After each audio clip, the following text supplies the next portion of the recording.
All right, everybody. Well, better late than never. Welcome. My name is Captain Richard. We're live on twitch.tv/Captain Richard, also on youtube.com/Florida Man. Or Captain Richard, one of those two. Welcome, everybody. Oh, God. Oh, my eyes are sizzling already. Welcome. Zybok, thank you for continuing your gifted sub. Esligar, hold on, I'll replay your alert here in just a second. _shield for Minabun once gave. Alright, hold on, let me see if I can pull this up here. Pull on it and see what happens. No, where is this right here? There is that. Fantastic. Hello, Zybok. Welcome. Hello, Bleef. Welcome, Billion. Dubak. Hello, Matt. Let's see. I think I saw a stinky diaper roaming around here. Let's see. Hold on. Let's do this. Hold on.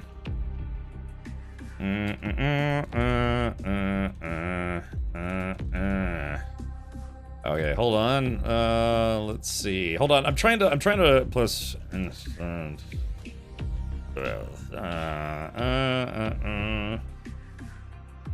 All right. So I realized just too late. Oh gosh. Like I said, welcome everybody. Again, if I look a little tired, it's because I did not sleep very well last night. Mostly because my guts were turning inside out.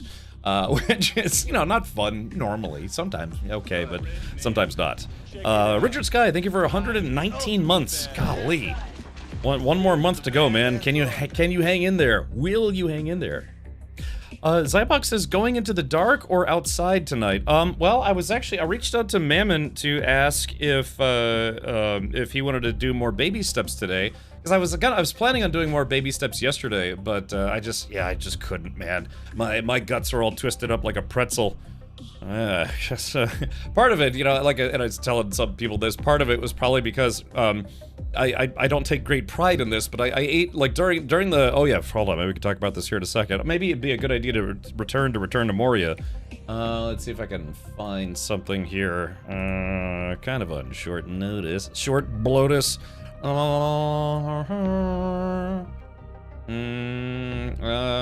Nice. Very good. Hold on, nice.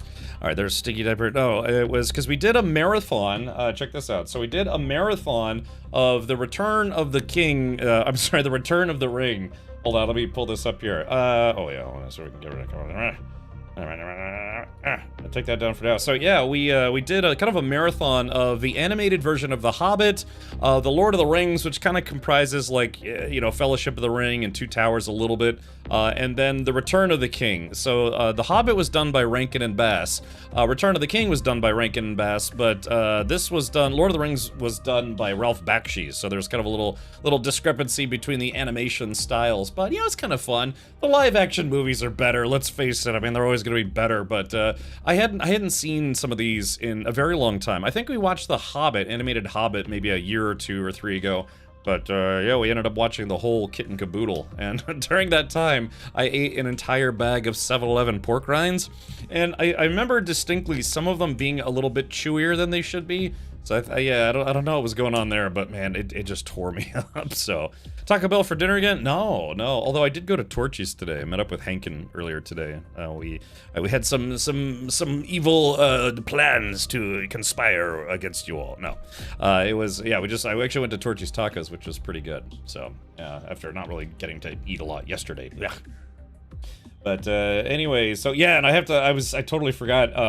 I kind of forgot, kind of didn't really know, but so we have the fundraiser that we're still doing, raised over $1,000 so far towards the racing team. Goal is to raise $3,200 by the end of the year. It doesn't have to be like by the end of the day, but by the end of the year, and so thank you to everyone who's chipped in so far for that.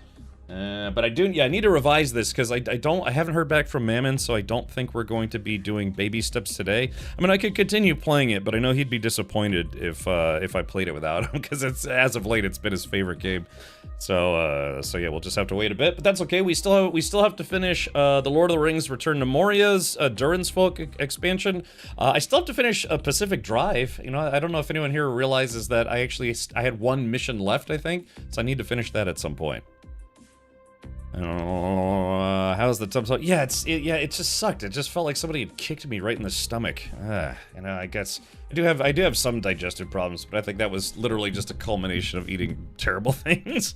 Dispatch end of 2026 at this rate. Yeah, Cosmoro, I still have dispatch to do. So let's do this. I definitely want to finish DURIN'S Folk. I want to finish Baby Steps, and then we'll probably switch over to Dispatch. And like I said, I'll probably stream next Saturday as well. But let me see if I can fix that. Yeah, because that's not gonna be accurate for today. My hotspot came in. I was gonna unbox that on stream. I don't know if anyone's interested in seeing an unboxing of a hotspot, but let's see. That was something that I picked up. Hold on, let's see. Let's see. Let me see if I can do something about something. Hold on. And so yeah, the one thing I am questioning though is whether or not having Bean Boozleds be still a thing that people can do. Well, I don't know. We'll have to see. Because those things really do honestly make you kind of ill if you have to eat a whole bunch of them, or you know, like an entire sandwich full of them.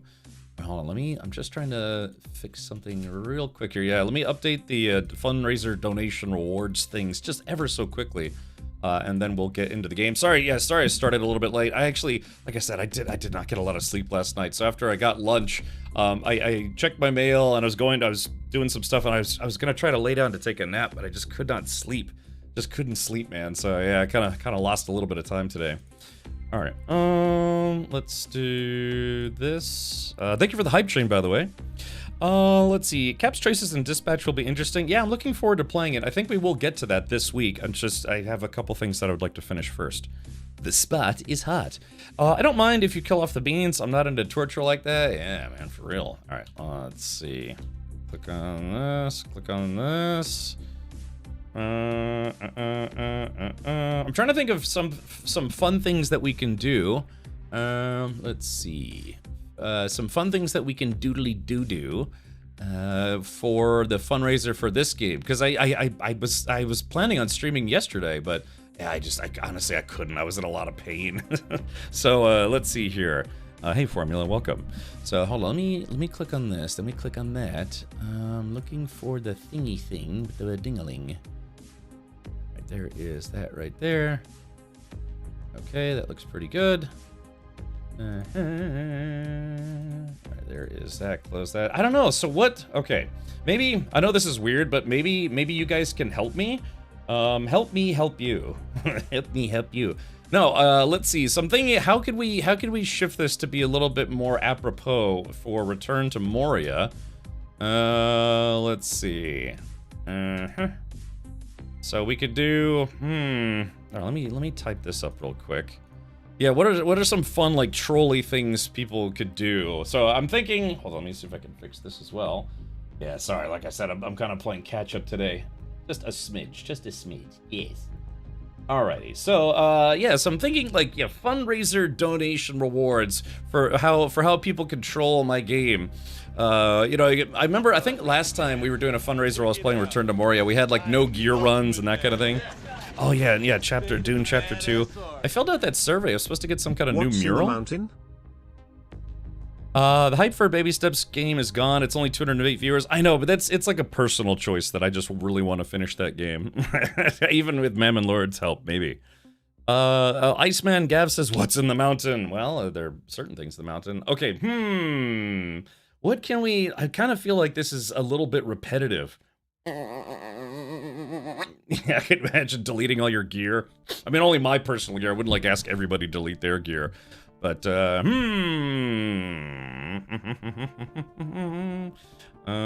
let's see. I don't know. I feel like... Hold on. Maybe we can pull this up here. Let's see.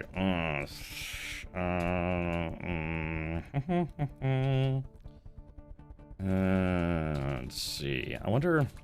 Yeah, I'm trying to think of what would be fun. I don't want this to be repetitive. I don't know, maybe we can come up with some stuff on the fly. Alright, show one nipple. Spicy. Droganus says, Cameron Richard, at the end of the survey, there's a link to click to get the code and instructions to redeem it, and I did. I just haven't logged into the game, because I haven't installed it on the new PC just yet. because I'm a slacker. Say, hey, Sonora, thank you for tuning in over on the YouTube side. All right, well, I guess this will have to do for now.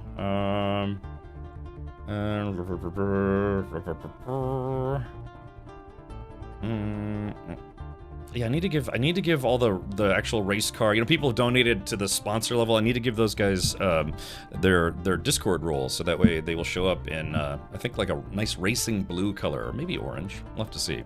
Hey TJX, yeah, I am back. I have to be honest, I'm still a little worse for the wear. I was kind of tempting fate here. I got tacos for lunch. But, I mean, it's Torchy's tacos, and they're pretty good, so... Is that an excuse? No, but I did lay off the hot sauce. They make a lot of stuff with hot sauce, and I told them, no Diablo stuff for me today. Or Diablo sauce. Okay, so let's do this. We will save as... commit. And if anyone has, let's see... if anyone has any better suggestions, please let me know. I just didn't. Like I said, I met up with Hankin, just, you know, to meet up with Hankin, but also we were talking about doing some collab stream stuff maybe in the future for reasons. Reasons that I can't reveal just yet. But, you know, it's fine. It's okay. All right, let's see. Save that, save that. Alrighty, and then we will flatten this, and then save as... Save this as a PNG. Sorry, I'm doing a little catch-up work here. I was going to try to go to the AT&T store today. Not because I'm an AT&T customer, but because of this guy, which we'll unbox here in just a second. Okay, so I'll keep that open in the background. But yeah, like I said, if we have any better ideas, I am all ears. Okay, there is that guy. All right, very good. So yeah, let's do this. Figured you'd show your stomach who's boss, eh? How's that going? Well, I'll tell you. Yeah, dude, there was a veritable symphony coming from my a certain portion of my house last night and earlier today. So. Afternoon, Crapton. Oh yeah, how you feeling? It's still sore. You know how it is when it's like, if you know, you can eat something that doesn't necessarily give you food poisoning, but it just doesn't agree with you, right? So it gives you, you know, bubble guts super bad. But, all right, anyways, one of the things that I'm using these funds for are to get things for my race car project, and one of the things that I do need to do is I need to set up a live stream, or set up my car for live streaming. There's not a lot of people on this planet that say that, but some people have before me. Yeah, setting up a live stream, I guess, well, I mean, I don't know, I guess a lot of, every race car now, in the, like, any of the professional leagues, it's all televised. Sorry about that. That felt like it was gonna be painful if I didn't let it out immediately. Yeah, like I said, but just bubble guts, man. And like I said, I really wanted to stream yesterday. I hate missing streams, but yeah, I was just feeling pretty rough yesterday. Sorry about that, guys. Okay, well, anyways, so yeah, so this is it. So this is one of the newest, well, sort of newest, one of the newest Netgear hotspots. This is called the Netgear Nighthawk Night Demon. I think it's called the M7 Pro. So these, I think these are normally about like 500, or no, I think they're about 400 bucks. And you have to use them through AT&T, but then you can buy like used unlocked versions. So I got this. Actually, I got a pretty good deal on it. It was certified. It was eBay certified refurbished, which means it actually does come with a 1-year warranty. So if for any reason this dies on me, I can literally get it replaced with a new one. So it's like, how do I ensure that it does actually die within the next year without, you know, tampering with it? It's like, I don't know, maybe like I don't know, we'll drop kick it into the ocean and then fish it back out again. Just in case, there's my answer. Oh, good. So, anyways, yeah, let's see if I can... So what a hotspot does, and again, I don't have AT&T. I guess that's kind of high contrast. I don't actually have AT&T. I have Google Fi. Google Fi just piggybacks off of other networks. Probably with AT&T. I think it's what? I don't know, they piggyback off of a couple of different networks. So, but again, what I have to do is I have to go to an AT&T store and ask them very nicely and probably bribe them to unlock this device so I can use it with a carrier that's not AT&T. Because the unlocked versions of these, you know, they tend to be pretty expensive also. And they haven't, I think AT&T might have like the exclusive deal with this specific one. But this is supposed to be one of the best, I guess you could say, retail hotspots out there. You know, not exactly for industrial use, but it's supposed to be one of the best out there. And so I got it for less than 50%, or I'm sorry, more than 50% off on eBay. Iceman Gab says, meanwhile, for Starlink users, so, you know, so Iceman Gab, that was the choice that I had to make, was that, oh yeah, so here it is right here. So anyways, because some people in the amateur racing world actually have done that, have tried switching over to Starlink for over-the-air Wi-Fi. Star stink, but yeah, it was a little bit more expensive, I guess you could say.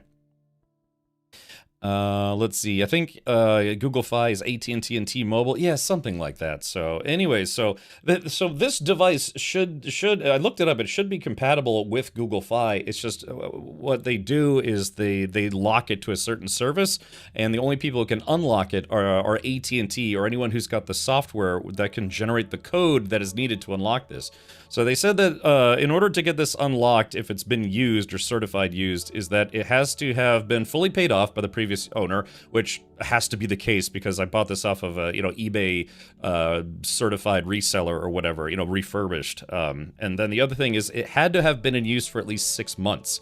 So that's the gamble here. It's like, I don't know if whoever owned this before me, if they did actually use this for at least 6 months. Now these came out, God, I want to say they only came out maybe 6 months ago, period.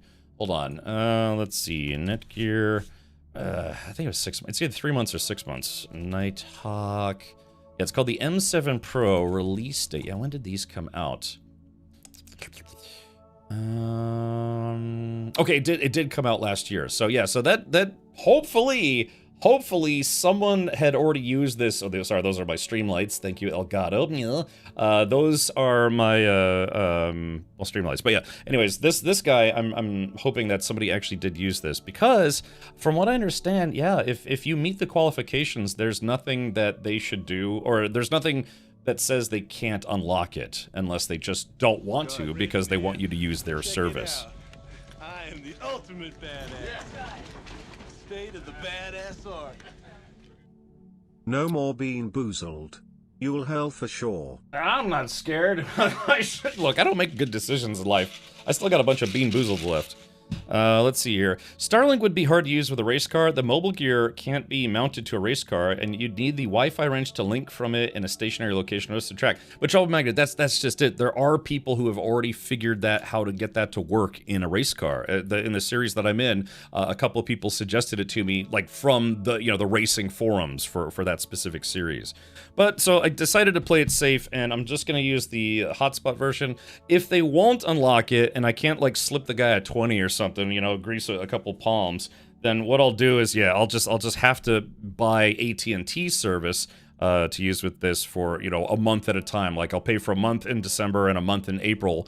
I have no reason to subscribe for an entire year, because I mean, this is cool, but I only need it for the race car. I don't need it full time. It's cool, too, because it's got little, it's got ports, and I've got antennas that I'm going to buy. So yeah, so basically what it is I have to mount this in the car. The GoPro connects via Wi-Fi to this guy, and then this guy is going to have two big antennas that are going to get routed onto the top of the car, and it should work pretty well. I'm hoping to be able to stream at 720. A lot of guys, because they're still using older tech, only stream at 480, but I'm hoping to do at least 720. You can probably get a prepaid AT&T SIM plan and use it on the network it's locked to. Yeah, that's the backup plan. The reason why I don't want to do that, Avalanche, is because it's like $50 a month sorry, 50 or 60 bucks a month, whereas Google Fi, my plan, allows me to use data on a hotspot for free.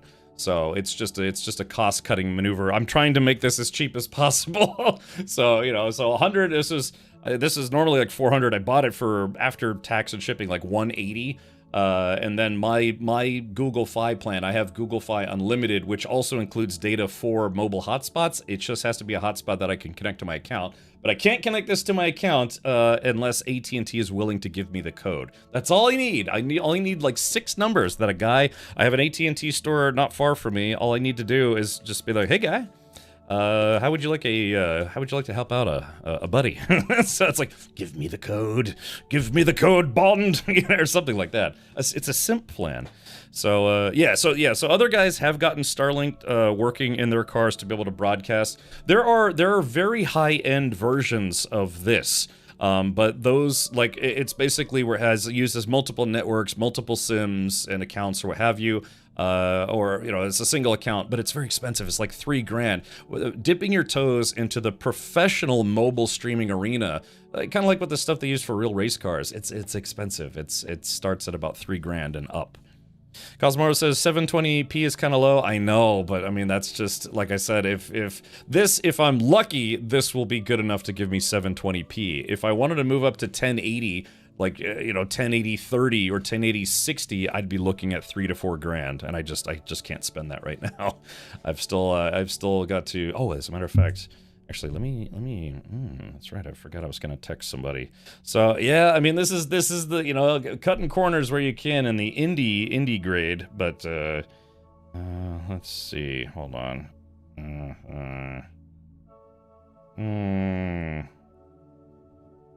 Hold on, you just reminded me that I need to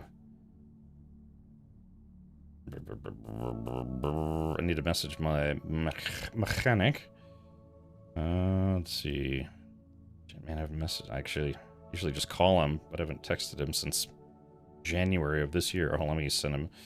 Hold on, give me a sec.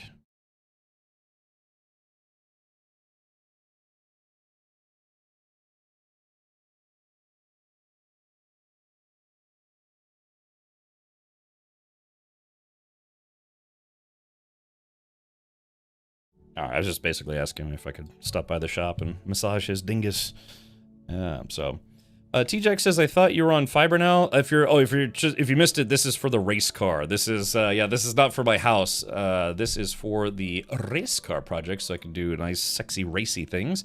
Hold on, let me, so, pull this up here. So, yeah, so the idea here is it's going to go into this guy. So this guy has to mount into that guy.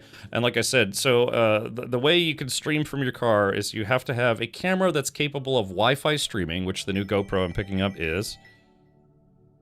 Oh my God, I just sent somebody a message and I'm getting a spam call. So it goes from a Wi-Fi enabled camera that's mounted in the car. It connects to a mobile hotspot that is providing said Wi-Fi through 5G, LTE 5G or whatever they call it. And then it's based on how good your reception is and, you know, what you pay for throughput wise. The other thing is like trying to stream for 14 plus hours. I might actually run out of plan data. So T-Burger. Hello, T-Burger. But so anyway, but this is how it's done. This is how people do it. Yeah. But like I said, they have other systems. There's a company called Sentinel, or I think either they're called Sentinel, their product is called Sentinel. And yeah, like I said, it's a very high quality super streamer system. It has like multiple cameras and all sorts of things all over it, whatever. But anyways, yeah, it's just I'm gonna try to get this to look as good as possible. I can't guarantee that it's gonna be at 720, but the goal is to be able to stream at 720. Again, this is one of the, I guess, newest mobile hotspots out there that I think it's capable technically of like up to a 6 gigabit connection. Whether or not we'll actually get that from a racetrack while in a car going 100 miles an hour, that remains to be seen. But it does work. It does work.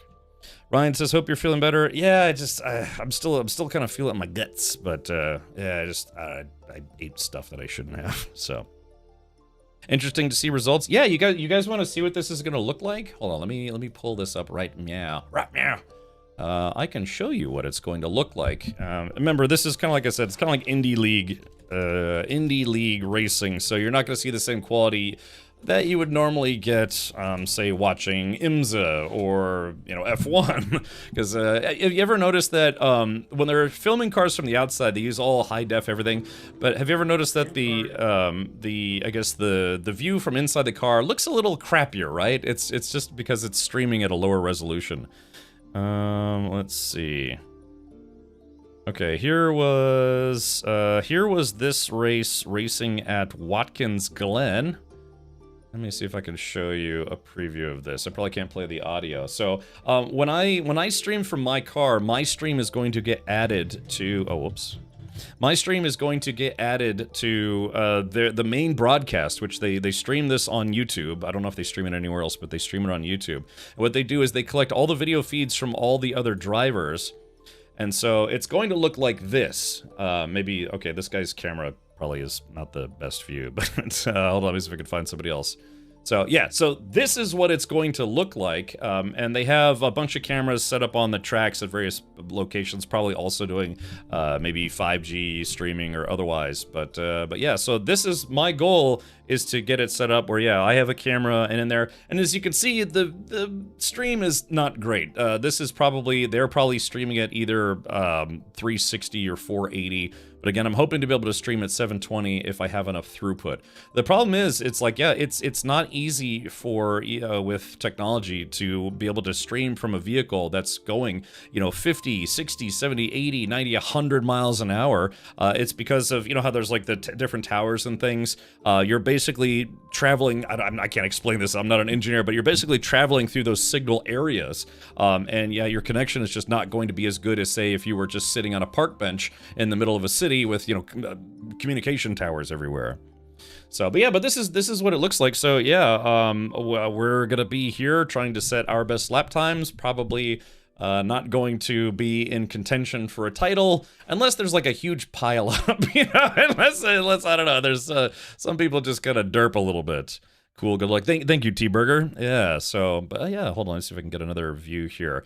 Yeah, they have, yeah, see how, like, you see how there's different cars? It's kind of cool. They show you all the standings. So let's see if we can pause this. They show all the standings. They show you the different classes. We're going to be racing Class C, which is usually the most popular class, which is both good and bad because, well, I mean, it's good because, I mean, it's, it's kind of like a middle of the pack type of thing. So I definitely won't be the slowest person out there, but it also means that there's a lot more competition to, get on the podium. But yeah, so some of these folks will actually have a more elaborate setup. Like I said, they have high-end car streaming systems that do a little bit better. They have multiple cam views and all sorts of stuff. But yeah, again, they start at like $3 to $4 grand, and it is better, but it's of course more expensive. So. But yeah, so they show you the time and everything. So, Sebring this time around, instead of being split up into 2 days, it's just a 1-day race. And same thing with Daytona. It's going to be a 1-day race. But yeah, they have like, man on the street type interviews and things. And it's, if you've ever watched racing on TV, it's just like that, except worse. It's just not as good because, again, you're talking about much lower budgets. That said, even saying it's lower budget, you have to remember that it still costs anywhere between $1,900 to $2,400 to do these races. And that's just the entry fee. Hold on, let me see if I can find, another video feed here. Yeah, they kind of run their own like homebrew commercials and all sorts of stuff. So yeah, it's not exactly going to be a production like an F1 production or FIA WEC production. Oh, it looks like they got a little bit of rain. Oh yeah, making everything a little blurry. Okay, yeah, all right, so this is a perfect example. You see how, let's do this. So you see how this screen, this car they have the front view, they have the driver view, and they have the rear view. It shows you all the car temps and things. It shows you their speed, throttle, braking, the driver, the time, all sorts of stuff. This is done with what's called, I guess it's a company called Sentinel, or their product is called Sentinel, I forget. But this is basically a professional vehicle streaming. And even then, I mean, you could see they're probably streaming at 720. It's still not going to look great, especially when it gets kind of gray and murky out. It's could be, I don't know, a little rough on the encoder, but yeah. So again, my system so far is going to cost me around $800 to get live streaming built into the car. But those Sentinel systems, which are vastly superior, yeah, these start at like $3 to $4 grand. So. Yeah, and it's nice too because you can see all the stuff. You can put like a custom logo on the screen, all sorts of goodies. Oh yeah, they had a crappy rainy day. That's unfortunate. But yeah. So if anyone likes watching endurance racing and want to watch our team race, hey, I have that exact same racing seat. Yeah, very good. That's the plan, man. That is the plan. Yeah, you got to be nuts to do this kind of racing. So, anyways, but yeah, this is Champ Car. I've also raced in another series called the 24 Hours of Lemons instead of the 24 Hours of Le Mans. That one is, it is a real racing series. They kind of tend to be a little bit sillier about everything, which I like. But sadly, both in 2025 and 2026, they will not be coming to Florida. The dates kind of change up from, kind of from year to year. And Champ Car has 3 or 4 dates in Florida and a couple in Atlanta, you know, places that are somewhat close to me. But yeah, unfortunately, Lemons chose not to be in Florida again for next year, so. We have Unjustified Faith. You will get a podium. Let's take a look. Let's do this. Let's go ahead and take a look at the competition because the race sold out. Yeah, so I don't mean about attendance. I mean it's sold out for entrance. So again, Florida is a very, very popular place to go racing because, well, it's a lot warmer here than most places in the United States. Doing a race in December in Florida is way, way better than doing a December race in like Maine or New York or Oregon. You know what I mean? They just did the 2.5 hours of Le Mullets at the Freedom Factory last week. Yeah, see, Bleef, if I can somehow figure out to get involved with those guys, I would love to. They, you know, they're only about an hour and a half from us, so... I mean, I'd like to. They had that big Nissan endurance race or whatever it was, where you had to buy like a crappy Nissan or a Nissan... Oh, it's like the Nissan Altima 200. And yeah, I hit the podium. And I'd love to get involved, but man, I can't start another car project, man. I'm gonna go bankrupt doing this. Yeah, I might go bankrupt just doing this with one car. No, it's fine. But hey, that's why we have a racing team fundraiser. Again, thank you to everyone who's been chipping in so far. Le Mullets is Crown Vics. Okay, gotcha. Yeah, I know they race those, and I think they race Nissan Altimas. Well, anyways. Let's take a look here. I just need to reach out to those guys, see if they would be interested in having like another content creator be a part of it. Their races tend to sell out though. That I do know because it's, you know, it's just ridiculous. I'm not. I mean, it's fun that they have an oval track. I'm more into road courses, but hey, if they're like, yeah, man, you know, come bring a crappy car, come race on a racetrack, absolutely. So, all right, let's go to event calendar. So yeah, Sebring, there it is, Sebring International Raceway, December 28th. They have a test day on the 27th, so we'll be gone the whole weekend. I'm actually debating taking that Friday off as well. Yeah, the entry fee for this was $1,950, $1,950. I got a $200 discount for registering early, but I also had to rent a garage and then the lapping radar, or not lapping radar, the lapping microcomputer thing, whatever it is, you have to put in your car. So it like added $200 back to it. So with all the costs and things, it was a little over $2,000. But let's go to the entrant list. Yeah, I'm excited. This is it, chat. We're basically just barely a month away. Let's see. All right, so they are capped. Oh, they actually let it go a little over 100. They had capped at 100 cars. Now, each team normally brings only one car, but some teams bring like 2 or 3 cars. So for instance, yeah, like so this company, there's Team Gorilla Sticker. They brought 2 cars. Yeah, Rockwell Autosport Development brought 3 cars, all in Class C. Wow, holy crap. Class C is really stacked this time around. 1, 2, 3, 4, 5, 6, 7, 8, 9, 10, 11, 12, 13, 14, 15, 16, 17, 18, 19, 20, 21, 22, 23. So there are 23 cars that are going to be racing in the same class that I'm going to be in. And remember, there's only 3 spots on a podium. I just hope to not come in dead last, like we did last time because the car died, or, you know, or what have you. But yeah, that's it. Yeah, Cap Richard Racing, we are number 32. There is a very, very prolific Champ Car team that has been racing for, I guess, 15 years now. And they also use the number 32. They are like a championship winning team in Champ Car. But I did talk to them, and they are based, I want to say, in the Midwest, northern Midwest. And they said, yeah, we aren't planning on racing in Florida. So I was like, is it cool if I use the number 32 when you guys are not using it? They're like, that's fine, but just let us know if you want to race in any other regions that we race in, because we'll have to take priority, you know, for the number. And then I would just be like, I don't know, 320 or 3322 or something like that. Not yet, Dovikin, but I understand there's a new Helldivers 2 update trailer that I kind of want to watch. I haven't seen that yet. So yeah, so this is it. It's, God, this is gonna be way more packed than last time.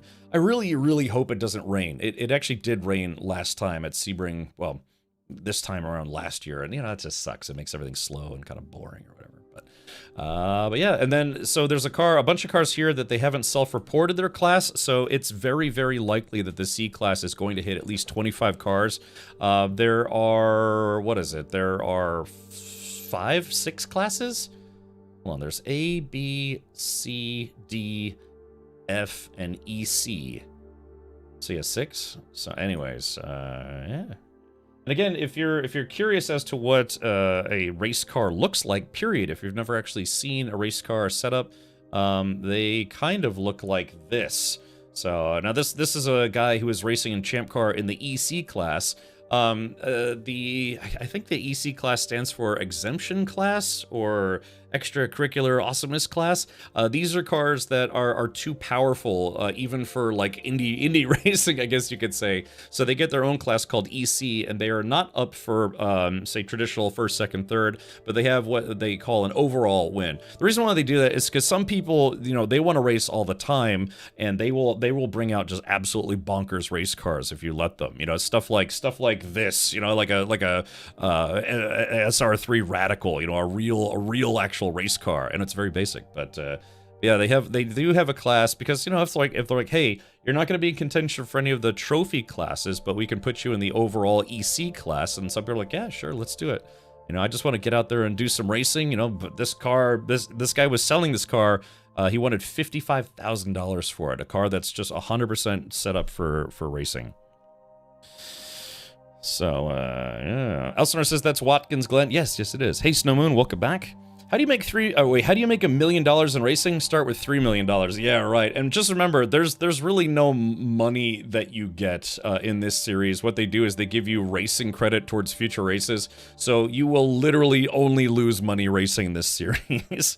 50 grand, that's not too bad. Yeah, I mean, it's cool, but again, this class, it's the EC class, and so you can't really qualify for any of the competitions because it's too much of a race car for the classes that people run in Champ Car. This guy would have to move up to, like, I think, what's it called, WRL, World Racing League, and he probably has. The guy who actually owns this car, he's a former IMSA driver, and he also said he raced in Formula 4, I want to say, Formula 3, something like that. But yeah, you know, somebody who has a bona fide racing history. But yeah, just for us regular schlubs, yeah, we gotta race in the schlub category. Let's see, where's that bad boy at? Yeah, so like I said, I'm just racing a Volkswagen Golf essentially. It's mine's an R32. It's kind of like a special edition. Considering most cars are $500,000, yeah, I mean, you can take anything with a motor and race it. You know, they have. I was actually watching some videos on like chainsaw racing, you know, sort of. If you ain't first, you're last. I just hope we're not in dead last. Actually, the last time we were second to last because they have the overall winner, you know, races. They're like, yeah, what car did the best out of the 100, you know, pack of 100 racers? Which car did the best? Typically, that normally goes to cars in D class. D class are the ones with the bigger motors, SVT Cobras, you know, Corvettes, cars that just they have more power.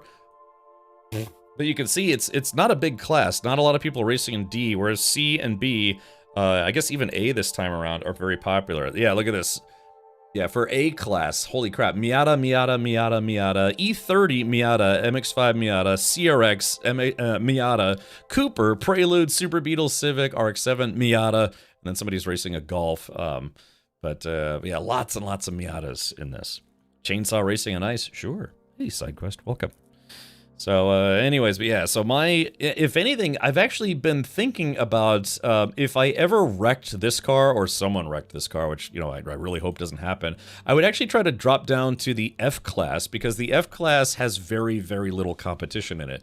So, you know, this is a very popular race, so there's 6 teams. Other races will be lucky if they have even anyone show up in the F class. The F class is for cars that are very, very low power. I mean, it's still a functional car, and you might say to yourself, it's like, yeah, isn't that what a Miata is? It's like, yeah, but they have Miatas with, you know, or like old Miatas, like 1994 Miatas that still have stock, like, you know, 1-point-nothing liter engines. So they don't even get to go into the A class. They have to drop all the way down to the F class. But that's good because it's smaller competition. So there are only 6 teams so far that are in the F class. That means 50% of the teams that are registered are going to get a trophy. That's awesome. I think that's kind of fun. Not to say that's the be-all, end-all, But I mean, when your odds of getting on the podium are 50%, as opposed to my case, which is like 4% chance. There's literally like a 4% chance that we will actually get on the podium just based on statistics alone. Or it's like do I do the Mario Kart thing, start throwing banana peels at the other people? Fetman Von Doom says Camaro's an F-Class. If it has a... Oh, wait. Yeah, if it has... It's a 1989 Camaro. If it has a motor swap where they actually put in a smaller motor intentionally to be able to race in a lower class, they actually allow that. You have to take extra points for doing a motor swap, but you won't get penalized for going with a smaller engine for many other aspects, I guess you could say. Weave says, sounds perfect for my Chevy Sonic. Yes, that's the kind of car that people race in either A-Class or preferably F-Class. So, yeah, Bleef, if you decide you want to ruin a perfectly good car like I did, yeah, let me know. We'll start a second car project. Yeah. So, yeah, you wouldn't expect to see a Chevy Camaro. I mean, I'd love to know what these guys are up to. It's called Mo Motorsports. I need Mo Motorsports. Like, how did a Camaro get into F-Class? My instinct tells me they did a motor swap to a lower motor, or you know, a smaller motor. And people in the 24-hour Lemons, they do that all the time. There's lots of people. F-Class sounds about right for one of my cars. Yeah. So if we go, they have points values. They have what's called the Vehicle Performance Index, or VPI. Let me see if we can find that. Race info rules. Yeah, online lookup. Here we go. VPI combined raw data file. Hold on, make sure this is not like password protected or something. Okay, so here we go. So sorry, this is very blinding. I don't know if I can dark mode this. Yeah, there we go. Perfect. Okay, so in order to get into F-Class, your car stock has to be, I guess your car total has to be lower than 450. So let's do one quick thing before we jump into Return to Moria, because I'm already in the Return to Moria category. Let's go to the BCCR, which is the basic club rules competition. So let's go to all right, definition of a 5-point. Yeah, here we go. So on page 9 of chapter 17. Okay, here it is. Endurance racing car classifications. Class A, all cars with an engine displacement of 1.91 liters and under. Gosh, that's B class is 1.92 to 2.4. My class, all cars with an engine displacement between 2.41 and 3.91. So there's a lot of opportunity. I mean, there's a it can be a big jump in power. My car is 3.2 liters, so it's going to be kind of like right in the middle of the engine sizes. Class D, all cars with an engine displacement of 3.92 liters and higher. So, you know, your 5.0, 6.2s, all sorts of stuff. You know, the kind of the big boy class, so to speak. EC is, again, when a car is too much race car to fit into one of these categories naturally, they put them in an EC class. And then here we go. So Class F, all cars with a total as raced VPI of $300 or 300 points or less. So we could take a crap car. Let's see. Okay, VPI. So let's see. Yeah, so for instance, if we took an Acura, a 1997 4-cylinder Acura CL, like this guy right here, it has a VPI of 250. I guess that's stock, and I guess if we wanted to add a couple things like better suspension, typically brakes don't really count, all sorts of stuff. As long as you stay at 300 or lower, you can race an F-Class. So let's see. So we would have to find... I think the SVPI, I'm trying to remember what SVPI stands for. Yeah, any car not on the VPI list must get the event director's approval and will run an EC class, blah, blah, blah, blah, blah, blah, blah. Yeah, I'm trying to remember, I guess that might be after all the points, all the performance points were factored in. So yeah, we'd have to find, yeah, for instance, like these Acura Integra GSRs at 325, so they would probably have to go into... lowered swap. Oh, I guess that's swap VPI to GSR value. Okay. So yeah, hold on. Let me see if a Chevy Sonic is on here. This is their big database of cars and points. Oh yeah, here we go. Aveos, those are pretty tiny. Holy crap, dude! The Chevrolet Aveo has a VPI of 100 points. That gives you 200 points to work with to turn it into a race car. That's a lot. And that's why I'm saying, if for some reason, like this car blew up or died or whatever, or somebody puts it into a tire wall, or I destroy it somehow, I'd love to build like a real box race car. The 1989 Chevrolet Camaro was available with several engine options, including a 2.8-liter V6 producing a measly 135 horsepower. Yeah, the 80s cars and their poopy engines. I wonder if anyone's raced a Toyota Corolla. I would be shocked if it wasn't in there. So if we go, let's go to Toyota Corollas. Toyota Borolla. Let's see here. Subaru. Oh yeah, there have been lots of people from, they have listings for pre-1980 all the way up to 2006. So yeah, looks like people have been racing those. So, and their point values are also very, very low.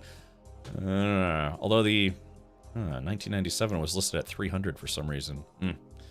But yeah, I mean, there are some cars on here. Let's see if anyone's raced a Chevy Sonic though. Oh yeah, it looks like a few people have. Their points value is about 200. So again, when you add points or what have you, it's things like suspension. Like for instance, this car, if it's not a manual, it would probably come in. Yeah, it's 200. So if you want to add even just something like a better suspension, just a little bit better suspension, that's 100 points. But certain things are not that expensive, like adding engine mods and what have you. So yeah, Bleef, your car, as long as you didn't do anything too elaborate to it, could probably stay under 300 points. And then yeah, you could run the car in F class. And these cars aren't terribly old, like 2012. My daily driver is a 2012. A 2016 Chevrolet Sonic is still only 200 points of VPI. TF is a 2004 450. It might have been, they might have based that on certain mods right from the get-go. So the reason why you see a whole bunch of listings is because people will submit their cars with different builds. Yeah, Toyota Yaris has got 150 points. So yeah, if you wanted to race in F class, you would want to go to this list to see examples and then find a comparable car. My suggestion would be to find something, yeah, like a Chevy Sonic, where you can still get a really newish one instead of having to get a car that's already 20, 25 years old, turn that into a race car. You could get a car that's maybe only, yeah, like, 10, 12 years old. I think my car's 16 years old. Because it's going to be newer. Newer systems are more computer controlled, so that could be a headache, but also they will be more reliable. So, sort of. It's fully stock. Hey, LJ, welcome. So, yeah, so a Yaris. Yeah, I mean, a Yaris would be a good choice, because look at this. 2014, 15, 16, 17, and 18, they come in at only 150 points. So, if we look at, hold on, let's go to Points. I'm trying. There's like a points listing. Oh gosh. Yeah, here it is. So yeah, I mean, yeah, if you raced an automatic with 4 speeds or less, you get negative 75 points. Wow. So if you had a car like a Toyota Yaris that was an automatic 4-speed, it would reduce it by 75 points. So you could do even more race mods. Automatic transmission will still be defined as coupled to the engine through a torque converter. Twin clutch type transmissions will still be treated as a manual. So yeah, you can get race brakes, but as long as your race brakes don't have 5 or more pistons, typically it's 1, 2, 4, or 5 or 6, as you can see here. But yeah, given that I think a lot of those small cars have drum brakes in the rear, you could just get like a big brake kit for the front and call it a day. Oh, Mammon, you're here. Mammon, do you want to continue with baby steps? I was gonna do more Return to Moria today because I hadn't heard from you, but I know today's work day. We could also save it if you just can't do weekdays. We could also do a weekend. We could do each other on the weekend. It's up to you, man. Like if today's not a good day, don't worry about it because I already told people that we're gonna go back to Return to Moria. We were going to Return to Moria, but yeah, I mean, so my car stock has a honestly, it's a bit not terrible. I'm the only person, this is kind of my claim to fame in Champ Car. I'm the only person in, oops, wrong one. I'm the only person in Champ Car history, apparently, that has ever run an R32. Because it's 450 point stock, which sucks. So I was really hoping they would do 400. But, yeah, it says added per member request on September 30th, 2024. I'm the only person who has ever raced an R32. And it's a good candidate, too, for making into a race car, which is why I chose this car specifically. Because, again, it's got a pretty beefy motor, which puts it into C-Class. It's all-wheel drive. It has a dual-clutch transmission, which is more akin to what they use in actual race cars. I went to a Del Boy Derby where they were racing three-wheeler Reliant Robins, and Buster Merrifield was a guest star there. Oh, okay, interesting. Hey, Cap, have you ever seen that older video of the Mustang with a diesel engine swap burning out? It's kind of crazy. Yeah, I mean, you can do engine swaps, and like I guess I don't know. I'd have to go over the rules, but I think if you go down a size, you don't get penalized. But then on certain things, if you make any change to the engine or transmission, I think it does actually change it. Yeah, it says, yeah, transmission transaxle swap, 25 points for any transmission or transaxle from a vehicle on the VPLS includes adapters. There's been a bit of a hullabaloo recently about all the transmission changes, because they're trying to make it where people can't game the system, and people who game the system want to keep gaming the system, you know? So, but anyways, yeah, so I think these are the rules for 2025. They're going to change a little bit for 2026. But yeah, I don't think you get penalized. I don't think if you go down to a smaller size. Maybe, I'm not sure, but okay, so Believe asked, what's the lowest VPI car? Let's take a look here. Let's see. Is there a way? I don't know. I might not have access or permission to be able to sort it, but we can take kind of a little visual looky look here. I think, let's see. Alfa Romeo Berlina's only 150. Yeah, see, AMC, Alliance, Medallion, Gremlin, Pacer, Hornet, it's only 100 points, so that's really, really low. So, and again, you can put in 200 points of performance points onto that car to turn it into a race car, and that's awesome. That actually, it's kind of a lot. Then again, you're dealing with a, you know, like a 40-year-old car at this point. Let's see. Yeah, I'd love to know what's modern and cheap. Points-wise, Audis, that's 1988. And, you know, older cars are arguably easier to race on, but then you're racing a 40-year-old car, so go figure. Well, maybe we could do this. I can only imagine 100's probably got to be the lowest. Yeah, there's a lot of listings here. Let's see. Is there a way to sort? I might be able to download this, but I'm sure. But just think in terms of like yeah, your Chevy Sonics. Hold on, they probably have a Geo Metro on here. Ford. Let's see, got so many Ford options. Ah, here we go. Geo Metro. The Geo. Wow, they put the Geo Metro at 150 right off the bat. That's surprising.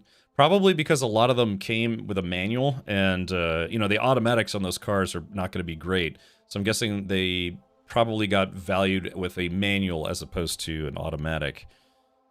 But yeah, I mean, these, like a Geo Storm, 150 points. that would not be bad. Yeah, it looks like your older Honda Civics and CRXs are going to be very cheap to start.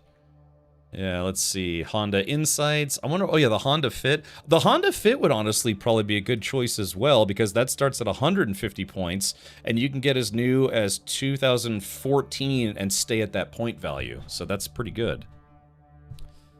Yeah, let's do, like, man, we'll plan on wrapping this up, or, well, I like to go unwrapped. No, yeah, we'll plan on your schedule for either Friday or Saturday. How's that sound? So, Triumph was 75. Oh, really? Hold on. Wait, which, let's see, hold on, Control F. Whenever I think Triumph, I always think of the cars. Triumph. Oh, yeah, that Triumph Spitfire / GT6. Wow, 75 points. Woo-wee. Dude, you couldn't pay me to race one of these cars, not because they're dangerous, but it's a Triumph. It's a British car. Good luck finding parts for it. And the parts you do find are probably not going to be terribly cheap because, you know, it's for some people. And I've met a lot of owners that had Spitfires or some of the TRs. Yeah, God, those parts would be next to impossible to find. I have a 2014 Jeep Grand Cherokee. I don't think they allow SUVs in this series. Anything that would be construed as being top heavy, because, you know, a lot of hard turning. I can take a look though. Yeah, I don't think they allow SUVs in this series. It has to be a car. I'm sure they've probably made some exceptions in the past. HI Jaguar. Oh, wait a minute. Hold on. Let's see. Jeep Grand Cherokee. Wow, they do allow them. Point values are not great though. 2014, your car would likely not be allowed to race in any class except for EC. And that's where, like I said, the EC class is kind of a catch-all class for people who want to bring borderline real race cars, but also other weird stuff. What? I lowered it, but I put tiny little tires and about 800 pounds of chrome. Yeah, well, you could, but you'd have to ask for a point value, but I can tell you right off the bat, if the Jeep Grand Cherokee's 4 liters and up are already getting 400 plus points, then yeah, you're automatically going to be put into EC class. Hey, Alan, welcome. Hey, Drac, hello as well. So, alrighty. Well, hold on. What other small car? I think a Honda Fit would be pretty fun. You could find parts for it all day long, you know? The automatics actually do have paddle shifters in them, but I think you can get that car in a manual as well. Let's do this. I'm having fun looking at all this stuff. Hold on. VPI online lookup. All right, here we go. This might be a little faster than looking at the raw spreadsheet. Let's see. Honda Fit. Let's say the newest one, 2014. So it's 150. That's, like I said, that would be pretty good. I saw a Honda Fit driving around earlier today, as a matter of fact. Honda. The question is, do we go American or do we try to find a small German car? I already have a small German car, and I've owned a couple Hondas in my life. I think 2 or 3. Honda Fit. Hold on, let's do Honda Fit race car. Let's see. Oh yeah, there it is. Yeah, there it is, chat. So this car starts at you can get it as new as 2014. I mean, that's just the listing, anyways. And yeah, you go racing in a Honda Fit. So, does EC stand for extra cool? In a way, yes. What about a smart car? I think, so in this racing series, they have minimum wheelbase requirements, so I don't think they would allow a smart car because the wheelbase is too small. That's how they make sure that, yeah, people aren't trying to basically race go-karts against real cars. Isn't Honda Japanese? Yeah, that's what I'm saying.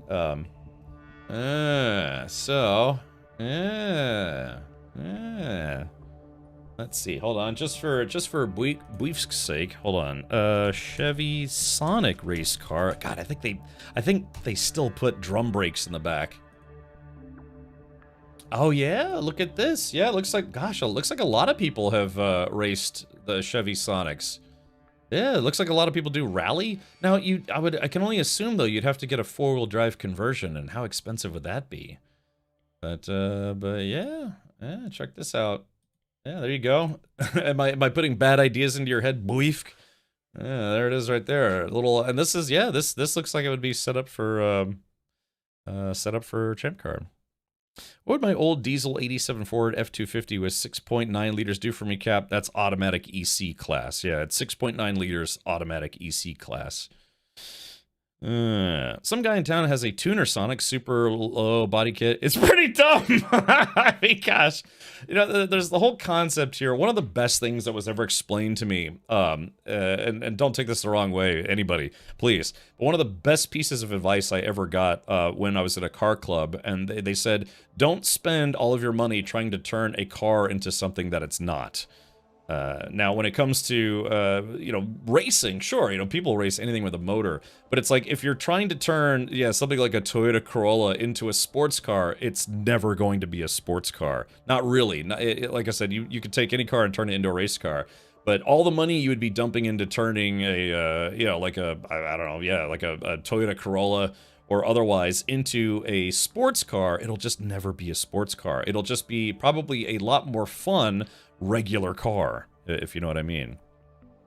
Belief says costs and GR Corolla. Well, that's an exception. You know what I mean? Those newer Corollas are actually. I can imagine they would have that on this list. But I just say that from the many years of just, you know, normal Corollas, right? Let's see, Toyota Tercels. Gosh, those are also... My sister wrecked a couple Toyota Tercels growing up. Let's see. Yeah, but the GR Corollas are awesome. Yeah, they got the sport shifter in them. They're all-wheel drive, if I'm not mistaken. Let's see. I would be surprised. Yeah, those cars are probably way too new. It would have to go into the EC class. Spend $82,000 tricking the poo-poo out of your riding lawnmower to be almost as good as a $10,000 Miata. Yeah, and we were talking last week about, or was it Friday, Saturday? About how it's like, I would love to put a race transmission in a normal Miata, but it's like you buy a used Miata for 15 grand and spend another 15 grand putting a racing transmission in it, just so you could have paddle shifting, or lever shifting, I guess you could say, instead of a regular manual. Yeah, those GR Corollas are pretty spicy, man. They're also really expensive for what you get. I mean, it's not nearly as... They're not as bad expense-wise as some of the newer Golf Rs, which have gotten very expensive. I mean, they're... Don't get me wrong, but those are both hot hatches. But man, car companies are charging a lot for them. Yeah, that's what Drekduck says. I wish I still had my 2.4-liter four-cylinder Nissan 240SX. One of my good buddies in high school had one of those cars, and he destroyed that car. He just went thrashing around, man. So, but again, in the racing world, you can turn any kind of car you want into a race car. A Toyota Yaris would not be bad. Look at this. So they have points for a 2018 Toyota Yaris. That's what, barely 7 years old. It's 150 points. You stick a full race suspension on there. That's 100 points, and then do some engine work, probably another 50 points. And there you go. That's a 300-point race car that can race in the F class and would likely have a good shot at winning if you didn't have terrible drivers like me. Hey, Irish, Easy Irish, thank you so much for the 46 months. Yaris is the way to go. Yeah, hold on. I can only imagine people do race those. I don't know. I would be torn though. It's like if I wanted to go with a small, if I've already got the German hatchback, would I want to go with a Japanese hatchback? It'll be like the axis of power. Sorry, whatever they call them. Hold on, let's pull this up here. Let's see. Okay, hold on. We'll have to put it to an impromptu vote. Let's see. Toyota Yaris race car. Yeah. Images. Oh yeah, a lot of the photos I'm seeing for that are, you know, the new car. Well, not all of them. Oh, it sounds like it's getting ready to rain outside. Yeah, little itty bitty Yaris. Oh god, what are the engines? Oh, here we go. What are the engines in these? Did they even sell the two-door in the United States? Maybe I'm just so bitter. Golly. That's a pretty beefy setup. I'm trying to find one that's just like a, you know, schlub racing, like what I do. Yeah, it'd probably have to be... Yeah, because a lot of this stuff looks like they were converted for rally racing. All right, let's just pick this guy. Okay, so... Alright, so chat, if we had to vote for the Yaris champ car, or the Honda Fit champ car, or the Chevy Sonic champ car, which one would you vote for? The Fit is huge compared to a Yaris? Really? I mean, I just saw one earlier today. They don't look very big to me, so... Oh, okay, yeah, Jay Grant, I want to watch that here in just a second. What if you fill the cabin with helium balloons to make the car lighter? Could you race a station wagon? You could race a station wagon without the balloons. All right, hold on. Let's put it to just, you know, an informal vote here, because like I said, I already have a race car that, you know, pretty much drained my bank account. So let's do let's see. Let's do a poll. Okay, what should the next... like I said, you stand a better chance of getting on the podium in F-Class. C-Class is the most popular one. And I should have thought of that before I started this project. I don't know, I mean, you know, alright, because you know the other cars racing in F-Class are also terrible. So that's where, you know, it's like, okay, so I know I'm not that great at racing, but I know other cars in this class are going to be more awful than everyone else. What should the next race car be? Okay, so we'll do Honda Fit. Anyone have any other suggestions? We'll look it up. So those are 3 cars. I could do like 5 options here. Honda Fit. Let's see. Oh well, let's just alphabetical order. Chevy Sonic. Renault Clio. Is that something that? But it has to be something that they would sell here in the United States. A Tesla. People actually have tried racing EVs. It's incredibly complicated because think about what EVs have, right? They have a certain range that when you're going at full speed all the time, it really greatly diminishes that range. So there are people out there that have started racing EVs in endurance series. It's just you have to you basically have to make your like own homebrew fast charger or battery swap system. It's incredibly expensive, but people have done it. Oh yeah, the Fiat, but what does the Fiat 500 come in at? Hold on, let's take a look. Ugh. It's frightening thinking of owning a Fiat. Alright, Chrysler, Dodge. Let's see. Yeah. You know, the 8-bar surprisingly only comes in at 250 points. Yeah, it looks like yeah, like the Fiat 500. Okay, so yeah, those point values are also pretty cheap. So we'll throw that on the list. Fiat 500, Honda Fit. Oh, that's right, the Ford Fiestas. Yeah, Ford, yeah, what are the Ford Fiestas coming at? Let's see, the Ford Fiesta. Yeah, they're also really low. Basically, oh yeah, the Fiesta STs, they have the same problem my car has. It starts at 450, so we'd have to go with just a regular Fiesta. And those are 150. So any car basically starting in the 100 to 150 point range, that would be an option. Chevy Sonic, Honda Fit, oh, now my list is not going to be alphabetized, but that's okay. Toyota Yaris or a Ford Fiesta. I think all of these I'm pretty sure most of these cars still use drum brakes. Okay, let's start this poll. There's a guy who lives just down the street from me. He's been working on his Focus ST. I think it's an ST. Or SVT. I don't know, one of those two. But yeah, a regular Ford Focus is only 175. I guess it just kind of depends on what. Yeah, do you want to go American? Do you want to go Italian? Is Fiat still Italian or no? Fiat 500 race car. I have seen Fiat 500 race cars at the track. Oh yeah, look at these little itty bitty things. Yeah, hold on. So there's that. So hold on. We have one car to go here, and then it was Ford Fiesta race car. Yeah. Looks like most people do. Okay. All right, so here are the choices that you have, well, that somebody has. All right, there's only 1 minute left in there. So there's, yeah, a Ford Fiesta, a crap car. Let's see, there's the Fiat 500. There's the Yaris B-Spec, I guess. That's the Honda Fit. And this is the Chevy Sonic. I wonder if someone has actually made I can only imagine maybe they have.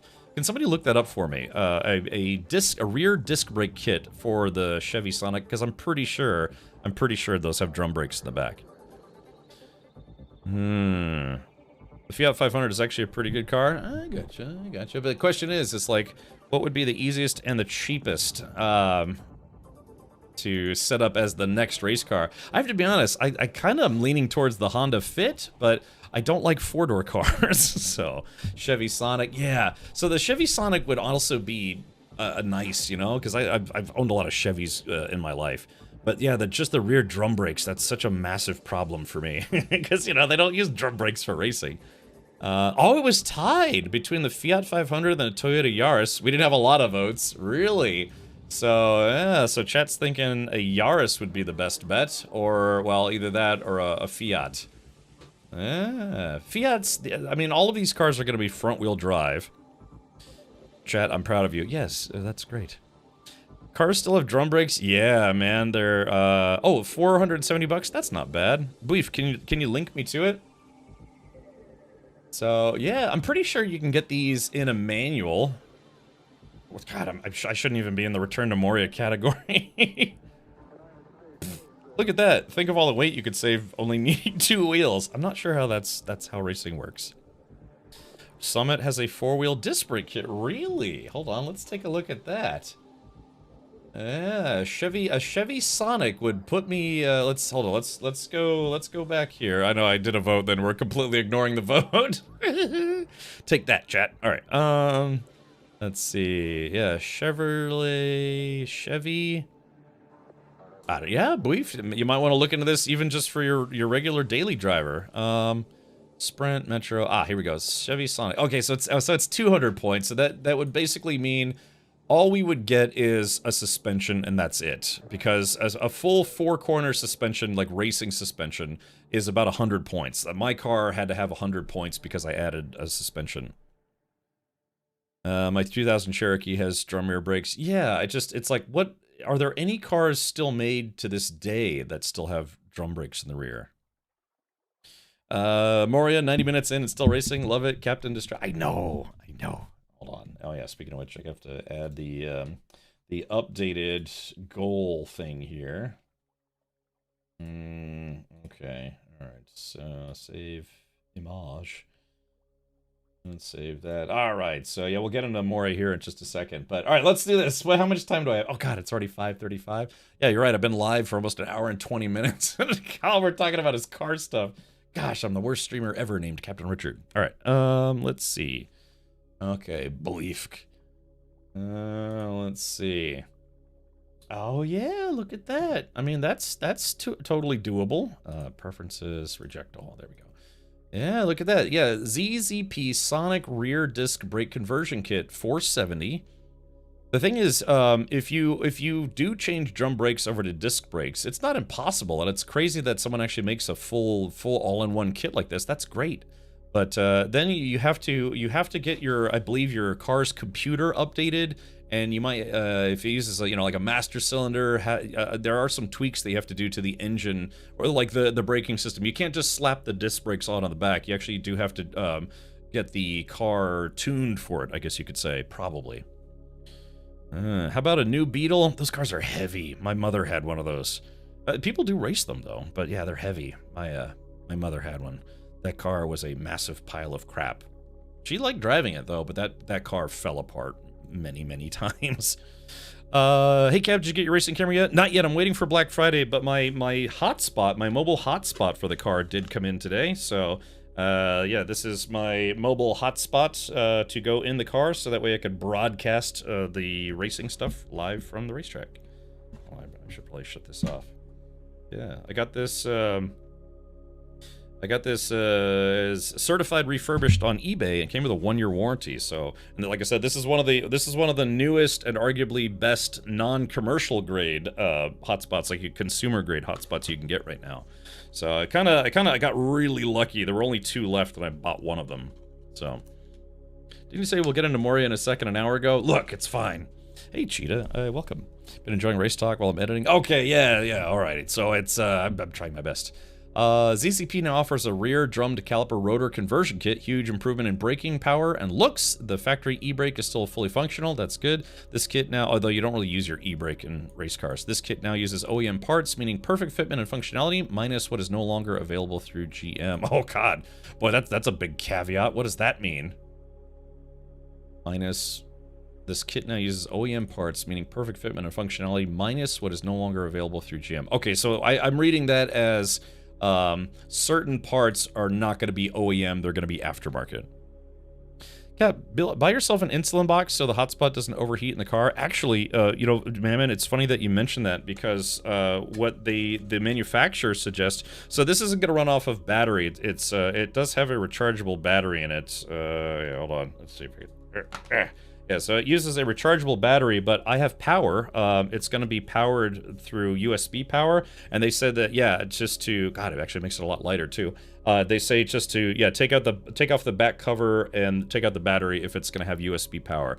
Like, I guess if you're planning on using it for, you know, many hours in a hot environment, like the inside of a race car, they said just take everything off. So, so that should be good.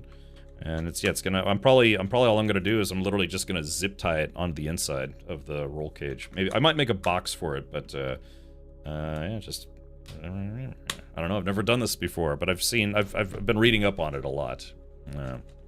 Speaking of diabetes, I've recently found my continuous monitoring sensor was writing 3 to 6 mmol, lower than my actual bloods. Ugh. That's not good. Gotta get that thing recalibrated. Just take everything off. Yeah, you like that meat shield? Big complaint because this is supposed to keep us safe driving. Yeah, you kind of don't want to have a brownout or whatever while driving. Had a 12-volt case fan and let it run off the car. Yeah, that's actually, Cat Pain, that's not a bad idea. Like a Raspberry Pi box or something where it's, you know, like a Raspberry Pi fits inside a case that has fan cooling. I've actually seen that before. So, oh, hold on, my mechanic reached out to me. Okay, good.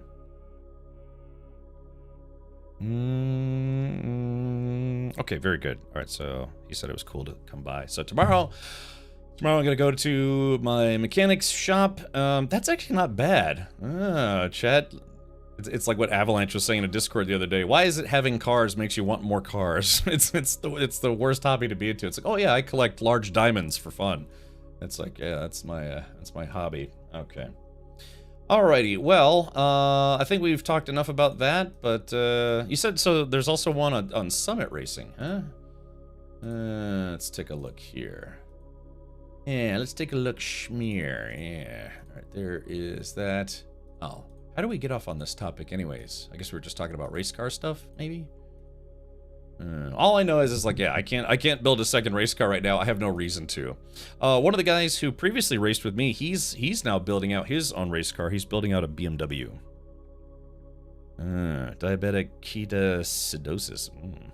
Had to take today off because yesterday I had some 24% Swedish vinegar added to my vegan burgers and it caused my lips to swell up to twice their size. Oh, are you allergic to vinegar? I'm basically like borderline allergic to onions and caffeine, so... Mammon says, same with guns, USA, USA. Yeah, don't forget, Black Friday means a lot of guns also go on sale. And people trying to tempt me. I was looking at, once again, I was thinking about getting one of those PSA Rock 5.7s, and another year, I'm gonna have to talk myself out of that. Large diamonds might be cheaper depending on how big the synthetic ones are now. Yeah, you know, just, you know, get a lab-grown diamond. Doesn't really matter. New Space Marine update. Oh yeah, that's right. We were going to check out the Helldivers 2 update. Let's take a look.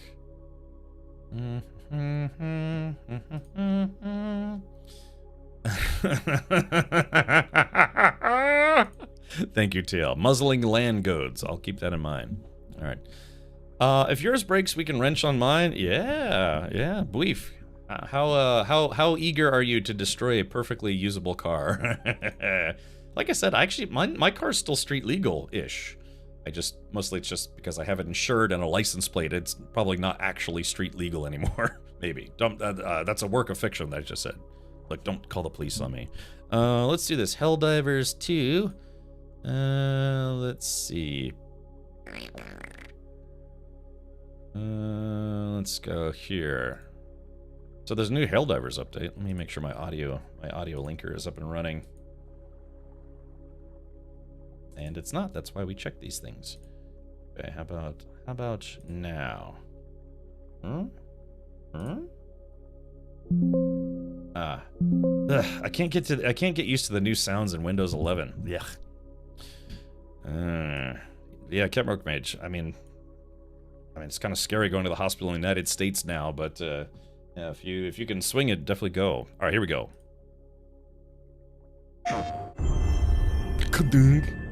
This is the new Helldivers 2 update.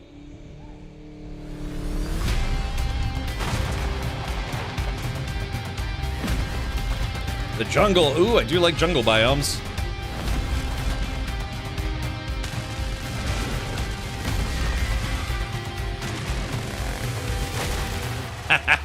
Yeah.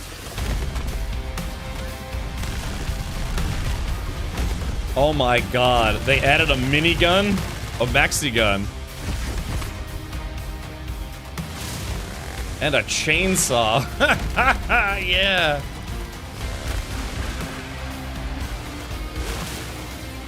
Yeah, I don't see that being effective on anything but the smallest enemies, but...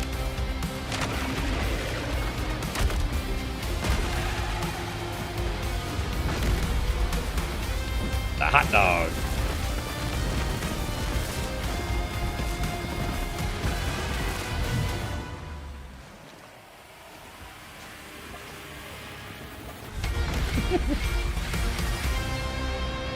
Premium War Bond, Python Commandos. So what does that mean? Hold on, let's see. Yeah. Oh, chat, I need it. When you need more DACA, you need a minigun or maxi gun.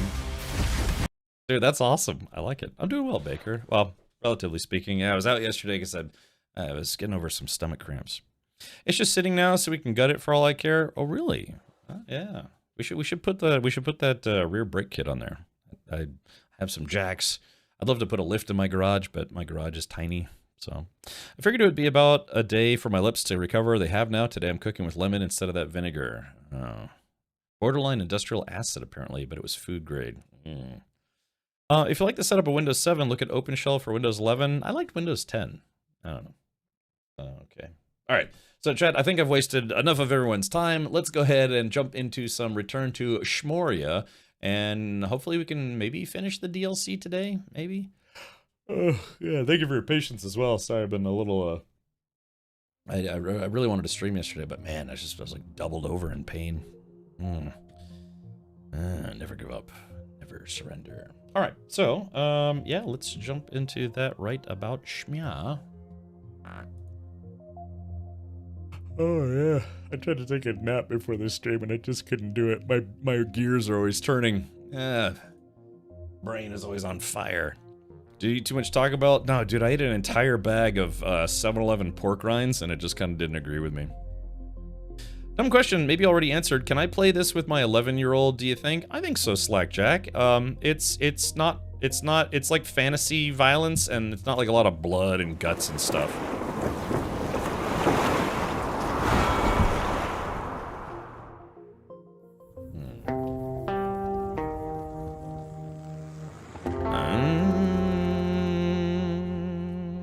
That's weird, Drac. It should have. Our story is more than what hobbits and elves know.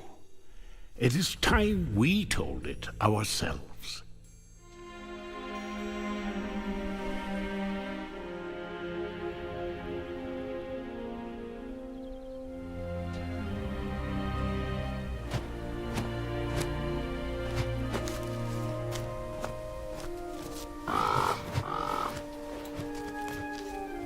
With hammer and axe, we cleanse the world from the shadow of the ring and its master. Yet we dwarves celebrate as a scattered people, cut off from our one true home. Across Middle-earth, we mine and sculpt, delving for riches, yet the greatest treasure remains out of our reach. Moria. Durin built it before the first sun rose. And through the ages, when darkness threatened our great kingdom, he awoke to lead us again. Until the Balrog took it all away. That was 1,000 years ago. And Durin the Deathless has not returned. Some say, be patient. I say, we wait no longer. It is time to journey from every mountain. Come, rally together. Bring your axes and tools, craft and courage. It is time we dwarves return to Moria.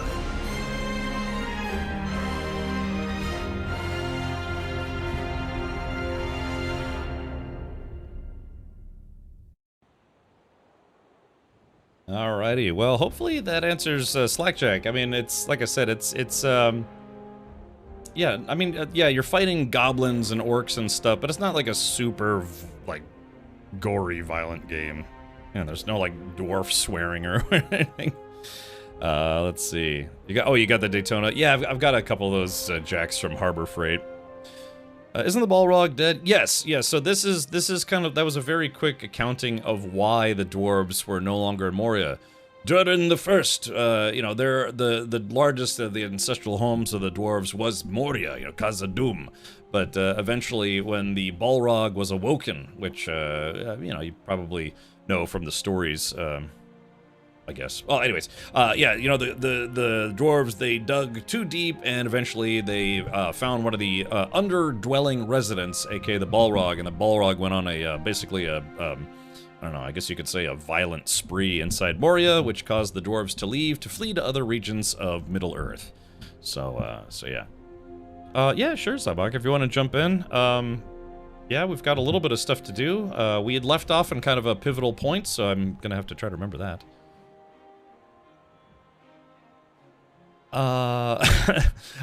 Nuka Nutter says, this does not change the fact that in Australia there are 40 million kangaroos, and in Uruguay there are 3.45 million inhabitants.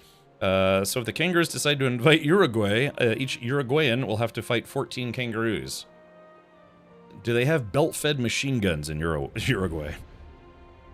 Maybe I'll buy us a couple of copies. She played through Grounded okay, and I think I was more traumatized from the elephant in It Takes Two than she was. Oh, yeah.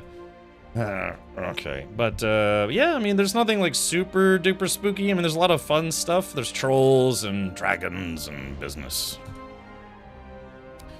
Sort of. I was left when you lost your internet. Oh, okay, gotcha. Yep. All right, here we go. So let's go to play. And hopefully the server... Actually, I probably should have checked to see if the server was still up. Let's see. It looks like it is. Okay. Whew. Forgot to reach out to Mad Buddha to see if the server had been updated. I'm glad they're finally coming back to the mountain after an eviction. I hope they don't find any pee bottles and homeless trolls. Well, that's just it. So Iceman Grav, even though the primary evil, Sauron, has been defeated, and Durin's Bane, the Balrog, had been defeated, there are still lots of nasty, creepy crawlies in Return to Moria. And so when Gimli you know, sounds the call to bring the dwarves back to Moria, they find out that there is a new resident of Moria causing problems. So when you first start the game, this is we're playing after having already beat the game. Part of Durin's folk, you know, you can continue playing. But yeah, they find that the doors of Moria are closed, and they're closed with a curse. So your goal is to go get into Moria and figure out what went wrong. And then from there, yeah, if you do beat the base game, the plan now is to, our goal is to, yeah, just basically get the dwarves to want to come back to Moria and do Moria things. All right, oh, Goodfellow is here. That's pleasant. And yeah, I'm not sure if Matt will be joining us at some point. Maybe J-Grind as well, but yeah. So this is our kind of dwarven home. Now, when we last left off, we had just discovered a secret door. So, this might be a little bit of a spoiler if you don't want to see spoilers. I watched a girl on YouTube explain everything that happened in the Silmarillion in like half an hour. She knew all the names. It was pretty impressive, to be honest. Yeah, you know, it's... I've never read the Silmarillion. I've read the main books, The Hobbit and The Lord of the Rings. Lord of the Rings is kind of, you know, kind of long, go figure, but, yeah.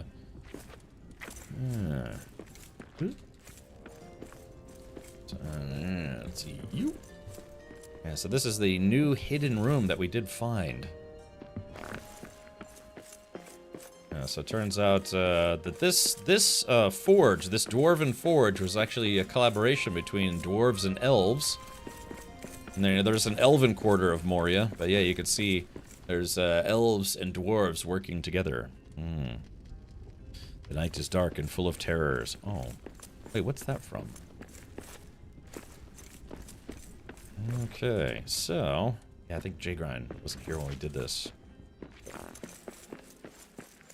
Alright. So we came into here, which we'd never seen before. And there is something new that we have to discover. Yeah, this is where an elf of some kind was actually doing elf things. Game of Thrones. Wait, is that line really from Game of Thrones? Okay, well, yeah, let's take a look at our mission list. Doing. Oh, let me make sure I'm in the right category. So let's see here. Oh my goodness. P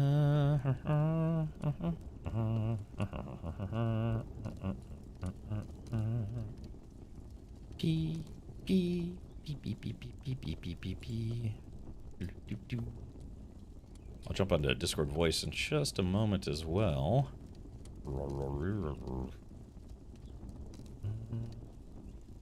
Why is the YouTube interface so slow? It's always so very painfully slow. There's a guy in a Volkswagen Jetta or GLI. I was trying to run people off the road today. It's pretty scary. He's like flashing his lights and honking at people, just trying to get people to move out of his way. Could have been an emergency, could have been just a jerk.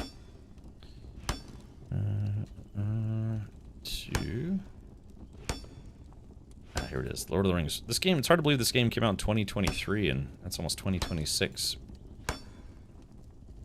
That's what the red chick says? Oh, Melisandre? Ah, the fiery redheaded lady. Okay, alright, let's take a look at the new mission at hand. There's a little bit of grind to this mission where we have to bring some stuff. Go to the expedition table and leave for the secret forge. My Elvish is rusty, but I can just make this note out. It seems Celebrimbor, who features quite a lot in Rings of Power, you know, the Amazon Lord of the Rings show. Built a secret forge near Moria and kept it secret from Narvi. What strange discoveries await us there? Yeah, so we have to prepare for DURIN'S return, find them all to the secret forge. So that's what we're heading for, right? Meow. So let's take a look. Let's see, where is our Table of Doom? Matt, or if you're listening, Matt, are you gonna be back home soon-ish? We can wait for it if you want. We got other stuff we could do. Our expedition map. Ah, so there it is. Yeah, the secret forge. Rich in mithril. Threats are fell beasts, orcs, and nameless. Yeah. We'll wait and see if Matt's going to join us. Or maybe even J-Grind. I don't know if J-Grind's going to join us. He might be busy.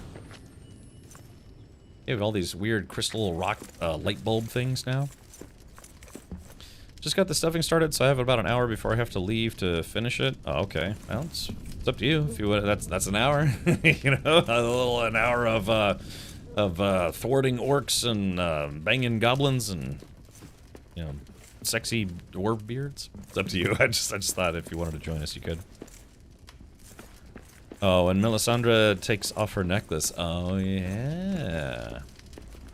I do have to admit that scene caught me by surprise. Slackjack says, I'm sorry, what are we doing to the goblins? Slaying them. Yeah, nothing else. Only slaying. Elsinore, WC has a two-wheel drive category. Oh yeah, WRC. That makes sense. How much, so Elsinore, how much was that disc brake kit on Summit? Oh, I misheard. Please continue. Yes, of course. Wahoo! Are you gonna play the stepping game again? Demonic Presence, yes, but I'm going to wait for Mammon Lord, who was my tour guide last time, a tour guide of sorts, because he said he's busy this week and won't be able to do that until either Friday or Saturday, so we'll have to wait until either Friday or Saturday. I would like to beat it. We are a little more than halfway through the game, according to my my illustrious tour guide who hates me.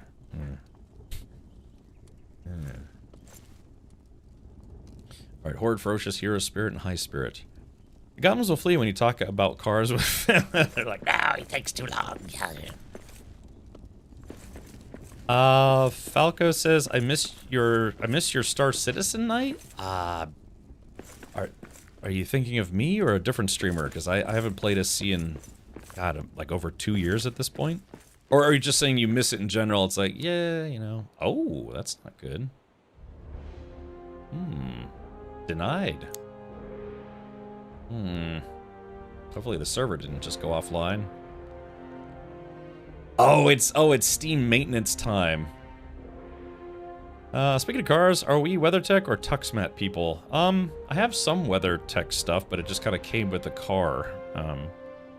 Yeah, I guess it's Steam maintenance time, but that's weird, because you'd think... I mean, we are connected to a dedicated server that isn't being run by Steam, but I guess it's maybe like account management services. It's 288.46 for all 4 wheels. Really? Do you have to be online for this? I've been thinking about getting it, but I'm more of SP player than... Oh, more of a single player than multiplayer. You know, hold on. I don't know. Let's Google that. Can Return to Moria be played offline? Let's see. Yes, The Lord of the Rings Return to Moria can be played offline in a single-player mode. You can create a new world and start the game offline with a specific option available for single-player or offline play. Okay, well, there you go. So the answer is yes. So I think this game is, it's only 15 bucks right now on Steam, if I'm not mistaken. All right, we may have to give this a few minutes, which I probably should have logged in earlier then. Ooh.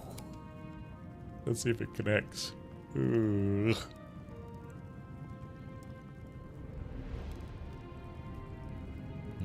Yeah, 6 p.m. U.S. Eastern Time on Tuesdays is Steam Maintenance Hour.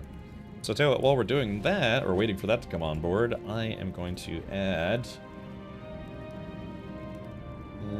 let's see. Oh, that's not the right one. Move. Yeah, we're still raising funds for the racing team. This is like the second annual big fundraiser that we're doing for the racing team, if you will. Image file. And delete that. So yeah, I'm trying to think of maybe some things that we could do differently. Most of this is just kind of recycled from the baby steps stream. But I don't know if you guys have any ideas. Let me know. It's like, yeah. So again, for the race car, we are putting people's names on either the inside or the outside, depending on what tier. We did actually get a new quote-unquote sponsor for the car, so we're gonna discuss with Cat Pain. I need like a good logo. We can have a phrase on there too, like you mentioned, but we could do a logo as well. Okay, I'm buying it then since it's on sale. Yeah, it's 15 bucks. The new DLC that just came out is also 15 bucks, and they have a bundle where you can get the main game, the DLC, the cosmetic DLCs, and I think the soundtrack for like 40 bucks maybe. Let's see. We could always go back to the monkey tail. Well, I mean, I could, or I could not. Captain, did you play Dispatch? I'm hoping to get to it this week. That's the plan, Slackjack. I was provided a review copy. I just haven't gotten around to it yet. Hey everyone, just a friendly reminder that tomorrow night we all set our scales back 15 pounds in lieu of the holidays, in regard of the holidays.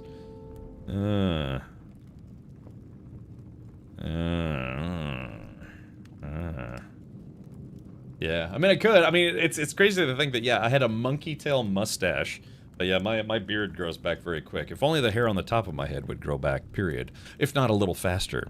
There's some really fun writing. Yeah, I'm looking forward to it. I've had, probably as of recent, more people have asked me if I'm going to stream that game than anything else, which lets me know that I should probably stream that game.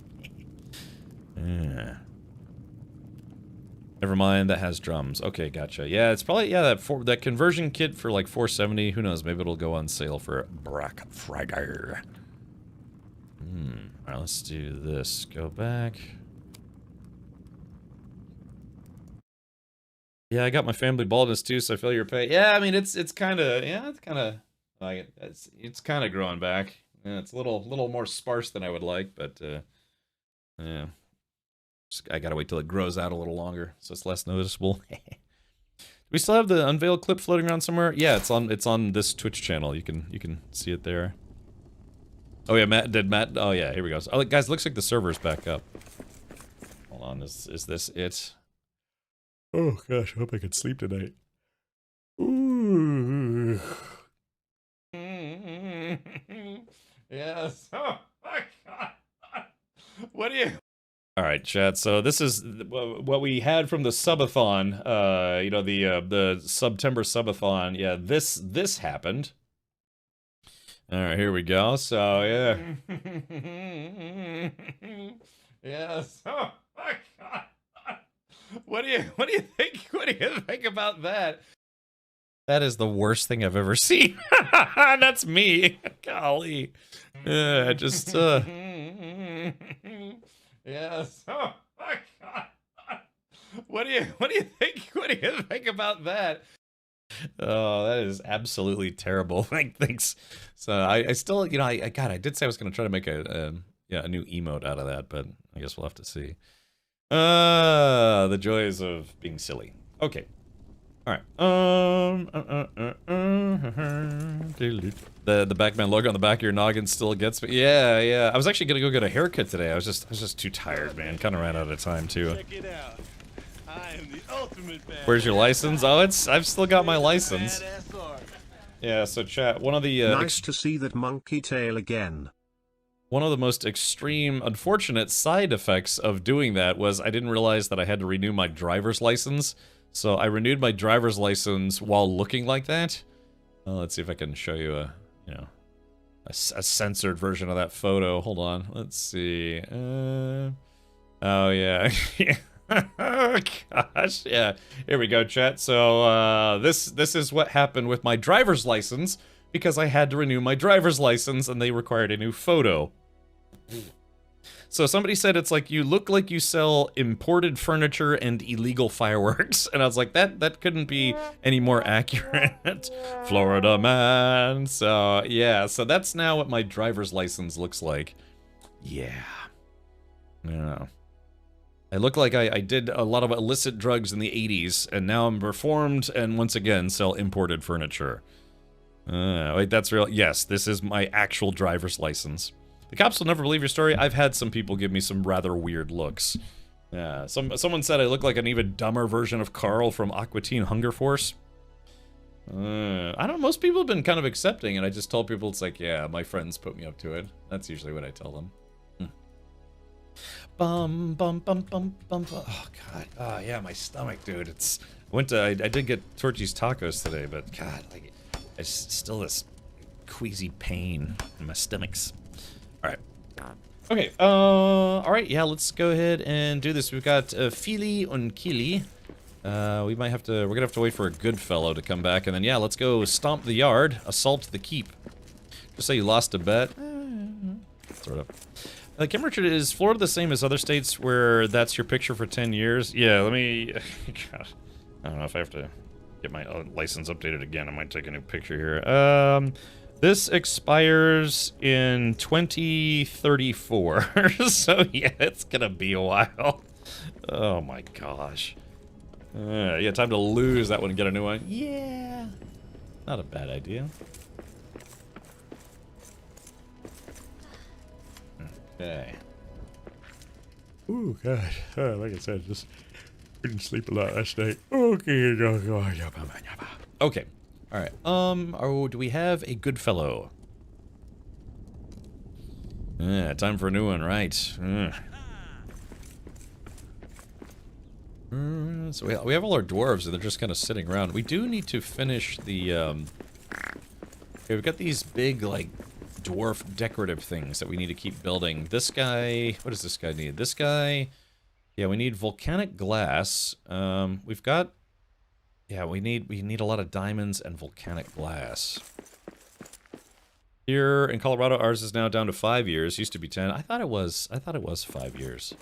This guy needs ubasam wood, ironwood, Shanor ingots, and Nogrod steel ingots, so that's gonna also be, that's a bit of a grind, you know, that's just some grind for the sake of grind, but that's okay. I guess you don't have to do it if you don't want to. We already built the first two. Wait, did we build the first two? Oh no, we built one. Oh yeah, that's right, so we need to finish one. I guess this one will probably be the easiest one to finish. Well, except for the diamonds. We have to make some more bronze, which that's not difficult. But yeah, we have to get diamonds, and I still don't know where to get volcanic glass from. I'm assuming that's something we haven't seen yet. Okay, Matt's gonna be joining us, and I think Goodfellow just joined us. Yeah, 4-pack of Dwarven Lords. Lords of Moria. So I should probably learn how to make beer at some point in this game, because I don't know how. I don't think I ever learned how to make beer. Oh, brewery full. Oh, this one has evening ale. Crisp and sour craft brew helps cleanse the drinker head to toe, both prevents and cures poison. Ooh. Hop goblet raises max stamina and stamina regen. Ooh. Hourly bloom, kudzel oats. Greatly restores health. Milled oats. Increases all damage resistances. That would be pretty good. Orcish medicine.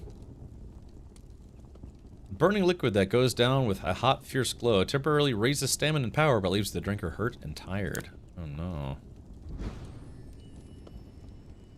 Oh yeah, Dawnbreak Pale Ale. That sounds like it'd be pretty good. Smoked mead. That'd be kind of nice. Here, let's... Oh man, it's gonna take 18 minutes to brew that. It's gonna be a while. Okay. Now, this guy says he's hungry, but we have a cook. The cook is supposed to be cooking for other people. Already started on my holiday bod, ordered cheese sticks and garlic knots from Papa John's. Oh, you like cheese sticks. Do these guys not have any food anymore? Hold on. Oh, yeah.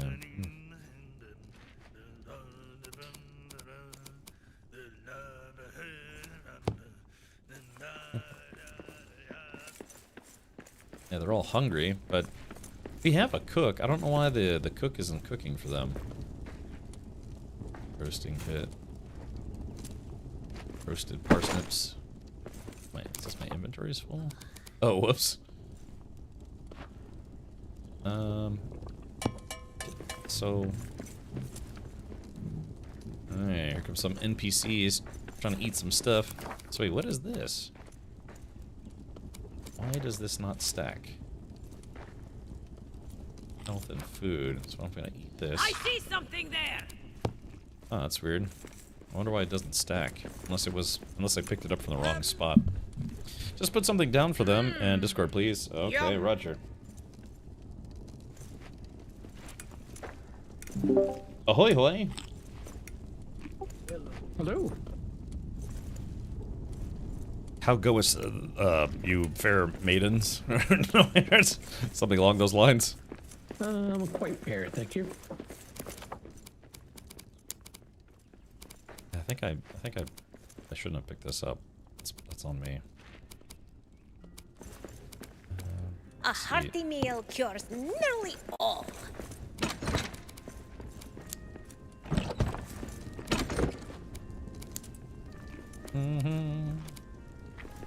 Might need more room. Okay, I guess Keely, or Zybok, here, take a few of these. Yeah, I picked up a whole stack when I didn't mean to. And here you go, Matt. Yeah, whoever cooked the parsnips. I don't know if that was the NPC who did that. There you go, there's some... I went over and just cooked the ham. I don't know if Goodfellow... Where's Goodfellow at? Oh, Goodfellow. Goodfellow, here, take some of these cooked parsnips. Did you have to reset the game for the new updates? No, we continued our pre-existing save. Let's see, drop. There you go. Here, eat those when you're feeling famished. Alright, let's put some stones on me.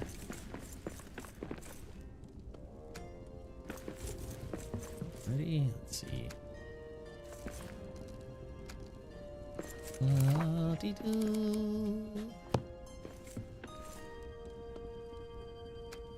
Alright, sorry, I'm just dropping stuff out of my inventory at the moment. Bones. And then we will depart for the Elven Forge, the secret Elven Forge of Celebrimbor. Let's see.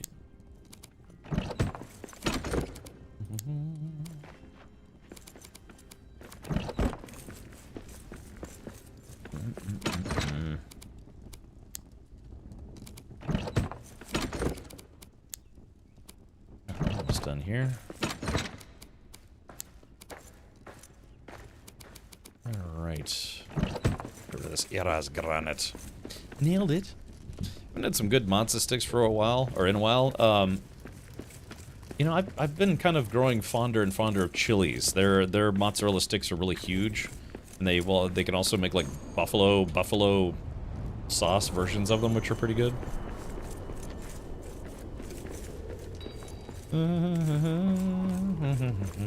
Okay, so let's see. Got a pinch of gold on me. Let's drop the gold off.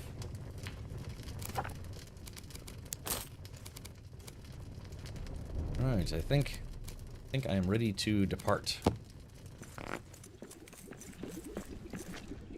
Here we have deep fried cauliflower in the buffalo sauce. Ooh, yum.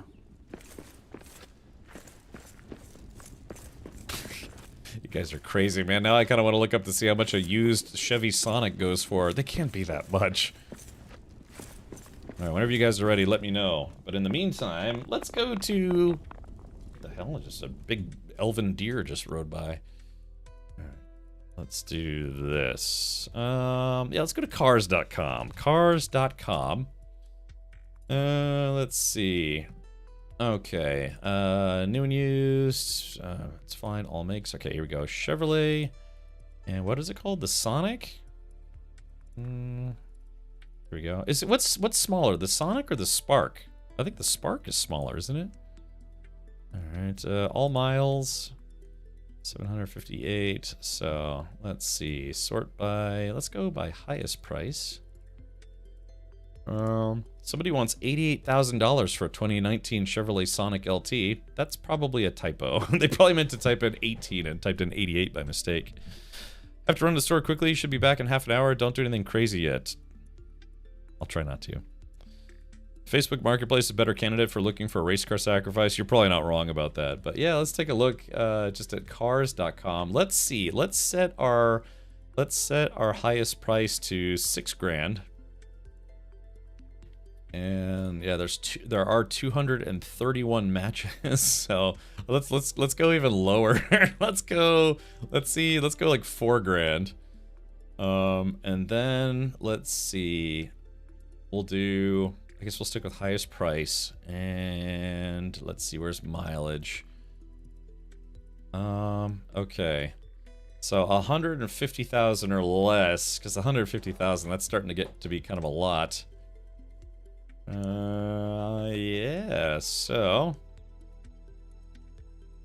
Yeah, now, and then we'll take this and we'll sort this by lowest mileage. So, there you go. That's a damn good candidate right there. Or like, yeah, these two. Look at this. A 2017 Chevrolet Sonic. Oh, that's the LS. I kind of want the hatchback version. I guess it doesn't have to be the hatchback version. It's whatever's cheap, right? Yeah, here's a 2017 Chevrolet Sonic LS with less than 100,000 miles. That's actually not bad. $3,500, and you could probably haggle them down to like 28 or maybe like 27.5. So yeah, you buy this, and let's see if they got some interior photos. I mean, that's not bad. The paint is not, well, in a couple spots. Yeah, all this stuff comes out. You know, when you're turning a car into a race car, all of this comes out. Yeah, I mean, everything. You strip everything out of it, stick a roll cage in it, and presto, you got a race car. Well, sort of. But yeah, all the seats and things, and yeah. You know, like I said, if I was going to build another race car, I would leave the dash in this time. Yeah. Yeah, there you go, man. Let's see. Okay, but if we wanted to go like super cheap on this, let's see. Let's sort by highest price. There are 26 matches. Cookie preferences, reject all, always.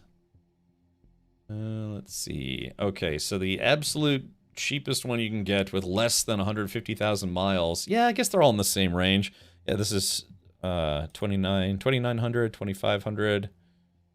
Used. This guy claims if they always put 100,000 miles on the dot, it's probably just over 100,000 miles.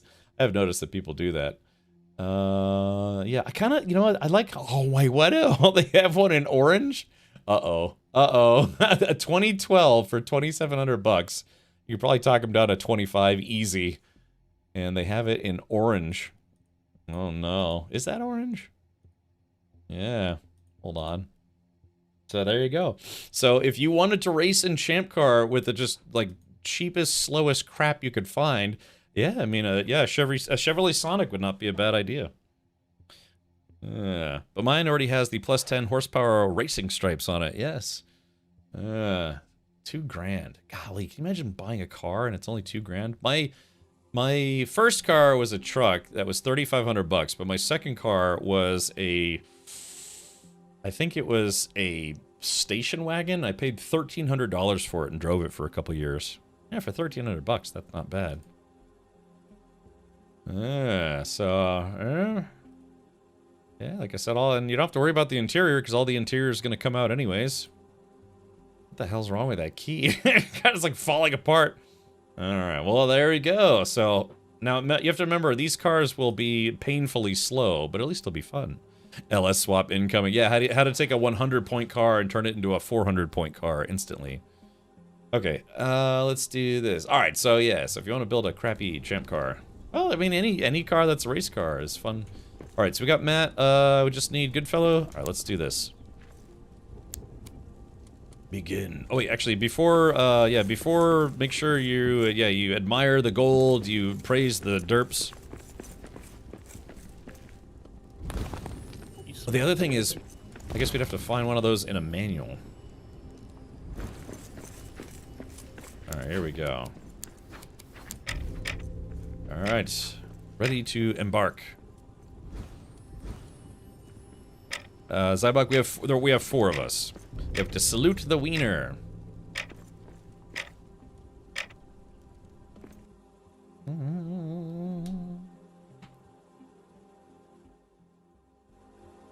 Certainty of death, small chance of success.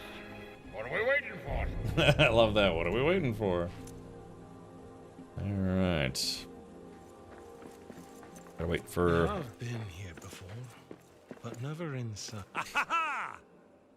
I have no memory of this place. In all my wanderings through the misty mountains, somehow its very existence has eluded me. I find that troubling. You sound unusually unconcerned, friend. I feel fate closing in on us. I will stay here and let you tell me what lies inside. Now I am worried. Still, let's tempt fate. This sounds like Gandalf in disguise. All right, here we go. Charge! Yeah, I'm still on the loading screen. Oh, never mind. Uncharge! Don't charge just yet. Yeah, welcome everybody. Thank you so much for coming back. Yeah, like I said, I'm sorry I missed yesterday's stream. I was just I was a little indisposed. Thankfully, they didn't have to dispose of my corpse because I didn't make it.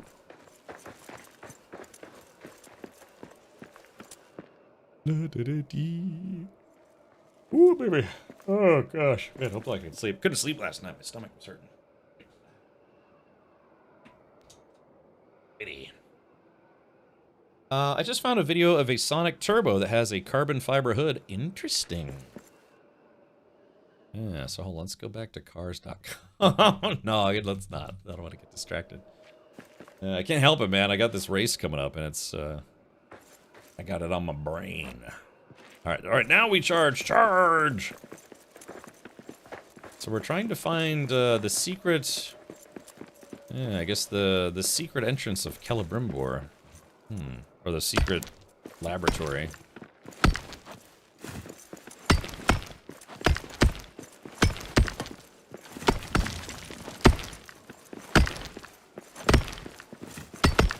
Spark is a hybrid or electric. Is it? Keep that tune going. I've ne'er beheld my cause a doom, but know my home will greet me there. The gates will part like open arms, entrusting me with jewels rare. Below the mountains 3 and tall lie pillared halls that stand apart. I've ne'er beheld my cause a doom, but know the road I'll take by heart. Oh, I love that song. Yeah. That's what the dwarves do. They sing. spark is a little Kano poop box. Yeah. Just think, you could come in first place and still be behind 80 other cars in the F class or whatever it is. Take a dump in outer space. Oh, or, no, wait, that's not how that song goes. Why can't they place this a little better? Hold on, Zybok. Yeah, I'm trying. Wait, Zybok, you're smashing where we need to put the wood so we can actually get to the mithril. Zybok, if you could, yeah, there we go. Just give me a little bit of room there, buddy. Yeah. Maybe Zybok, we can make you a suit of mithril. It's Deep Rock Galactic, the prequel, yes.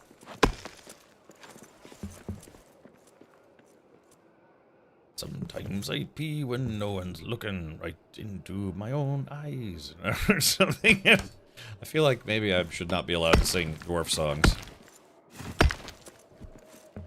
Alright, here we go.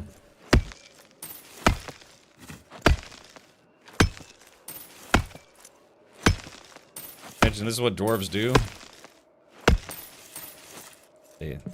They mine and they dig things. Okay, let's see, so... But I need more light. Yeah, let's see you. There we go, just gotta get the last of the mithril here. It gets a bit hard because... Get ready. This is a, it's a third-person game. Oh, come on, we can take them. The dwarves have found their way. Time to get the dragon's ring from them. Alright, here we go. I need a better weapon for this.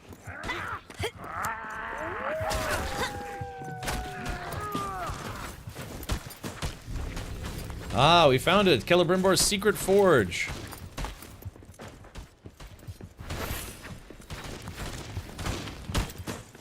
Yeah. I wonder if we'll eventually learn how it is that these orcs are able to heal themselves. Ow.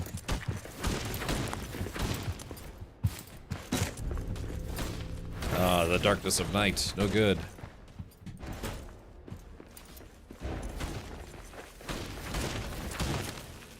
Still here. To clear out the filth. Alrighty. Oh, here comes some more of them. Fall back to the gate. You want to try to fatal funnel them? Yep, we got some people down. Ow.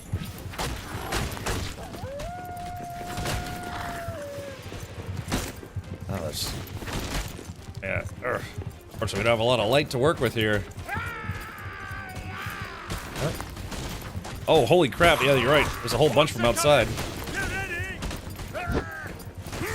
Alright, I'll try to keep them off you for a little bit, Matt.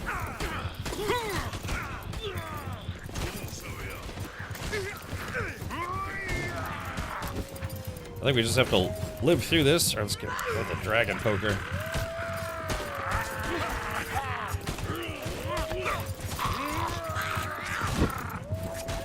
Oh, damn, my armor's gone.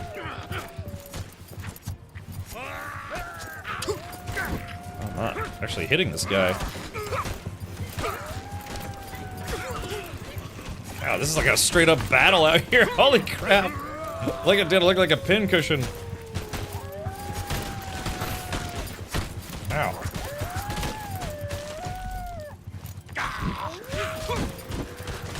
Holy crap. We're getting our butts kicked out here. Oh, Keely is down. Oh, Goodfellow is down. Shit, I'm almost down. Here, 6. I can't heal for some reason. Oh my god. Yeah, it wouldn't let me heal. I wonder if we're supposed to, intentionally supposed to lose here. Yeah, because it wouldn't let me heal at all. Die and reawaken. Jay Grind? Is he here? So, Hold Can you on. hit return? See if that works. Yeah, we're still. Yeah, I'm still here, but yeah, I kind of don't know what's going on. It was just weird. It wouldn't let me heal at all. Oh, yep. I was spamming my heal button. It wasn't working.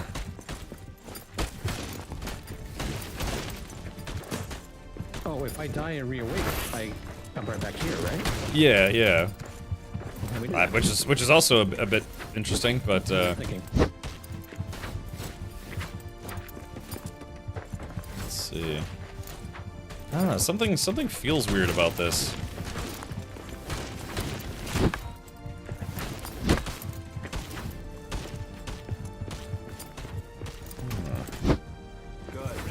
Feels like the hitboxes feel kind of weird now.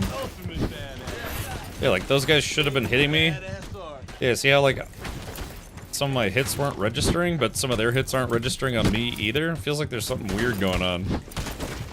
Hey, Devastate. Yeah, this is I don't know if we're having like technical difficulties, but I don't know. The game feels kind of weird at the moment.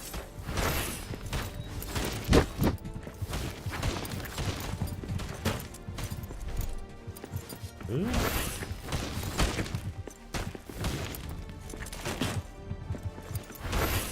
Phew.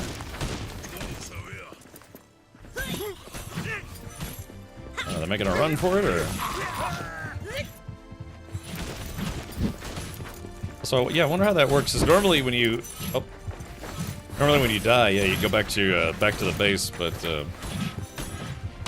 yeah, I don't know. Yeah, right. Maybe it's some kind of lag.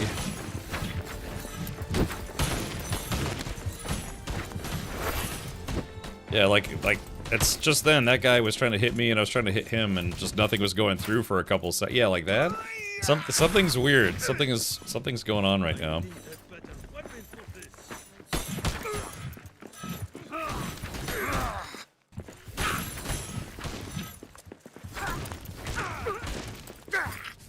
Well, it's not helping us either. Too. We're in the dark and we're getting a shadow curse.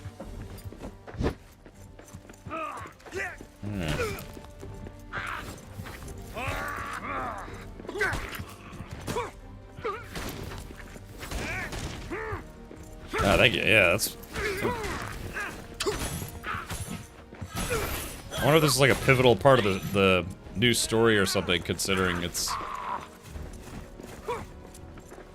being particularly difficult. Down. Something there. There's Goodfellow. Oh yeah, maybe it's lag. I don't know. Something felt weird just then. Like for instance, yeah, like these items, I should be able to pick up these items, but I can't pick them up, and my inventory is not full. So yeah, something is definitely going on. After this mission, we might need to have Mad Buddha reboot the server if he's available. Now we've got another horde. You just got done with that. And there's an accord.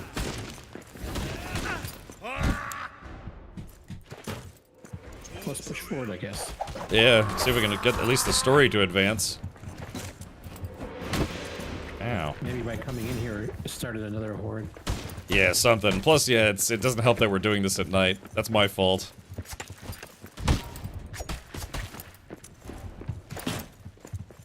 Yeah. Just something don't feel right.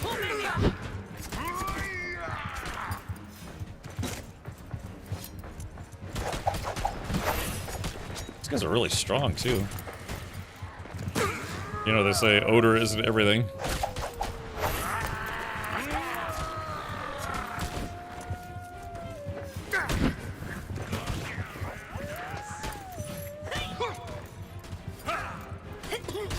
I guess if you die, just release and come back and keep fighting. Eyes up! Monsters in the air! Ooh, that's a lot of damn orcs.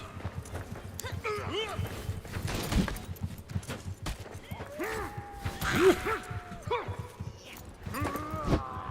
you imagine trying to do this solo? Where you got like 18 orcs all trying to fight y'all at the same time? Oh. Speaking of about to die.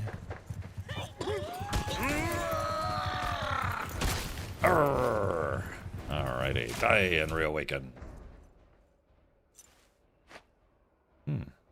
That's interesting.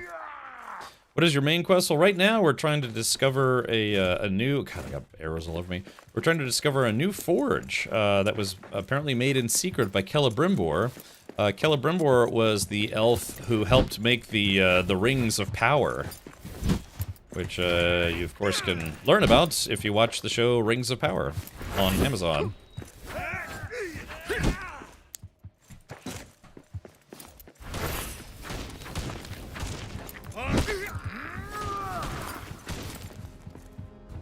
Phew.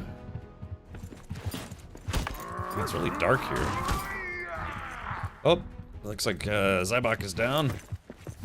And this weird like healing ability. I don't remember the orcs in the main playthrough having this much of a healing ability. But could be, like I said, it could be something new.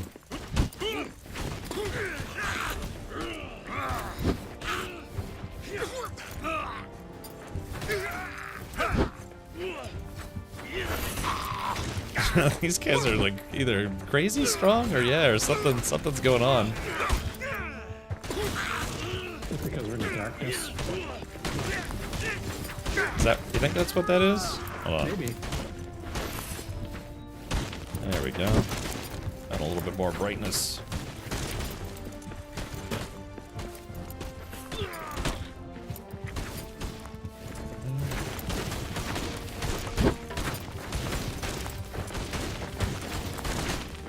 Man, orcs are normally kind of strong. Oh, my shield is broken now, but they're normally not this strong. Holy crap. I think the server might need a reboot.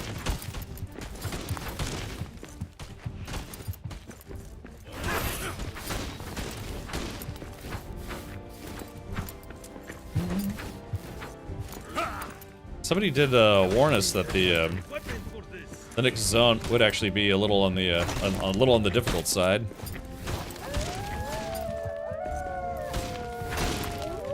It feels like I'm chopping an iron statue.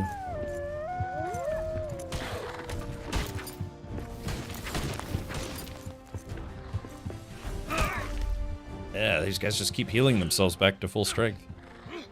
Is your gear broken? Yeah, it's starting to get that way. Yeah, Zyphon. Yeah, I don't know. Something doesn't feel right. Hey, there's something there. Oh, I guess we'll just keep fighting. Sabak says me too. Yeah, something's not right.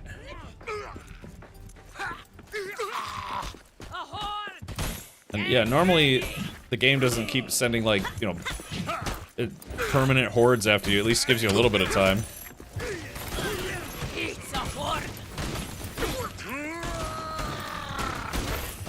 Kick that guy right back off the mountain. Let's see if we can. There we go. Knock those guys. Oh no, good fellow, don't fall.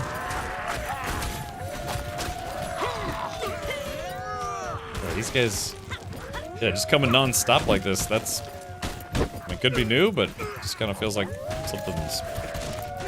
Genji says it's a hard level. I don't know, it doesn't feel like, something feels like it's wrong. Like, there were some items that I couldn't pick up off the ground, and then sometimes my hits weren't landing and their hits weren't landing.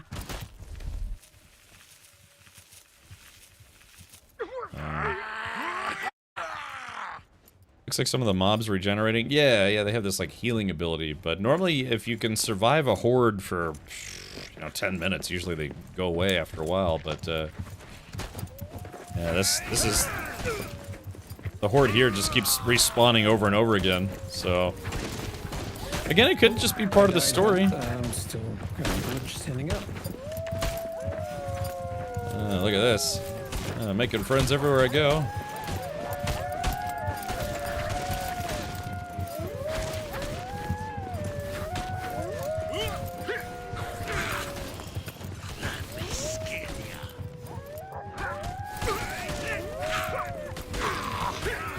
Man, I'm trying to beat these guys up.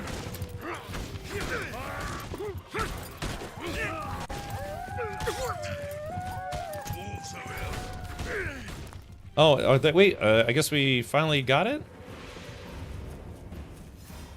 Phew. That was... Golly, look at my health. Try. The first try. The ring. The which ring?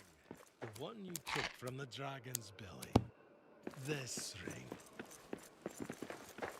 Hold on. I see something there. It says, they're looking for this, the worn ring you found in the belly of Narag Shazan. How do you have the ring? You took it? I could not resist, but I now clearly see the danger. You must take it back. I should not make use of it if I were you, but keep it secret and keep it safe. Yeah. Now wait a minute. He's saying a lot of lines that that Gandalf said. So I wonder if this is actually Gandalf in disguise. So we build a vault and lock it up for your sake as much as ours. We'll encase the ring. Nothing stronger than a dwarven vault. I guess so. Build the vault of Kafrun Unshi. This ring must be more than a mere trinket. Anything orcs are searching for, it's our duty to keep from them. If we build this great monument, we can lock it up for good. It makes me think that maybe it's one of the rings of power. You know, the... What was it? How many rings did they give to dwarves? They gave 3 to the elves. Was it 9. 6? Was it 9 to the dwarf? I think so. And then how many was it for men? I think I got Yeah. 1. No, that can't be right, because think of the Nazgul, there's like 7. Yeah, it was 7 for dwarves, 9 for mortal men. Thank you. Yeah, see, like, I can't... There's definitely something wrong, because I can't pick stuff up. Some stuff is just being weird. I think the server needs a reboot. I can pick that up that you just went by.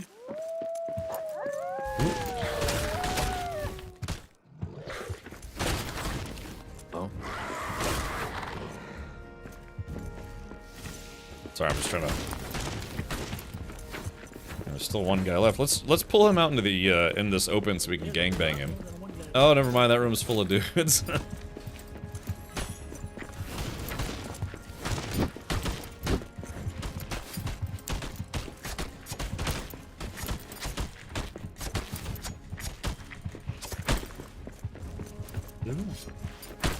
Ow.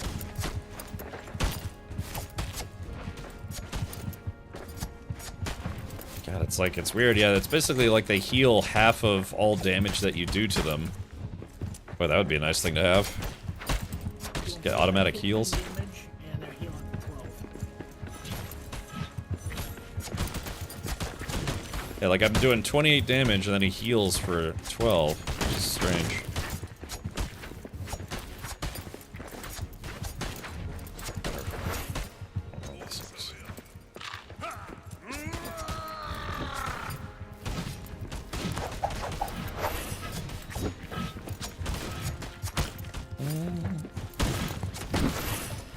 I think is there anything in here that we actually need to find or do, or? There were tunnels off of it, and I'm finding a lot of myths.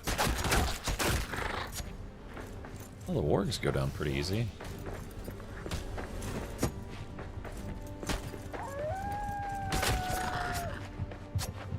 Yeah, like yeah. For some reason, like the dogs aren't even putting up a fight anymore. This can't be right.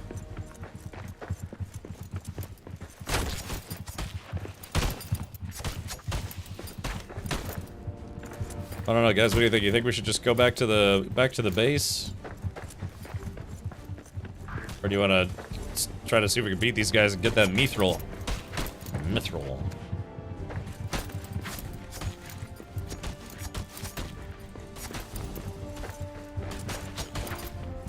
So we can kind of combine our efforts here.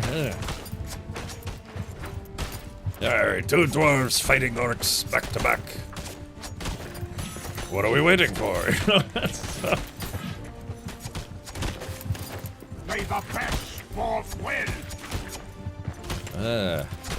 I'm sitting pretty on 43.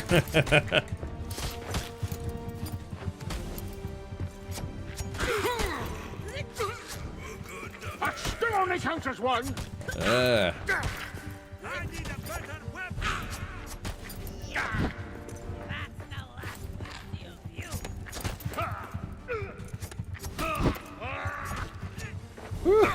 I got 4 of these guys on me.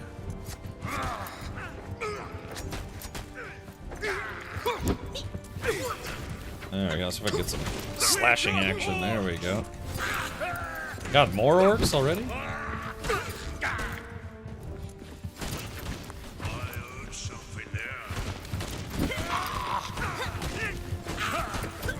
Whew. What do you think of this game, Dusty? I've had a lot of fun with it. I've beaten the game 2 or 3 times now. Oh, my weapon broke. Oh yeah, yeah. My weapon's probably gonna break here now. I got the swords. Yeah, I mean, maybe this place is just set up to have infinite orcs. Yeah, I'm basically just kind of wasting all my limber spread at this point. Oh, there we go. I've been filled. Phew.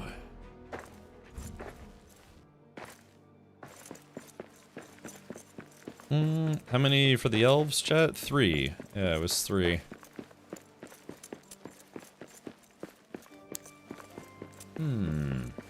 Yeah, the Amazon TV show Rings of Power explains how, well, they made the Rings of Power.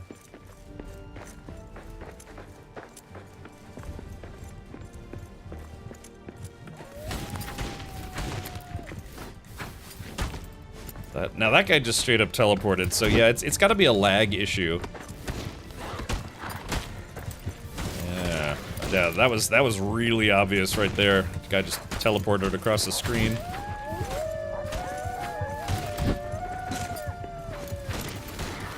Were there more orcs down below or no?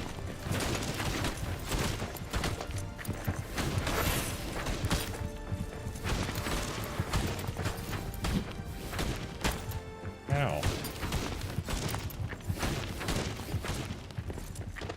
Oh, phew. See, these guys just keep healing themselves. It's crazy. There's a drake here. Yeah, they did say there would be drakes in here. Yeah, I don't know, guys. It kind of seems to me like they're just endlessly spawning. Yeah, I think so. There's drakes here. We gotta kill the drake to get through to each chamber.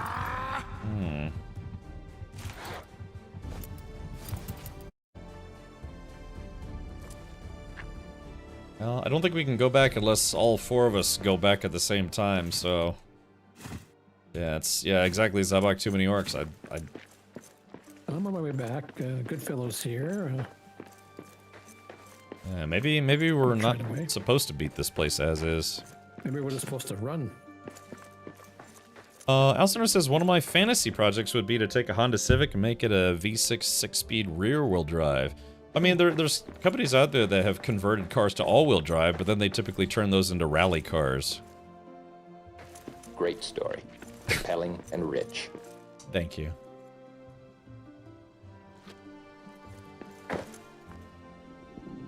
Okay, yeah. Yeah, otherwise, yeah, just be like an endless battle in there. Thank you, Gingy. Yeah, Dusty, I like it. It's despite like that fight right there is not a good representation of what this game is like. I don't know, like I said, if it's intentionally. Whoa.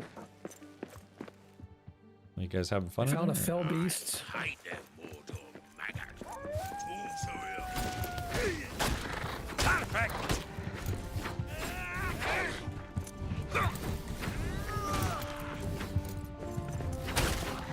Yeah, there's got to be something that can counteract all the healing that these guys do, because, I mean, they're already kind of hard, and like I said, it's almost like every hit.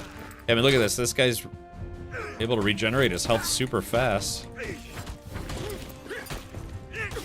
Yeah, it's much worse in here, so there's something going on. Could be the ring. Could be drugs. Work meth, you know? You never know.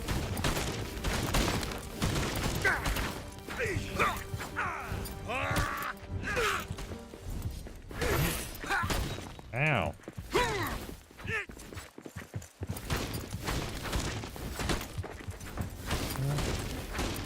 This is, I mean, this is a tier 6 sword too, isn't it? Hold on, let's see. Tier 6, so I mean, it should be able to fight, you know. Oh, there we go. Alright, so yeah, my shield and sword are dead, and my bow basically doesn't do any damage. So...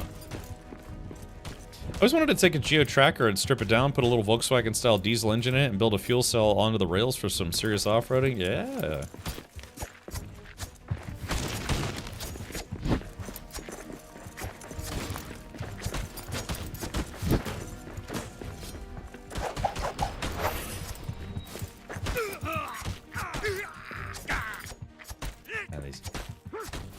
These guys are just eating the damage like it's nothing.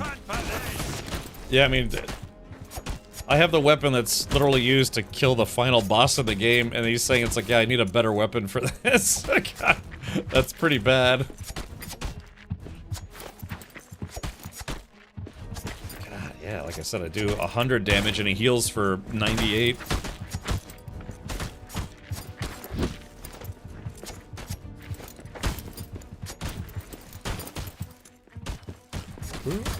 Oh, almost dead. Almost dead again.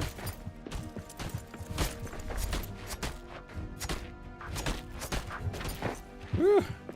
Can I live? Can I live? And... oh, got chopped in the back. Hey, Phil, you're doing well, man. Doing well. Whew. Alrighty. Alright, guys. Dude, I think this is gonna go on forever. I think we should just depart at this point.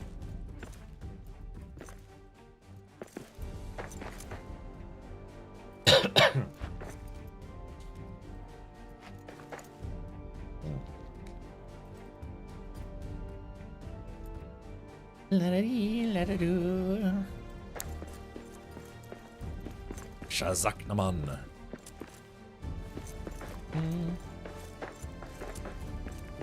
Mountain lure. What a bore. Achilles bringing friends. Alright, look.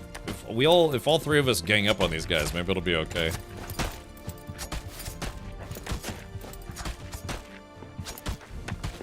It's got very hazy in here. Ah, so there it is. The company has the ring.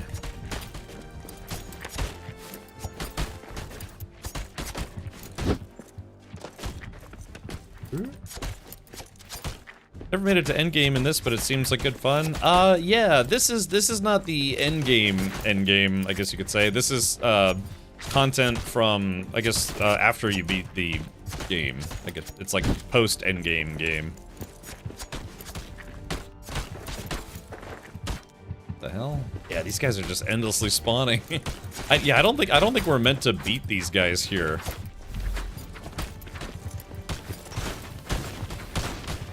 Alrighty, yeah, let's just get out of here. Because yeah, these guys are just they're basically every single one of these guys is a tank. Alright, there it goes. Yeah. It's kind of like smashing your face against a brick wall and expecting different results. You don't have any weapons? Gingy, all the weapons broke. Yeah, I had my sword broke, my shield broke, my spear broke. So yeah, I don't think we're supposed to be able to beat those guys there. And like I said, unless the server needs to be rebooted because it's bugged and they're just spawning infinitely, but I don't know, maybe that place is not meant to be defeated like the other places are. You know, some games do that. You know, they have it where it's like, yeah, these enemies spawned endlessly. You just get what you need and then get out of there.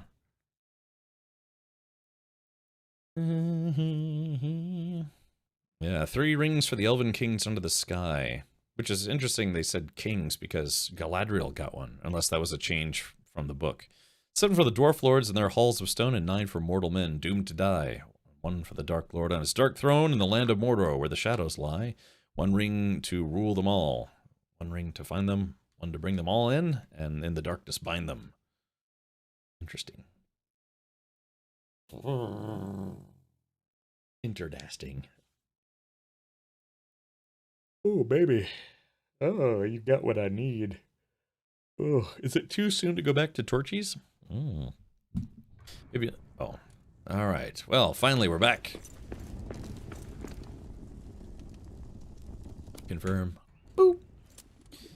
Yeah. Okay, so, all right, well.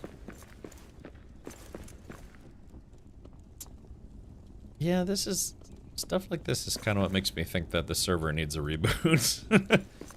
Oh yeah, Failure. Yeah, I was in St. Pete earlier today, and stopped off at Torchy's. And it was good. I went full political today. I got a Republican and a Democrat.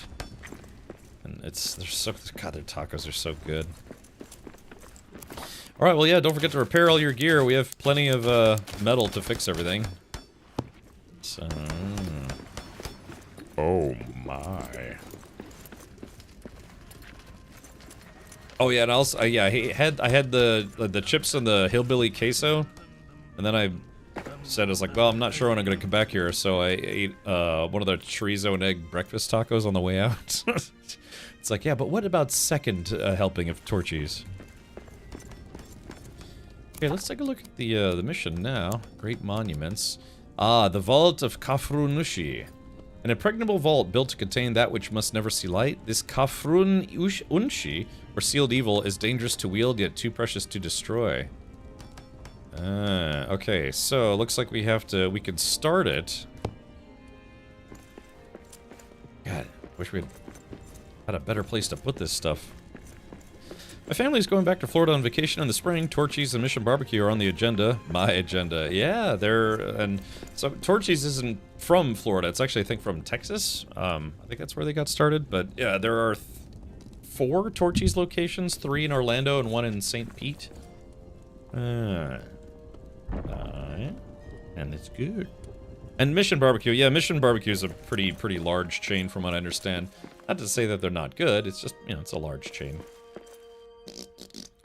Okay, so let's do this. We are going to move this carpet. Small orange rug built by a thug. We have to build the vault of Anagzumi room. Okay, here we go. Okay, well, I don't want to block our entrance, but we're kind of running out of room in here. You know what I mean? So we might have to... see. What about there, maybe?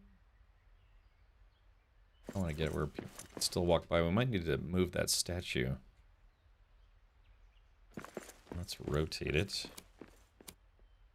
What about Shmiya? Okay. Rally the builders. Okay. Confirm. Alright, so we got the vault started. Yeah, we have to build these gigantic pillars in front of our base. Brisket tacos, you say? Yes, that's what I got. Yeah, what the one... God, what did I get today? I think one was like a barbacoa taco, another one was a brisket taco, and then I got a chorizo taco. So they were all good. Plus, I got some queso that had, you know, like cilantro and more chorizo in it. Apparently there were plans for Torchy's out here in Vegas last year, but it has not seemed to go anywhere. You'd think they would do really well in Vegas. Alright, nice to see the builders getting to work immediately. Yeah, but this is the vault of Carcoon, or whatever it's called. I tell you, well, they're working on that stuff. Yeah, Torchy's! Let's go to torchy's.com. Torchy's. So, yeah, it's kind of like one of these, like, I don't know, gourmet taco places, kinda. Yeah, that's the new flavor. I think Hankin got that today. Yeah, limited time only. They do, yeah, like, kind of like Tex-Mex style things. Yeah, this is, oh god, this is the queso. So they put, it's queso, and then they put a little guac in there, cilantro, some of that, like, powdery Mexican cheese. Just a line of their Diablo hot sauce, and then you can get a hillbilly style where they put shredded chorizo in it, and that's what I got, and it's so good. Like a small thing is, you know, with chips and queso, it's only $5. You can also get like a double portion. Yeah, but yeah. Oh. Let's see. Hold on. Mushroom caps and bean pie, radish chunks and beer pie, cranberries and... Alright, so let's get a Snorchies order now. Let's see, our menu. Yeah, they have, let's see, hillbilly, salsa and chips. Yeah, the Space Cowboy, damn good fajita plate. Trailer park combo. Yeah, look at some of these tacos. These are the chicken tacos. Yeah, brush fire, Jamaican jerk chicken, grilled jalapenos, mango, sour cream, cilantro on a flour tortilla with a side of Diablo sauce. The tipsy chick, trailer park trashy. Num num num. Oh yeah, this is what I got. I got a Democrat and a Republican, beef barbacoa, avocado, cotija cheese, cilantro, diced onions, and a lime wedge with a tomatillo salsa on a corn tortilla.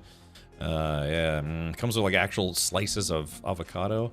And then I got the Republican, which is smoked beef brisket, barbecue sauce, crispy onions, grilled corn relish, cilantro and chipotle sauce on a flour tortilla. My mouth is watering. They have green chile pork. They have one called the Hog Father. They also have seafood tacos, for like seafood tacos, vegetarian tacos. They got bowls. Woo! And they have breakfast. The Wrangler. The Wrangler's really good. It's like a brisket. And then, what did I... Yeah, this is the one I got. I got 3 tacos, and one of them was the chorizo, egg, and cheese. My God, sometimes they kind of skim on the portions, but not today, man. Today, they just, God, filled up the tacos. It's basically flat, just pour a bunch of stuff on there.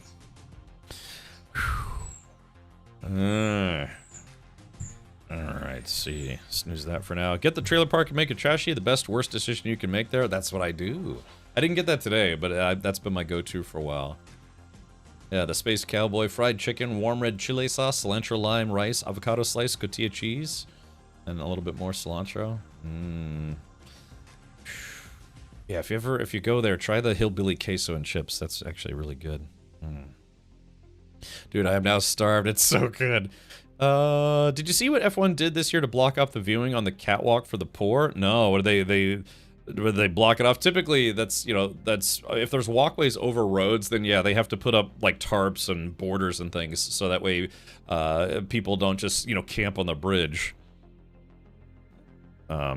Because it can also be unsafe. It's like, yeah, you can't have 1,000 people on a bridge because it might not be rated for that. It's a restaurant called Torchy's Tacos. It's a chain, but they're not everywhere in the United States. They're mostly in Texas, Oklahoma, I think Kansas, and they have some here in Florida.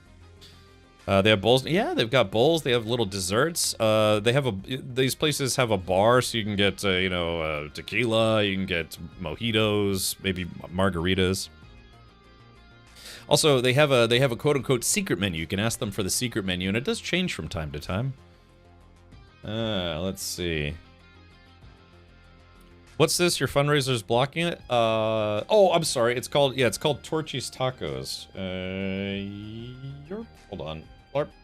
Yeah, this place is called Torchy's Tacos. So they are not everywhere on the planet, but if you could find one close to you, they are absolutely worth checking out. Their food is magnificent. Boop. Sorry about that.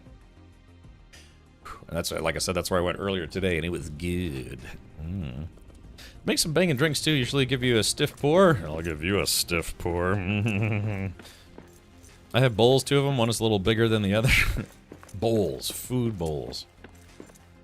Okay, so... Looks like it's dusk. Okay, so we have to wait.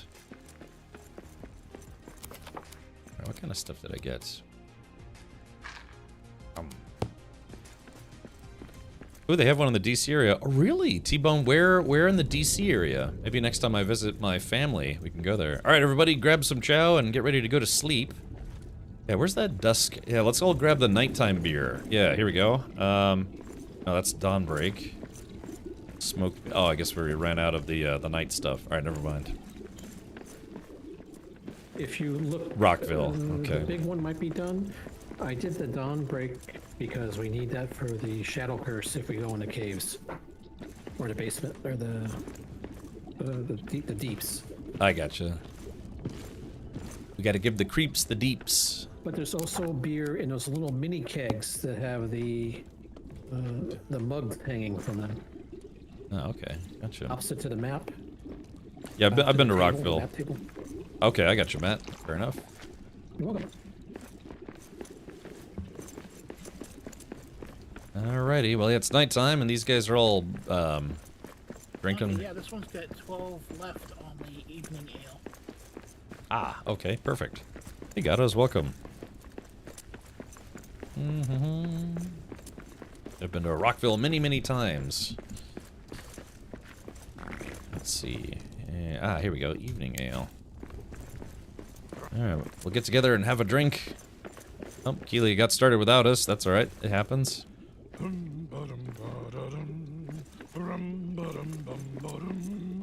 His beard is long, his arms are strong, his voice is sure and stout. From mines he draws a stream of gold, from orcs he draws a shout.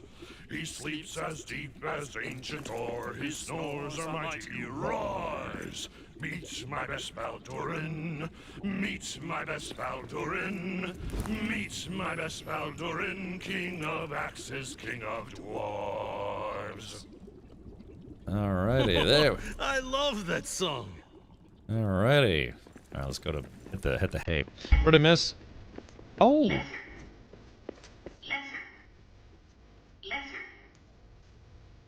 Lizard. Lizard. Lizard. Oh. Lizard.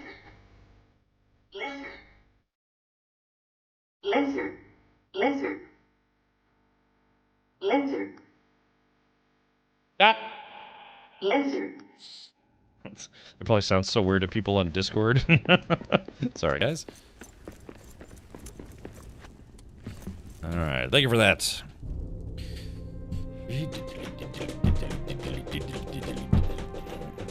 You know what I should do? I should try to bring back one of the racing mini games for chat. You guys remember those mini games? That was from a long time ago. Alright, we got some sparsnips over here. Yoink. Alright, so mithril.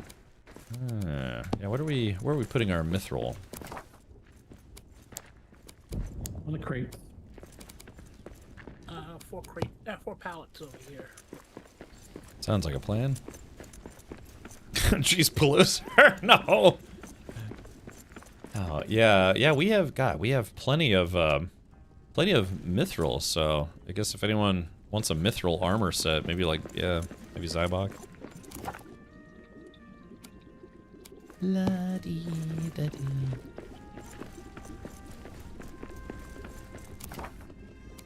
Let's see. Alright, so I'm just dropping some stuff off here. This channel really should have been called Tangent. Missed opportunity. That's because Tangent beat me to it. You know, the streamer Tangent. John is his name, but he goes by John Tangent. John. Now get you gone.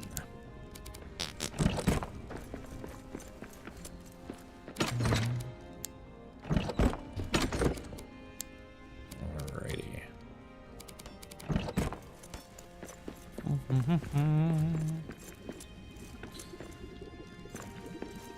I've been here for over 2 years. Oh, what is this? Mention all the people came here for Return to Moria content, and all they got is race cars and tacos. God, that sounds like my kind of channel, to be honest. That's who is this fabulous streamer? How do I follow their channel? How do I find out what they're doing a funding drive for and chipping in immediately? Good question. Good question. Hey, Indiana Jonesy, welcome back. I named the dog Indiana. Alright, I gotcha. Onlygrundles.com. Fantastic. It's like, hey guys, don't yell at me. Yeah, the cook here is the one who's not cooking. Alright, tell you what, I'll make, I guess they, I don't know, maybe they work faster if you actually feed them, which is a shocking revelation, I know. Alright, how many dwarves do we have? 1, 2, 3, 4, 5, 6. Okay, so we have 6 of them, they're all waiting for breakfast. Oh, actually, you know what? That's right, we need to remove this table, because so that way when the food spawns in, it spawns on this table, because they can't seem to get to the one that's over here. At least not easily. Alright. Meat stew. Alright, alright. I know you guys are hungry. Or are very useless cook. There we go. Alright, there we go. Breakfast is served, you fiends. Yeah, most importantly, for the doots. Yeah, I guess it's probably still a work in progress, but the cook, this guy, the cook, I think this guy's the cook. He's the one who's supposed to be cooking these meals for people. Hey, old man Mikey, thank you so much for the 46 months. Less than will work for food. Brad Warper 7. Oh, golly. Oh, man, I hope I could sleep tonight. Yeah, like I said, I had stomach pains yesterday, so I didn't get a lot of sleep. It's hard to sleep when you're like... Well, I think I have enough meat stew. Hold on, guys. Let's see. Where is Goodfellow at? Alright, Goodfellow, here we go. Somebody's been cooking, so I'll just start doling out this food here. 3. And then, here you go, Zabak. I'm dropping some food on the floor. You can eat it off the floor like an animal. There's that. So, yeah. So, yeah, that's food's for you. And then Matt Rodeo, same thing. Matt, you're the one who made all this meat stew, right? I think so. Would you like I don't know about the meat stew. Would you like some skeet stew? Probably not. Okay. Alright, so we have to wait for the workers to finish this thing. I guess in the meantime... Yeah, no available builders. And for some reason they walk very, very slowly. Like, I've just had breakfast! And you're forcing me to go back to work! Absolutely. I like that, yeah, absolutely. Yeah, see this, yeah, the people have the construction hammers, they can work on this stuff. But apparently only, what is it, only like 2 people at a time can work on this? Because we've tried to add more people and it just doesn't work. Oh, yeah, let's see where this guy goes. Let's see if he's... Yeah, so this guy's a builder. Oh, it's actually a lady. This is a lady. Katya Builder. It says she's building. And then she just disappeared. The bird sometimes disappears if you break him down and rebuild him, he'll come back. Oh, okay. If you build it, he will come. Alrighty. So let's see. So just gotta lock up the ring. Alright, well you guys want to find a deep, dark, dank doo-doo hole and see if we can find some diamonds? Because we do need a lot of diamonds. You sure? Well, yeah, because this, We got orcs! Oh, man. Yeah, we need... Oh, no, I guess, I'm sorry, we need volcanic glass, which I don't think we have access to volcanic glass yet. Let's see. Yeah, I still need the Shanor ingots and ironwood. Where do we go to get ironwood? You need the enchantment for an axe, and then you can just chop down any type of wood, and you'll get 1 or 2 of those out of that. Okay.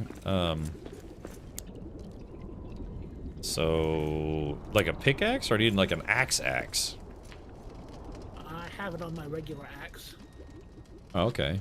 Alright, so... Yeah, we just need to find a place where we can turn it into, Who could resist going to a deep, dark doo-doo hole? Yeah, Clan Wolfheart, exactly.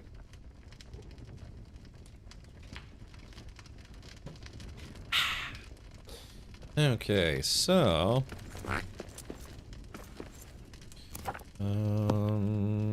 yeah. So is it just like any kind of wood will turn into ironwood? I thought wasn't there like the downtown area where we could break up furniture and get ironwood out of that stuff? Isn't that how we got a lot of ironwood previously? It is, but you can go ahead and just throw an enchantment on an axe and any wood source, tree or whatnot, that you cut down, you'll get the regular wood, and then you'll get like 4, 5, 6 pieces of ironwood. Okay, that makes sense. All right. Let's see. Shanor ingots. Okay, we have enough to make some Shanor ingots. Does anyone know how to make the mithril?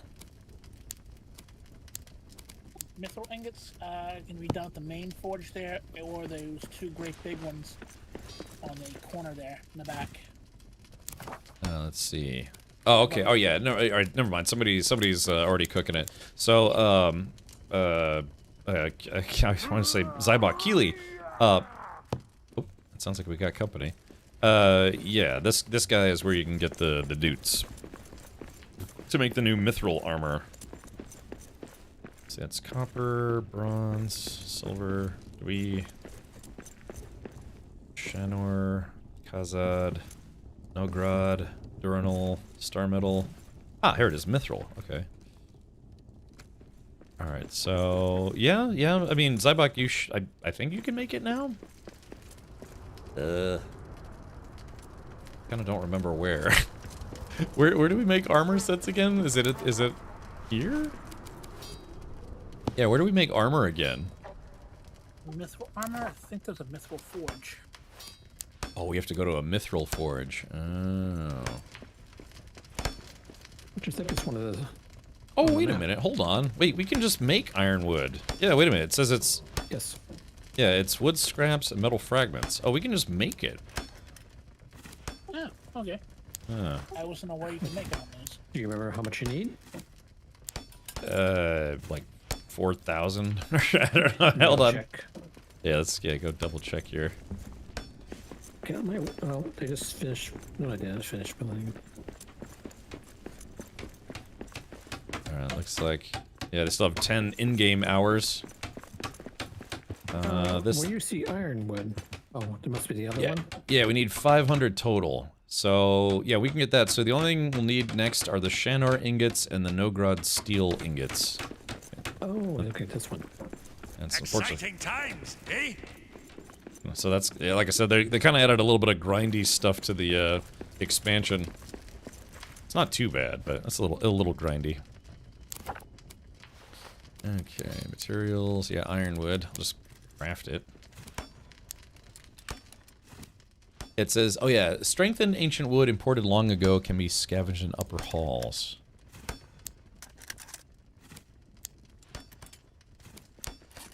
God, this is gonna take a while. Don't we have 2 of these? Yeah, Great Forge of Narvi. And this is the Kudzu one. Materials. Yeah, can somebody help me make ironwood? Because this is gonna be a bit tedious.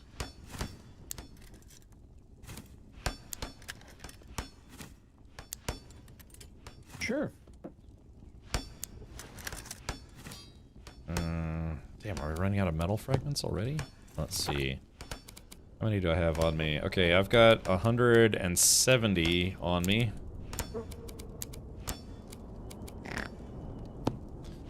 No way to craft in batches? I don't know. I'm still kind of relearning how to play the game. I haven't played this game since last year. The Frightener's Battle Axe. Double-bladed axe with the Nashon rune carved into it. This ritual weapon has a chance to collect trophies from any orc, goblin, uruk, fellbeast, drake, or troll. Not bad, not bad.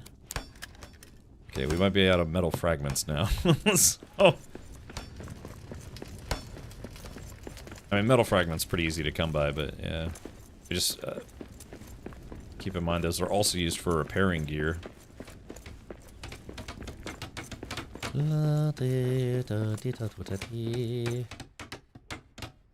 Alright. Okay, we have enough ironwood now. So there is that. We'll put that in the ironwood. Then we just need ingots. We need Shanod. There it is. Yeah, we need 191 Shanor ingots, so that's gonna take a while, and then the Nogrod steel. I got 16 Shanor working. Okay. And then the Nogrod. All right, so yeah, this will be done probably at some point. Thank you, Zybok. Guybok. Wait. What was that sound? Okay. Oh, yep. Yeah, it says less than 5 hours remaining, so that's good. Yeah, dwarves. I mean, dwarves do what they do, right? They gotta work. You dropping your arrows, Matt? Yeah, it's just 2, and I was being lazy. They're mine now. Wood scraps. Let's see. Do you not have an ironwood pallet? Yeah, but it's already full. Oh. That's this one right here. Awesome. Oh yeah, you're right. Okay, gotcha. Yeah, what's that one up there? Oh, that's more ubasam wood. You're not basami. Sorry. Let's do this. Maybe I can just like build them on top of each other.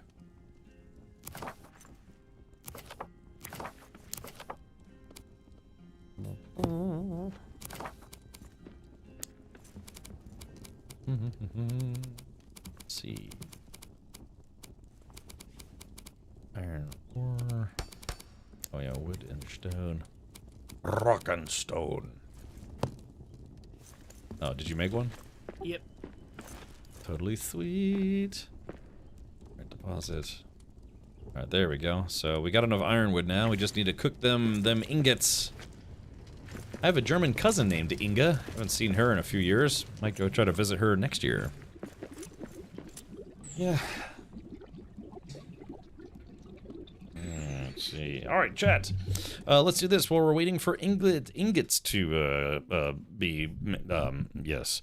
Waiting for those to be put together. Let's do this. We're going to give a quick plug to our channel partner, Main Gear, who's does have some Black Friday deals. You know, a lot of companies are. You know, I think Elgato is doing all those, and they got doorbusters and all sorts of stuff. So yeah, if you're thinking about getting a new PC for Black Friday, you know, at least maybe give Main Gear a look. They're trying as best as they can to keep prices reasonable despite, you know, the RAM, DRAM shortages or whatever it is. So feel free to go check them out. Type in !Main Gear in chat. And again, my new system, which is a beast of a system, was just finished and made by Main Gear live on stream, actually. It's pretty cool. All right, just a little plug for our friends over at Main Gear. All right, there is that. Oh, the camp Mines of Moria under siege. Really? That's strange. Yeah, that's where I'm at. Oh, you're making friends down there, huh? If your cousin's named Inga, does this mean her kids are called ingots? I don't think she has any kids. I don't think she ever had kids. Yeah, whoa, Black Betty, Rambalamba. Alright, only 4 in-game hours left. Do you need help down there, good fellow? I got 3 other regenerating ones here. Yeah, God, I wonder how we're gonna be able to get rid of those guys. Because they are annoying. Annoying like you wouldn't believe. Let's see. What is Eric's perch under? Does anyone remember? Oh, I found it. Never mind. Okay. Oh, excuse me, Zebok. You need to put Eric right where you're standing. Maybe not. Right about. Lord. He speaks multiple languages. Yeah, check them out, Cryptic Life. And yeah, like I said, they're a boutique PC builder based out of New Jersey. They've refused to sell out to any major platform just yet. Kind of like how. Oh, God, what was it? Origin PC was bought out by Corsair. Alienware was bought out by Dell. They said they've had a lot of people try to, you know, offer to buy them out and, you know, start making their systems crappy and sell them at Walmart and all sorts of stuff. But they refused. They said, nope, we are doing just fine on our own. So they're an indie company, man. Stick it to the man. Buy independent. Yeah, wait, what was it?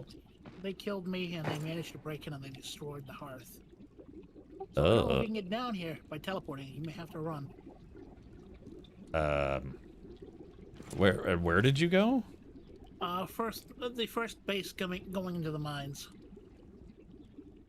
When you came out of the forge area, our main base there, you're gonna take a right, and you're going to the tunnels where you drop it down.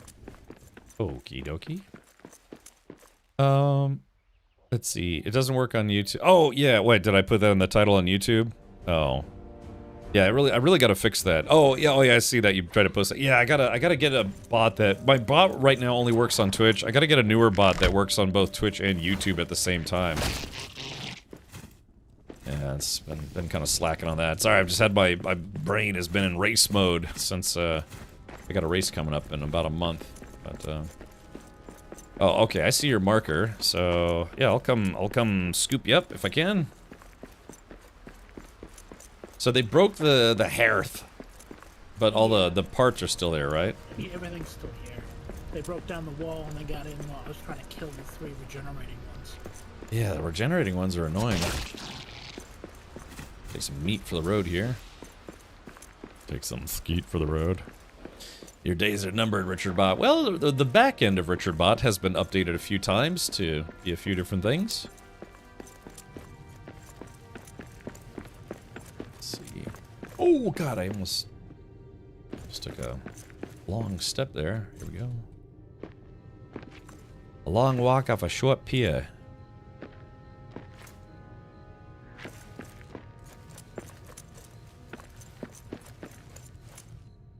Let's see. I should be picking up all these metal fragments since now we're running low on metal fragments. I've updated his back end a few times. Let's see. Did you go? Is it like all the way down? Yeah, or? yeah, all the way down. Alright. Alright, here we go. So the choppiness is not my computer. It's the game itself. It's like a zone-based system. So sometimes if you're traveling a little quickly, the zones have a somewhat of a tough time keeping up. Ah, I see where you is. Ah, rub some stone on it. You're okay. On your feet. Hey man, looks. Hey, it looks fine to me. Yeah, it's still here. Or did you fix it and then they killed you? No, I don't know if you can teleport without a hearth. Everything else is... Oh, the hearth was destroyed. Oh, I see what you're saying. I thought you meant the teleporter. The butts back in sure gets a lot of attention. Am I right? This was our first base, wasn't it? Or no? One of the first ones. I don't think you can access the teleporter if you don't have a hearth next to it. You might be right about that. Okay, alright, so what time is it? Oh, it's dusk, yeah, all the dwarves have stopped working. It takes like a couple, 2 or 3 in-game days. Yeah, the darkness of night. Alright, that means it's time to go to bed.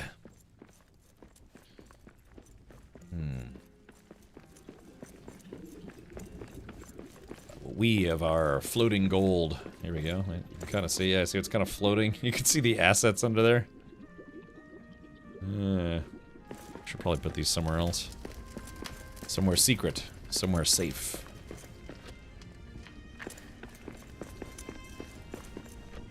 Alright, here we go. Alright, so I'm just waiting for some Schlafzeit. Woo!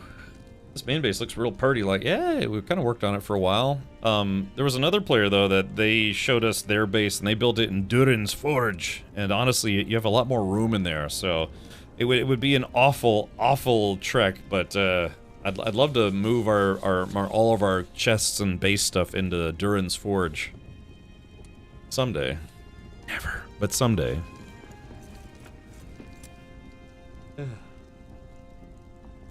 Oh, baby. Oh, my goodness. Sorry, I don't mean to be so yawny.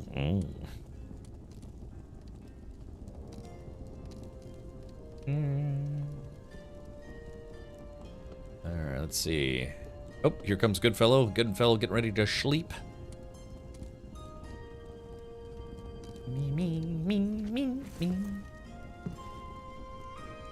My screen continuously falling there. Oh. It happens.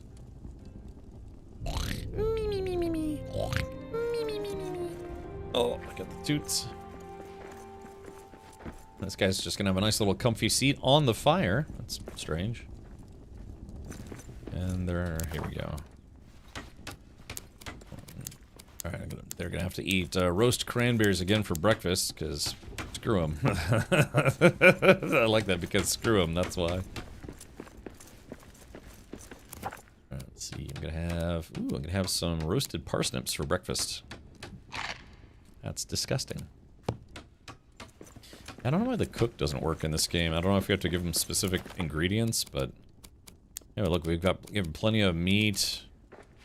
Salted venison. I don't know.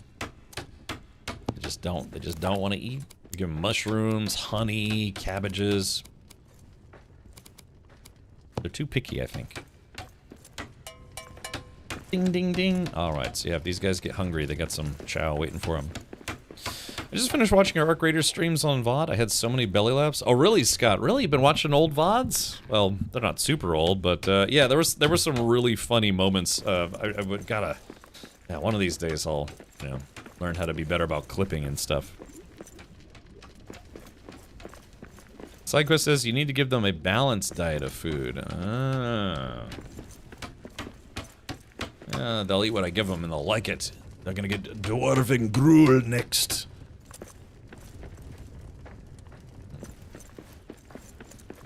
I wonder, yeah, do they work faster if we feed them better? Let's take a look here. Alright, well, okay, there we go. Less than 1 hour remaining, so that's stage 1 of 2. To think this is a vault.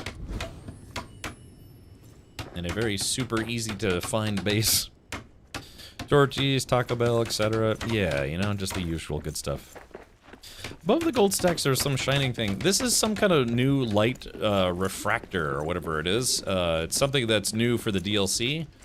Yeah, I guess you shine light into it and it basically turns your base into like a techno base or something. Yeah, listen to house music and take drugs. Ah, the sweatshops of Moria. Yeah, here we go. So let's see. Alright, let's see. Oh, is the light not on? Oh no, is the tower blocking the light now? Whoops. Oh no, I think the tower might be... Because this thing isn't working anymore. Yeah, I think the tower's blocking the light. So yeah, it's supposed to be you have a beam mirror and then you've got that thing which is supposed to, like, I don't know, shine tickly stuff. I think the tower, yeah, I think the tower is now blocking the light. Yeah, oh yeah, you can well, yeah, you can see it's, yeah, you can see the shadow right on it. Let's see, I wonder if I can move this. And then we can aim it right at the prism.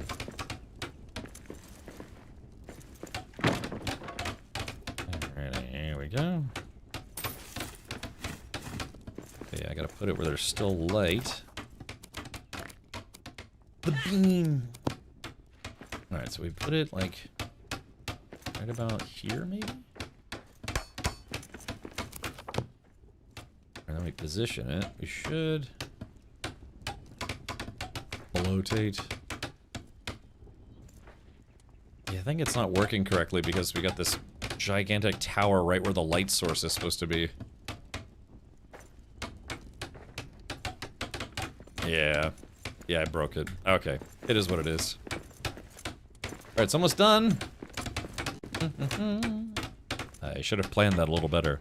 Alright, Cat Mark Mage, please do stay safe, and remember, check, make sure that your testing equipment is recalibrated, because, like you said, it sounds like it's not calibrated correctly. There we go. Alright. Okay, so, we actually have all the gems we need. We just need 500 coastal marble. Okay, well that's good. So where do we get coastal marble? Oh, you think this is all this new stuff we have to trade for? Uh-oh. Oh no. Oh no. It just hit me like a ton of bricks. There's a bright light over here in the forge. Oh, is it, okay, maybe the mirror is working now. Hold on, let's do something. I re-angled it. I got it right. I'm kind of blind. Yeah, okay, so yeah, we might, exactly, we might need to shut that light off. It's like that meme where the guy is in bed and he wakes up and he's like, ooh, you know? Woo, okay, so... dwarf sunglasses. Dwarf boxer briefs. You see, did he just say tickly things? Problem? Yeah. Okay, hold on, let's do this. Emerald Dale. Doug Dimmadome? Okay, confirm. God, I just realized that, yeah, if we have to trade for stuff, Yeah, Emerald Dale is the one you recruit, play the NPCs. You gotta go to the Holland one to get the traders. Hollis, Queens? It's Christmas time in Hollis, Queens. So we'd have to find coastal traders. Red Mountains, Blue Mountains. Perhaps we can trade. What are you looking for, friend? Oh yeah, wait. Oh, wait a minute. We have Blue Mountain Trader. He's got some coastal marble building set. And this one's got volcanic glass. Oh, okay. Perhaps we can trade. Okay, so I'll this take guy... emeralds. Oh, this one will take emeralds. We don't gotta craft anything. Just straight up emeralds. Okay, yes. This guy needs steel arrowheads, crystal lamps, and copper ingots. What are you looking for, friend? And to Gold and silver filigree, carpenter's kit, and emeralds. Yeah, this guy has the coastal marble that we need, but we have to have Blue Mountain kinship. Okay, so let's do Perhaps we can trade. steel arrowheads and copper ingots. Here, chat, write this down for me. Perhaps Crystal we can lamps, trade. steel arrowheads, and copper ingots. And he'll buy 120 of those. And yeah, okay, we can get the kinship we need. So chat, write those down. Crystal lamps, steel arrowheads, and copper ingots. If no one writes it down, I'll be very sad. And punitive. Wait, yes. Yeah, basically they've kind of added a bit more story to play after the main game, and just, you know, kind of encourage you to keep doing what you're doing for some other stuff.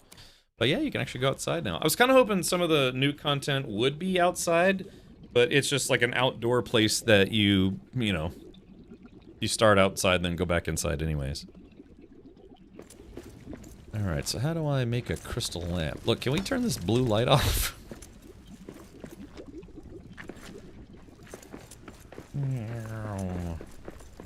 It's a bit grindy, but not too bad. Alright, here we go. There we go. Alright, so now we're not being blinded. Alright, copper ingots. Man, this guy's gonna chew up our copper ingot supply. Now, hold on. Let's make sure we're not giving them stuff that we need to give them. Yeah, so you said you were trading emeralds, right? Yeah. We had plenty in there, so I grabbed like 3/4 of what we had. Yeah, I haven't done anything with it yet, though. The tower needs emerald as well, so... and now we don't have enough emeralds to actually finish the tower once we get the coastal marble. How much do we need? We've got 87 in the box here, and I've got 30, 60, 90, 120 on me. Okay, can you keep 9 on you? Because if you keep 9 on you, the base has 91, so with your 9, that's 100, and that's exactly what we need. Thank you, Formula. Thank you for streaking. Alright, coastal marble. So how do I make a crystal lamp? Workbench over here where I'm at. It takes true quartz, 20 of them, and 20 iron ingots. Okay, he's only willing to buy 1, I think, so... Tools... let's see, orders... Ah, here we go. And steel arrowheads. Oh my god, it takes Khazad steel ingots to make those? I don't think so. Ah, it says crafted by artisans. What does that mean? I'm guessing an NPC has to craft them. Oh, really? An NPC has to make it? Oh, man. Nothing's ever easy. Jeez. Alright, well, it sounds like we're gonna have to be cranking out a lot of copper here. Alright, let's see.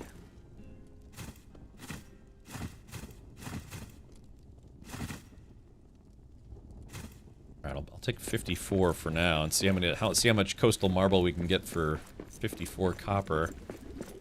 This is interesting though, yeah, it's kind of like a dwarven trading system. So, you get the stuff out of Moria that they want, and they give you the stuff from their homeland, which is...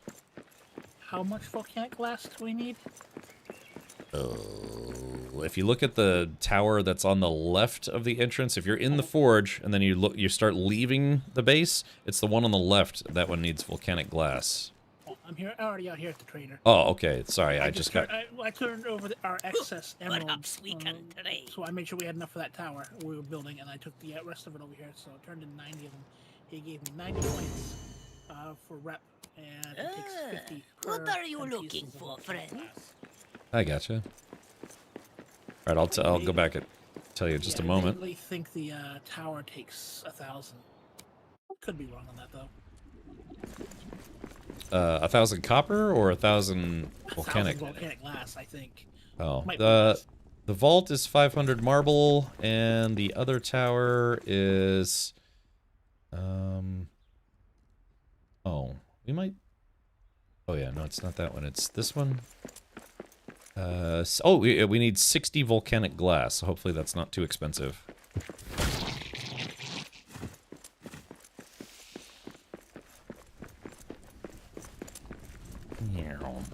Yeah, doing a little dwarf porn. I mean, dwarf trading. They have a category for that on Pornhub. Bronze. Okay, so I picked up 10 volcanic glass. So I can get them one. He still leaves with at least 40 rep points with him though. God, yeah, they did make this a little on the grindy side, didn't they? If we can farm them up, he will take another 120 emeralds. So that means we'd have to go down to the deep, dankest parts of Moria. He will also take 4 carpenter's kits, and he will take 6 Perhaps we can of the trade. gold and silver filigranes. But again, you need the artisans to make those. I gotcha. What are you looking for, friend? Ah, okay, so this guy trades 100 coastal marble at a time. So, and they have up to 700, so. Alright, well that's the first 100 of coastal marble. Ugh, God. Perhaps we can trade. Alright.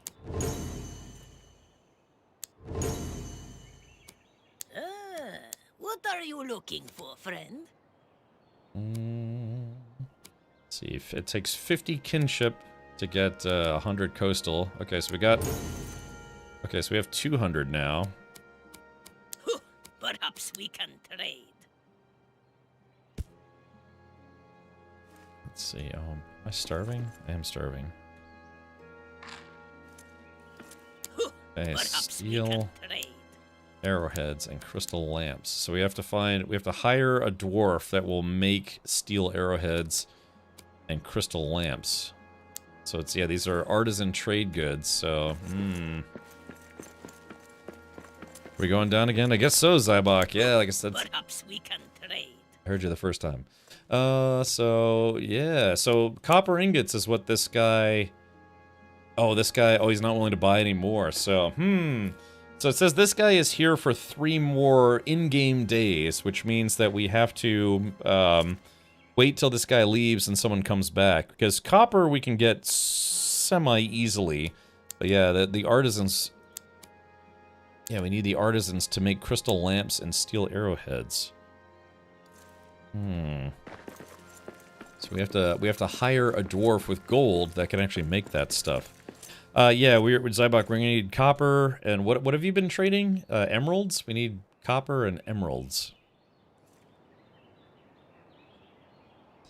So that means, well, it's like having a day job as a dwarf, you know. It's like, okay, well, gotta go mine more emeralds and more copper. Okay, we actually might have copper ore left over. Actually, yeah.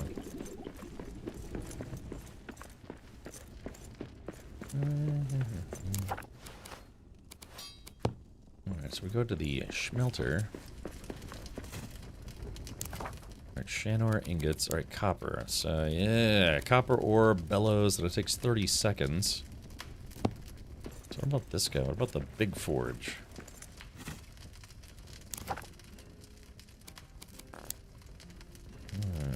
Okay. Oh yeah, we can only make one at a time. Phew, boy, is this gonna take a while. Holy moly.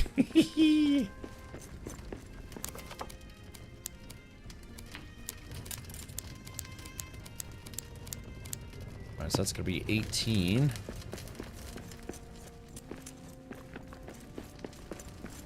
Okay. All the food I made went bad, so those guys suck for not eating it. Okay, copper. Alright. Okay, we've got 27 copper on the way and every stack of 30. Yeah, gets us a little bit more marble. Okay, so we got a bunch of jerks just sitting around doing nothing, so let's see if we can get them to work. Lacks building materials, details. So that guy's a builder. Building and mining. Oh yeah, I guess we can send them off to do mining stuff too, right? Okay, details. Building and mining.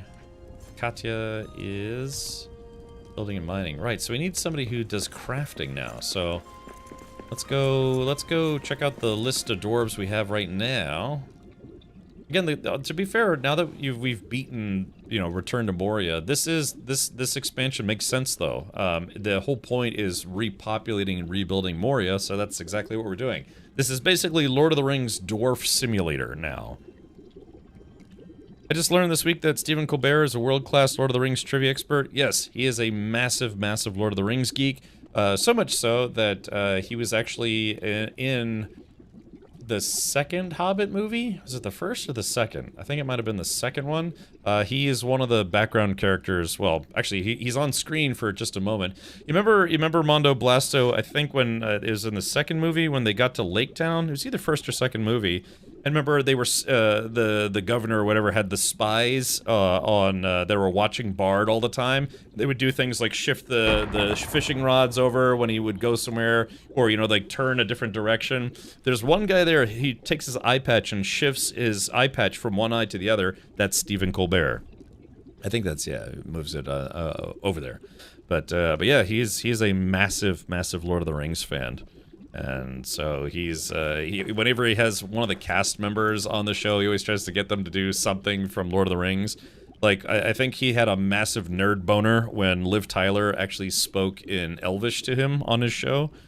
So does it kind of seem like I might also be a little bit of a Lord of the Rings fan? Because I know all this useless, like, celebrity Lord of the Rings fan trivia.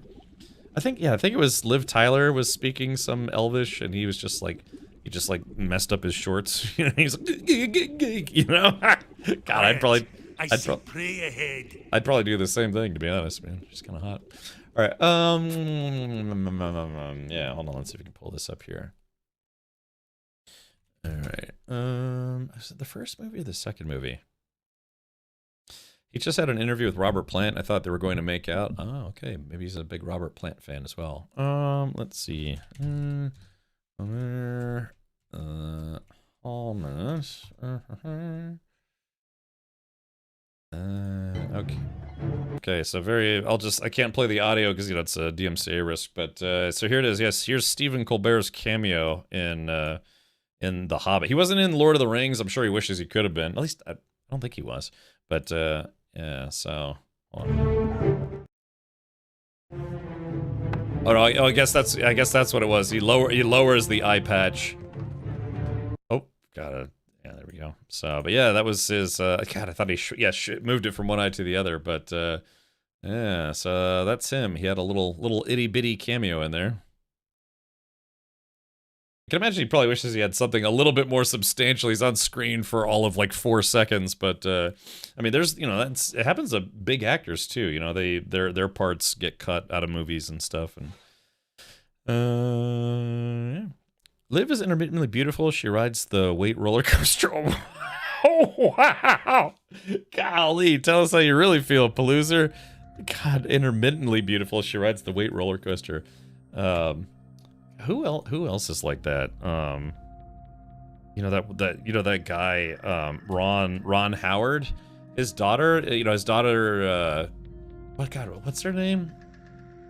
She also does the same thing, man. Yeah, Bryce Dallas Howard. Like when she's in the Yeah, well, like when she's in, I don't mean to be judgmental here.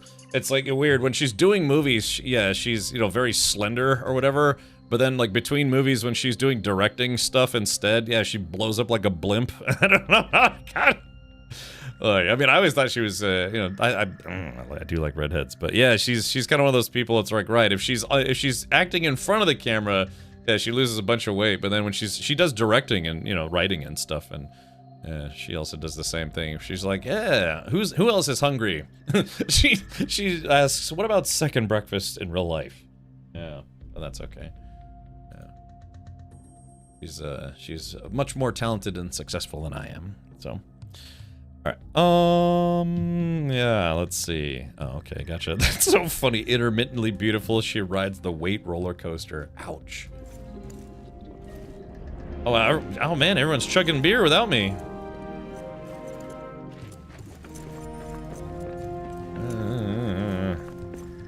Camper... titles. Yeah. It was a bad idea coming here. Okay, so we have 200 out of the 500 coastal marble. We've got 16 Kazad steel ingots. We're gonna need to make some more of those. Camper van win the star. Road train when directing. Liv Tyler was lucky. Her father is Steve Tyler. Somebody, God, who was it? Somebody had mentioned, God, what was I watching where somebody was just talking about how they got to, I guess it was it someone from chat? They said they got to meet Steven Tyler, and I said if I ever got to meet Steven Tyler... I guess Half Nelson's not a Steven Tyler fan. But no, I was just saying, it's like, if I ever met Steven Tyler, I would just ask him, it's like, hey, is your daughter single? That's what I'd ask him. Yeah. Who's your date? Arwen. It's like, okay, yeah, we're not worthy. Hey, Keymac, welcome back. Hey. Alright. I don't know why it's reading all the titles, all the zone titles again. Service resetting or somehow? Yeah, maybe. Something got borked. Okay. Alright, golly. Yeah, so this is the, this is a little bit of good. Golly. Copper ingots. Alright, steel, iron, mithril. Oh yeah, here we go. Shanor, Durin'S. What do I have on me? Oh yeah, Shanor. Okay. Yeah, we have enough of that now. Shanor, ingots, Norgrid. Oh yeah, oops, somebody dropping their doots on the floor here.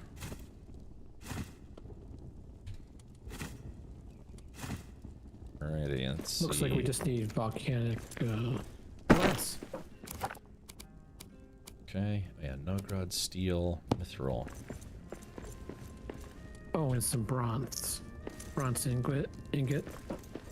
Wait, is it bronze or copper? So we have 230 bronze, so that's good. We need 20 more. So Nogrod, steel, deposit. Okay, there we go. So there's that. And then I've been making some stuff. Steven's other daughter is a plus-size model? Oh, so you're saying she's a model.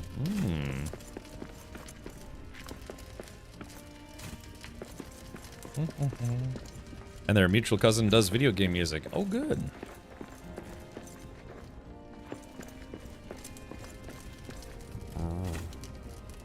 Rosie is the hobbit next door. Yeah. Didn't Sam and his after he got married, didn't he have like 13 kids or something insane?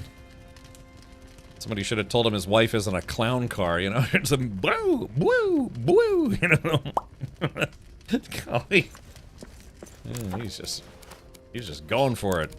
He's like, look, I saved all of Middle Earth. Leave me alone. If I want to bang my wife, I'm gonna bang my wife.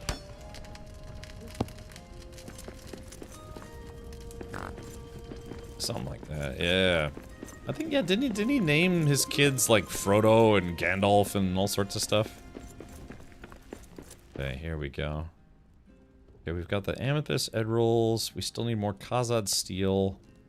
The coastal marble. Like I said, the guy, I don't think the guy will buy any more copper from me, so we might have to wait, yeah, the 3 in-game days. So let's do this. Why don't we go to sleep and we can advance time? Because it's easy to get the copper. It's not so easy to get the stuff that the dwarf crafters have to make. Let's do this. It's much more. Copper. Should just have like a make max button. Make things a little easier. Oh, sorry.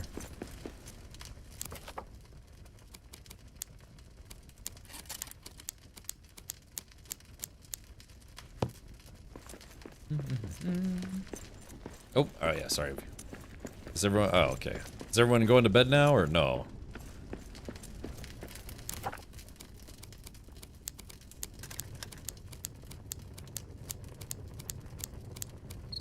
There we go. I don't know, man. Alright, let's do this. Alright, Zybok's in bed. I'm in bed. This will just help to advance time. Compensating for all the single and lonely people. Forever alone.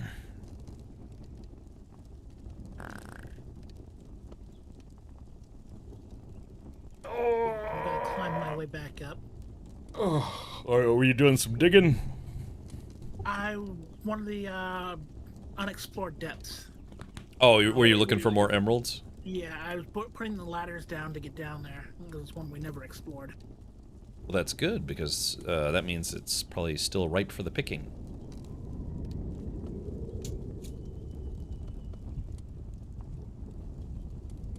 What am I doing?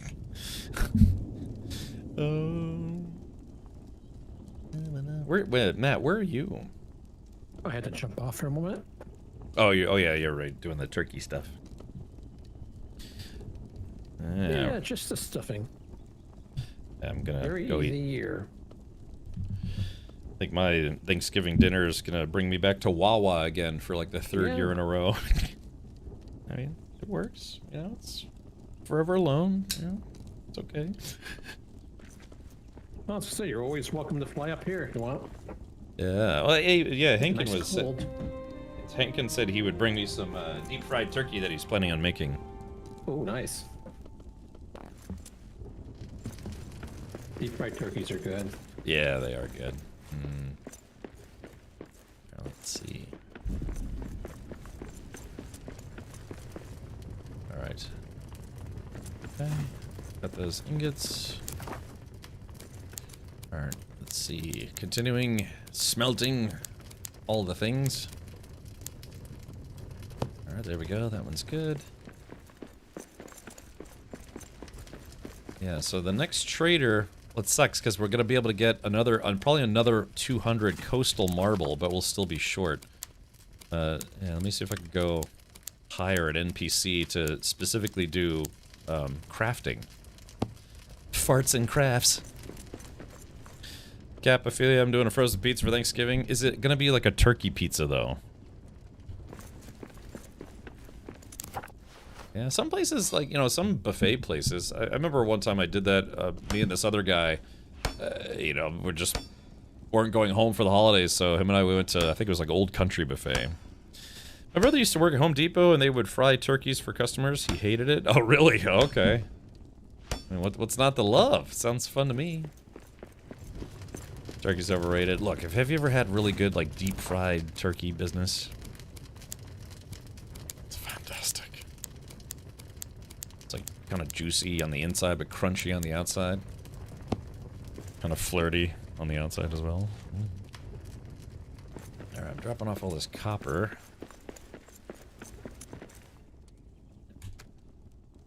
Okay, so I got 183 copper ingots. Let me go outside and see if this guy will buy any more copper. Probably not.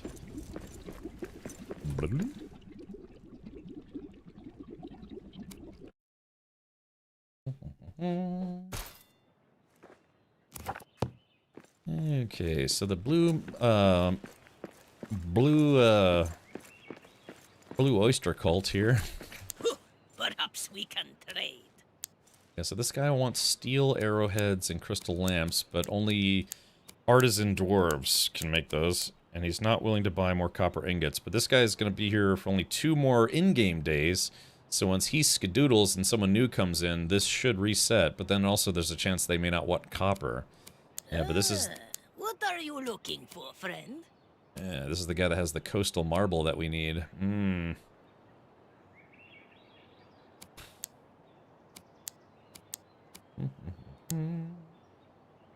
Alright, well, let's go see if we can hire someone who can make all the crap we need. Yes, I used to live in the South, where basically everything is either deep fried or super sugary. Well, you're not wrong about that. Okay, let's do this. The Dimroll Dimmadoo Dibbadoo. Okay, so we have to hire someone who does artisan crapping.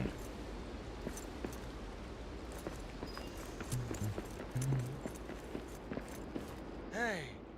This is Grimmer. Let me join you so I can see the old ways. Only with my own eyes will I glean the artistic traditions of such ancient craft. Ooh, the aesthetics within are timeless. So let's see, what is this guy? This guy... Oh, there he is! Yeah, he's got the artistry skill. That's exactly what we need. Artistry and smithing. Perfect. You're the right man for the job. And let's see, that guy's 500 gold. What about this lady? Alright. Ilva. Failed sword orders left me owing iron merchants more than I could pay. Fresh forge, fresh customers. Fresh chance to profit properly. Ah, clean slate, yes. Cheers. Smithing building. No, so we're only gonna hire this dude because he has the skills to pay them bills. Let's double check here. 500 gold. Yeah, what is it? Yeah, 500 gold coins. Okay, so that's no problem. Yeah, we absolutely need to hire that guy. Or deep fried and super sugary. It sometimes works out that way. Confirm dwarf sperm is delicious. No, jeez, not. Holy moly. Alright, open stash. Okay, so, here we go. 300, and... There is that.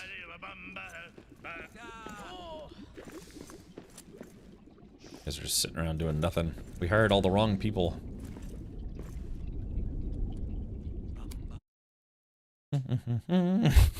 What's up, Matt?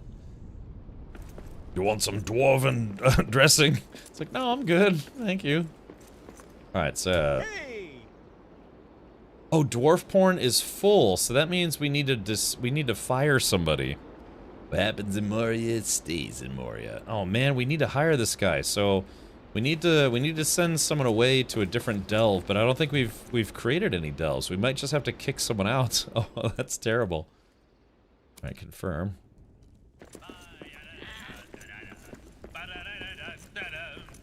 Okay.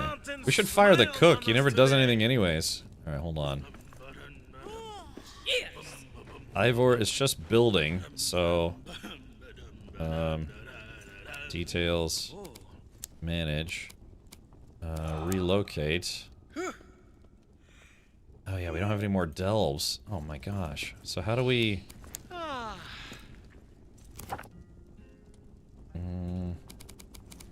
All their armor's busted.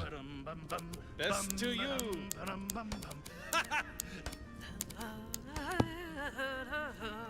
Cheers.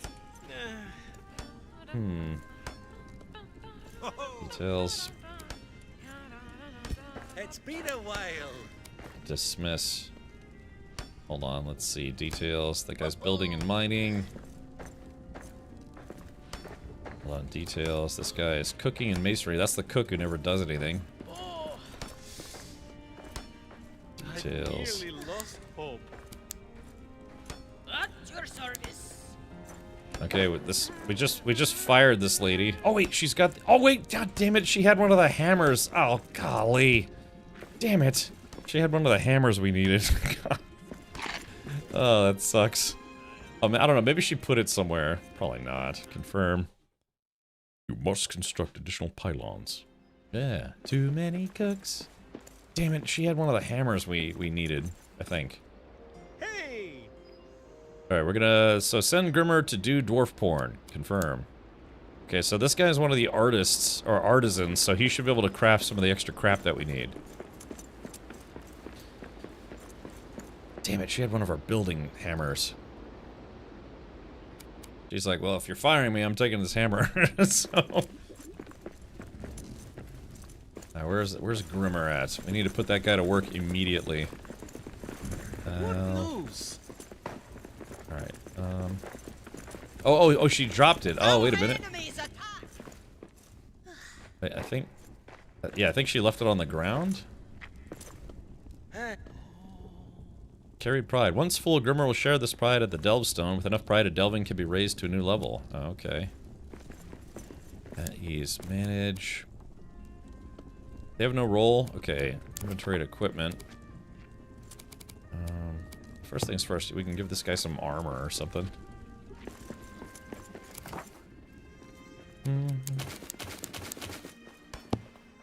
Alright, hello, Matt. So I'm trying to get this system up and running. Cheers.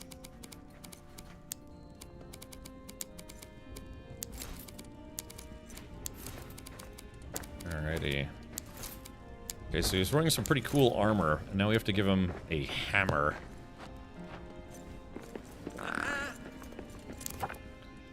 Tools.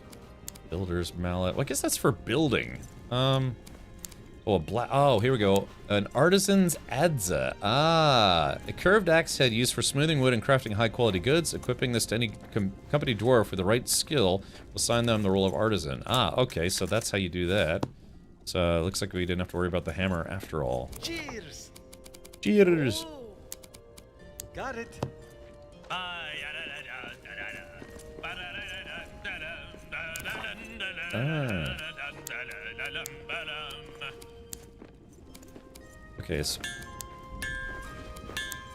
Okay, so there we go. The crystal lamp is the priority. So, yeah. Yeah, we're just gonna have this guy make us some crystal lamps. Okay, cool. Well, let's see how quickly this guy works then, huh? Need a jeweled akfer. Oh, man. Hey. Craft a jeweled akfer. Where the hell did we get a jeweled akfer from? Wait a minute. Needs a jeweled akfer. Build one in this delving so they can begin work. Okay. A jeweled akfer. How do we make a jeweled akfer?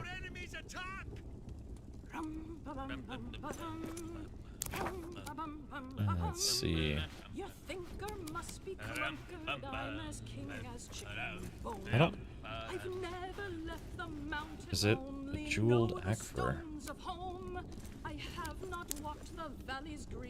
So he won't actually make... So he won't actually make it until... A jeweled akfer. Ruins of power. Oh.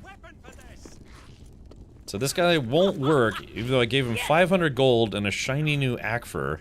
He's like, no, I need a jeweled one. That doesn't make sense.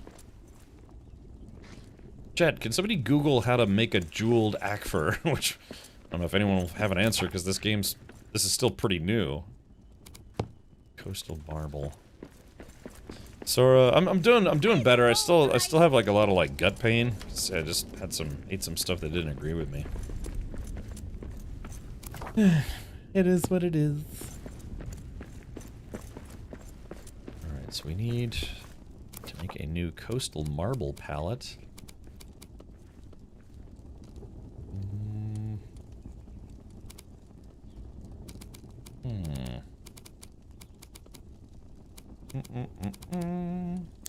Wood and stone. We might not have the ability to make that yet. Hold on, maybe. Oh, here it is. Oh, an artisan's jeweled akfer. Oh, okay, hold on. Ah, gold, ruby, and sapphire. Okay, so it looks like we do have the thing. I thought it was a tool. I didn't realize it was a chest. I thought it was a tool that he needed. What a bunch of tools. All right, let's see. Bloatate. Okay.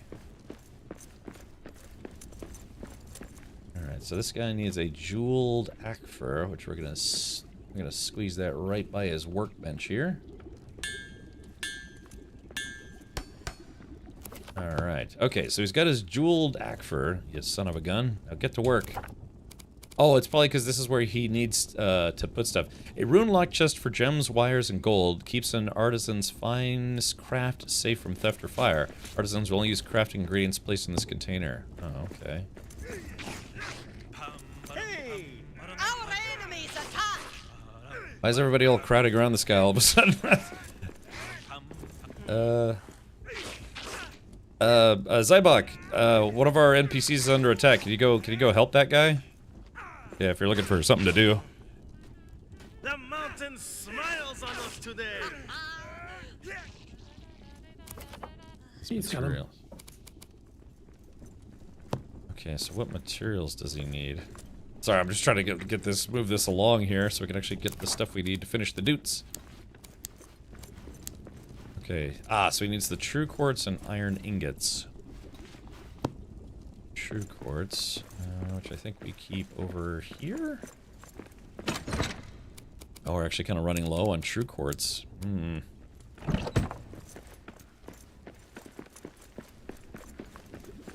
That's a bit annoying that he'll only use ingredients that are put specifically in that box. It's like, why? Why would you make the game where it's like everything can pull from anywhere in here? He's like, no, only in my box. well, I prefer it. A Zybok.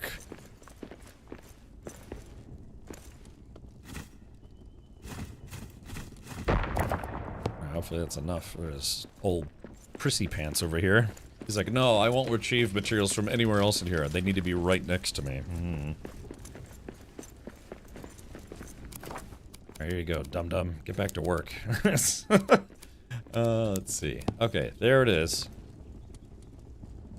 Oh god, this guy didn't even do anything today, and he's already like, well, that's 5 p.m. Time to go get some dinner. Yeah. I like how these people will eat rotten food. Onlydwarves.com. Yeah, well, this guy's good for nothing. I paid him 500 gold, I gave him a new set of armor, and he's like, well, nice easy first day. Okay, so let's see, Abach. A crystal lamp. So that's what it requires. Yeah, artisans will only use crafting ingredients placed into this container. Yeah, see, it's a little annoying. Hey, Redworm, welcome. Can you craft it yourself? No. So this is the game, the devs' way of forcing you to actually use the NPCs. They've taken great time. It says crafted by artisans. That's why we are not able to. Yeah, I guess that's why. So. That's weird.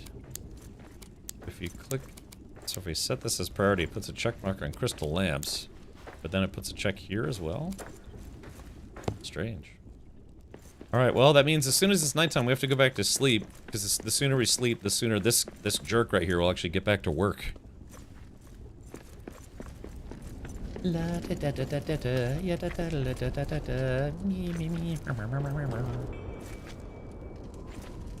You see me bouncing.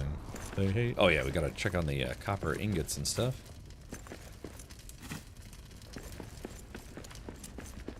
Watch, I bet the next guy's not even gonna want copper. He's gonna be like, oh, I need shagrad wieners. 18 were-wombat anuses.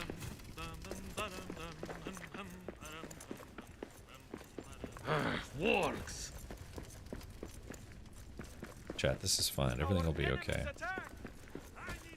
Our enemies smoke crack. Alright, what do we got? A little bit of gold. Excuse me, sir.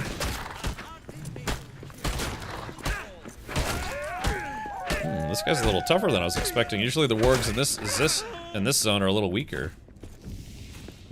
It's a good thing I brought my warg poking stick.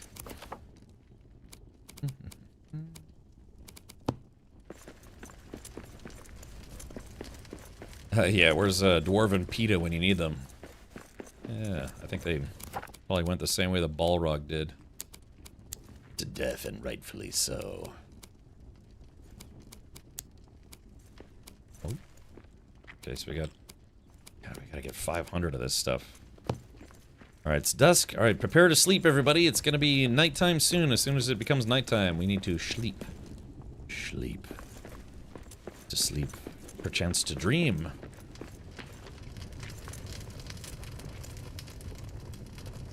Meanwhile, so let's do this. Let's see, you got iron. Someone's making some iron in there. Iron within, iron without. There we go, making the last of our copper.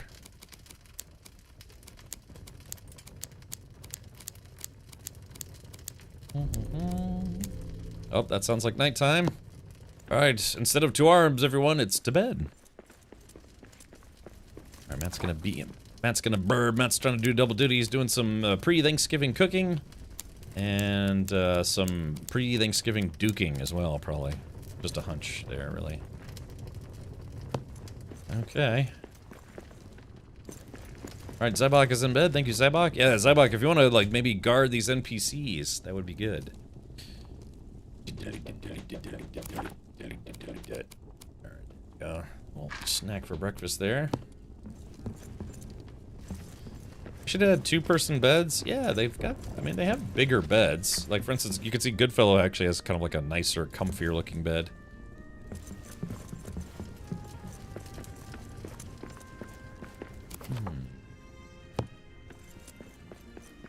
Ritter calls the Friday after Turkey Day Brown Friday. Yeah, I've heard that before. The great porcelain bludgeoning of our time.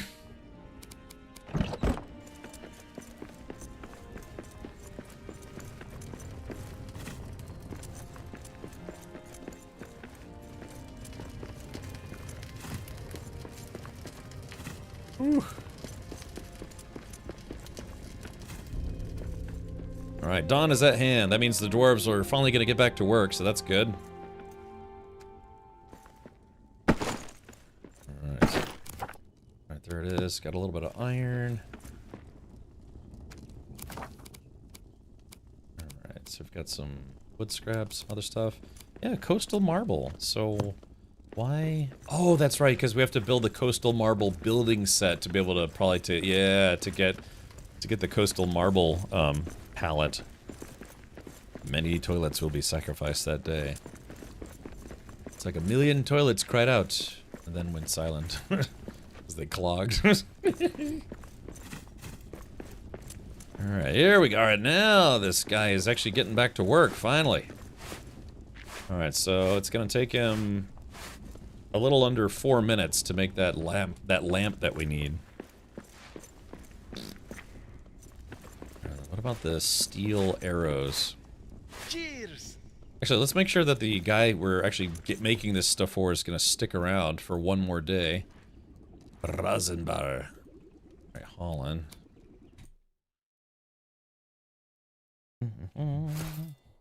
Squeezy butt cheeks, squeezy butt cheeks.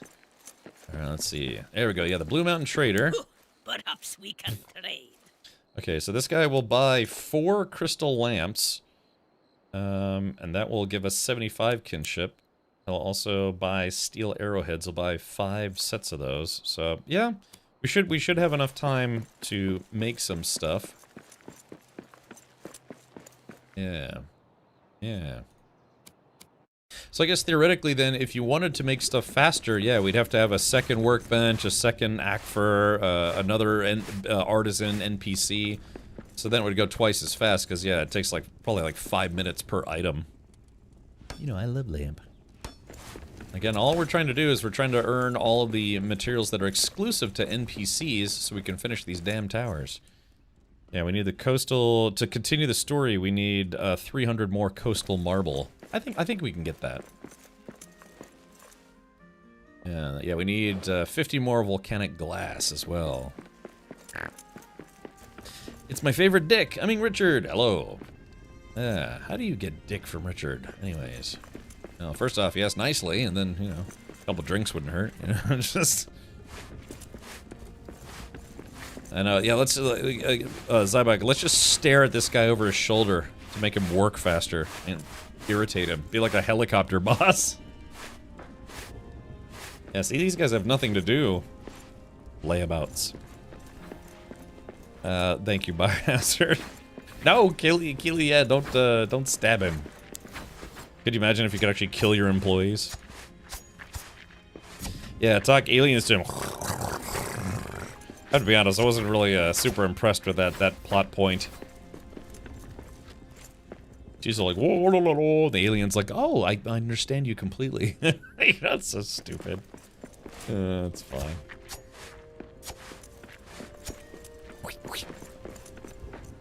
Alright, come on, man.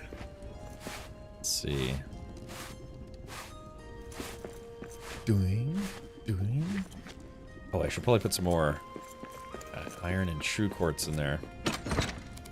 Yeah, we're running low on true quartz. We're gonna have to go get some more. I remember it being pretty easy to find. Isn't it, good fellow? True quartz kind of easy to find? I believe DURIN'S Forge, you just go out there, you're looking for the big rocks with the blue crystals on them. Yeah, I think that stuff respawns. I think we'll be all set. Oops. Let's see. Alright, 18 and 6. Need to grab 6. Alright, so he's got enough to make 2 of these crystal lamp things. What if you had a little PP in your PP like a xenomorph? Golly. I mean, I guess depending on your cultural or religious preferences, some people actually do kind of have that, you know? Yeah, I guess it depends if you've had the old snip or not. Okay. Alright, this guy's still... Okay, where's... Equip. So... Did he finish making the one, or is he still working on it? This chat never lets me down on the bingo card for things I didn't expect to hear today. Yeah, that's pretty strange, really. So wait, did he... It looked like he'd finished it, or is it like 5 minutes per phase?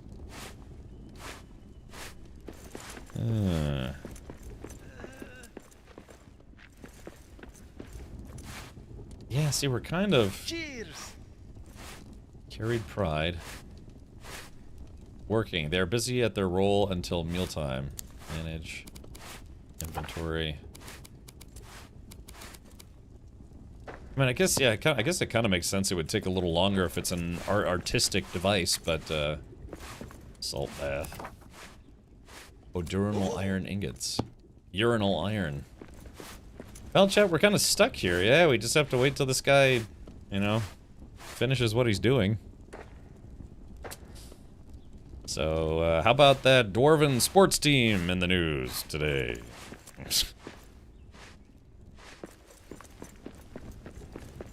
Oh, so Goodfellow, what are you up to right now? Still working on them emeralds, or...? Nope, I'm here at the base. Oh, okay. Yeah, we're just kind of milling around, right? Just kind of waiting for NPCs to do what they're supposed to do. What's the big bird there? That's Eric. Eric is a albino raven that helps you on your journey. You see Eric right from the beginning of the game. You know, you remember the crows from Valheim? He kind of works in the same capacity, but more Return of the King, less Valheim. Urinal iron is close to a term we have here in the Netherlands. We call the cheapest steel you can get Pisbakkenstahl, or piss bucket steel. Oh, really? Oh, okay. You can kind of stand on Eric's face. You can poke him with a stick. He doesn't care. He doesn't mind. I'm totally irritating. Wee. How long? Yeah. Let's see. Does it actually tell you how long it takes to make one of these? Yeah, see, it would be nice. It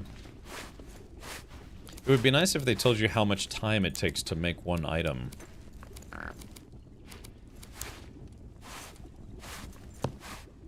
Alright, here we go. 60 seconds. I don't know if he has to work in multiple phases, or... But the Rock Chompers went 4-2 against the Beard Clippers. What a game. Yeah, I saw it. It was like a photo finish. So say you left familiar peaks and carried out of town. Would you hoist the heart of Khazad Khan to the steepest spire's crown? Or catch a What would dwarven sports be anyways? half a dozen more? Then you might be Durin.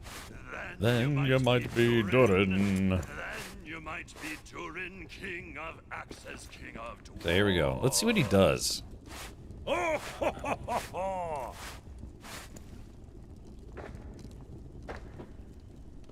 Okay.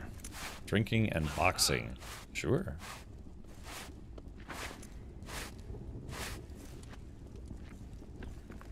Yeah, there it is. Okay, is he done? Oh, yep, he's doing a silly little jig. I guess he's got some pride.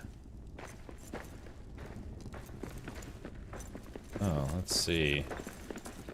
Oh, does he have to stick it in, like, the forge or something, or...? Wait a minute, where's he going?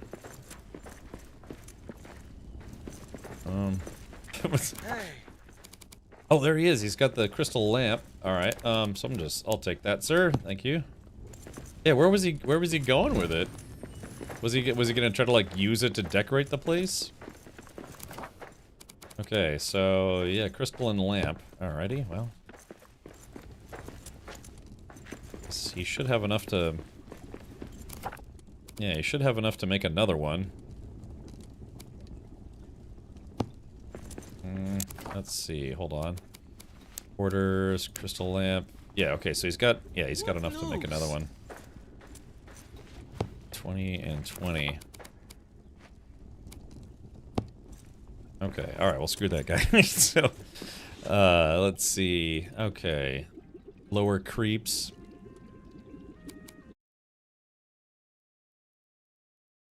Yeah, there's, I'd say that, yeah, this DLC is less questing driven, more like, I don't know, just...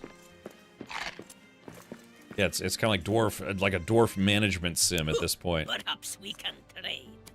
Alright. Okay, there we go. What Crystal are you marble. looking for, friend? Oh, dude, are you kidding me? Oh, God, I'm just 5 points away. Well, better than nothing, I suppose. But, alright, so now we are up to 300. Yeah, I got 300 coastal marble. I need 200 more. Golly, like I said, that's kind of a grind. I guess the concept here is that if you were playing, say, solo... Oh, the lamp is here? Oh. Let's see... Yoink. Did he... Yeah, where was... Is he, like, stashing them somewhere? Or... Oh, it's a delving chest. Oh. So... Oh, so he's been sticking them in the delving chest? That's weird. And I guess this is all stuff that, yeah, people like the dwarves have been picking up. Okay, well, it is what it is. Hey, let's see what he's working on now. Because if he can finish one more lamp by the end of the day... Bro, can you help with getting tin ore? Bro, my friends don't like the games I play, but I love this game. They don't. Tin... I want to say tin is... Well, I mean, what's your question? Craft... let's see... I forget, how do you make tin? Let's see, star metal, Khazad... You don't make tin, you have to gather it. Oh, it's just gathered. Oh, okay, gotcha. So have you not been able to find it, Valley Ragnar?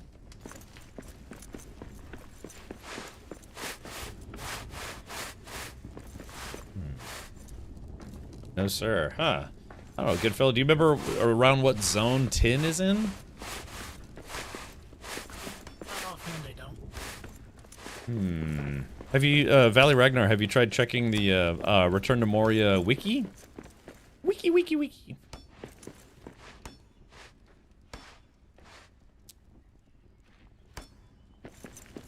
Let's see if this guy... I have not. Yeah, maybe that might be good. Yeah, I just don't remember off the top of my head. But what zone it's in. There's a lot of different metals in this game. Lots of different kinds of metals, jewels, dwarves, all sorts of stuff. Go figure, right? Oh. Is it in Crystal Descent? I don't know. I mean, hey, good fella, what are you up to right now? Are you working on the volcanic glass still, or something else? Gathering quartz. Okay, can you you want to take a look around, see if we can find some tin? I'll take a look. Biohazard says tin is pretty much everywhere. Okay. Yeah.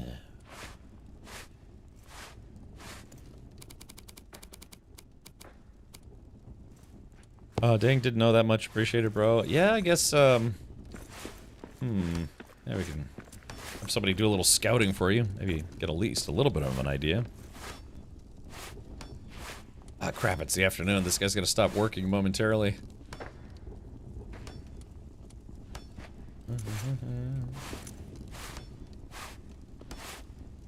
Cheers!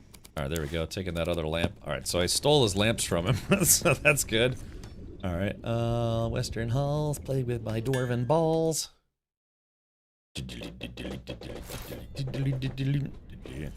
Oh yeah, Biohazard. Yeah, basically, I do have a race car project, you know, that we're putting. That's pretty much already together. But yeah, just doing some another funding drive. I did a funding drive last year because yeah, the racing does get pretty expensive.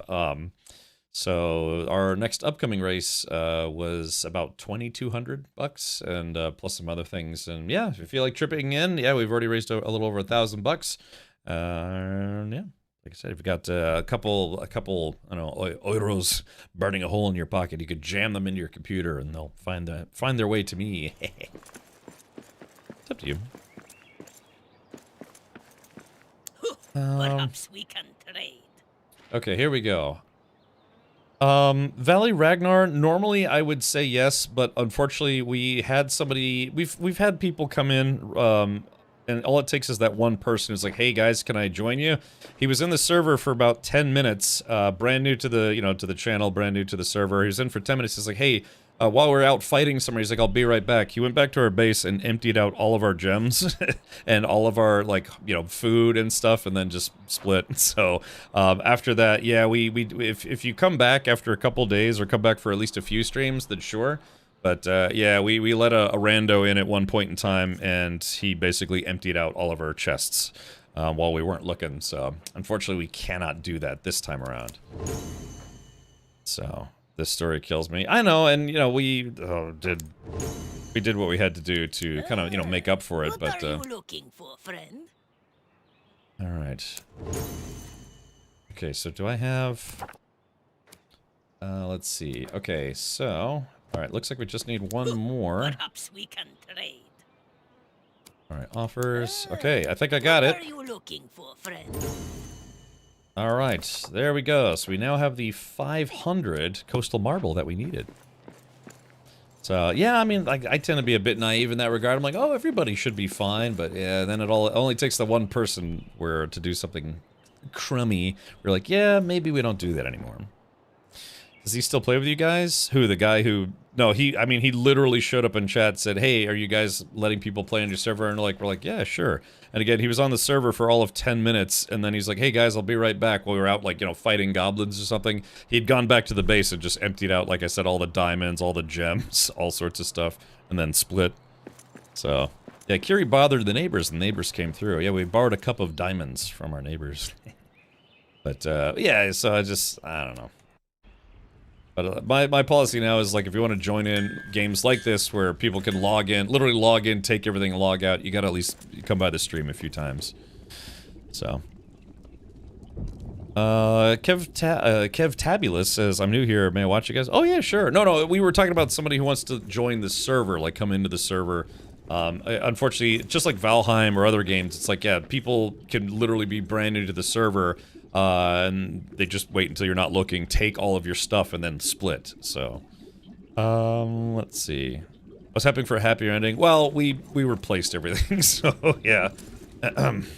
Through various means, I guess you could say. I wasn't raised to steal, I was raised to earn my way or anyone's trust, you know, brother? Yeah. So, like I said, if you want, you can hang out, and if you like the channel, maybe, yeah, stick around for a bit. Jelly says, I'm new here, can I race your car? I know, right? It's like, oh yeah, can I, hey, I just showed up 5 minutes ago, can we, explode everything? Yeah, you can fast track your way in by sending feet pics to Gingy and the mods. Okay, alright, hold on, let's do this. I think we can finish the tower now? Hold on, let's see. This is the jewel tower. This might advance the story. Here it is. Do we have everything? And... okay, so... gosh, alright, so it's early evening, but we did it, chat. So there's gonna be a stage 2 out of this, though, and stage 2 is probably gonna be worse than the first. I'm new, can I have your mother's number? Yes. But yes, Redworm, I'm actually playing on my new PC now. Don't know if this game is really the game that's gonna let you know how good my system is graphically. Let's see, because if I go to video, it's just, yeah, I have, this is it. I set NVIDIA DLSS to quality. I don't know, yeah, I set graphic quality to epic, but I don't know, should I set this to like ultra performance or quality? I don't know. So again, I have, yeah, I've got that 5090 setting my room on fire. That computer legitimately gets warm. I mean, it'll turn this room from 70 degrees to 80 degrees in an hour. So, what are the specs? Oh gosh, I keep forgetting to do the specs command. Let's see here. Oops, Twilight. Okay, so for my build, I went with Intel Core Ultra 9 285K 24 core. GeForce RTX 5090 32 gig. This is the main gear system. Let's see, it does have an AIO liquid cooler, 360mm fans, RGB fan kit, ASRock Z890 Nova Wi-Fi. Let's see, 48 gigs of T-Force Extreme RGB RAM, which I'm really glad I got that before all the RAM madness started. 7200 speed DDR5.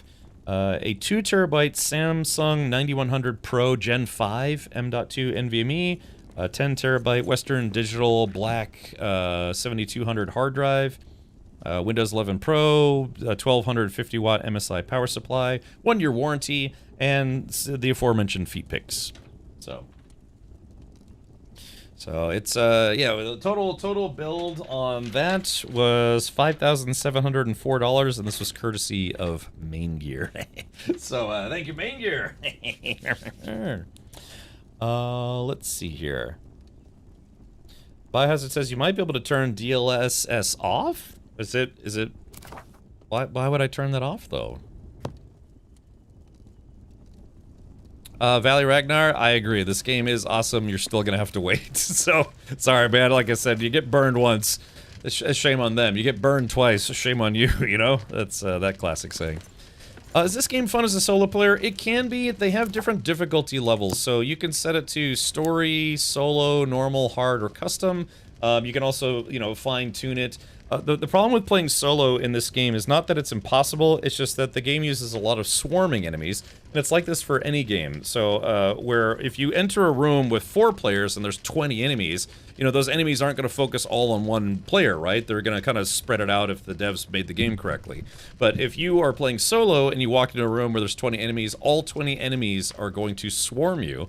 And also, when you're playing solo, there's no one there to res you. If you play with at least one other person, you know, you get knocked down, they can res you, or, you know, if they get knocked down, you can res them. So, anyways, yeah, so this game is very playable.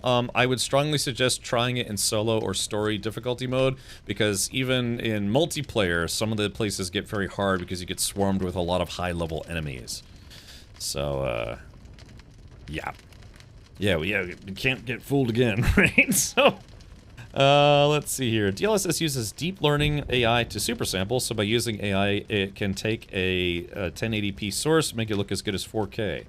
Alrighty, well I'm at 1440 right now, but it's hard to tell the difference, but no DLSS means you're not faking it with AI. Well, that's frame generation. Yeah, the DLSS, was it DLSS 4 has frame generation?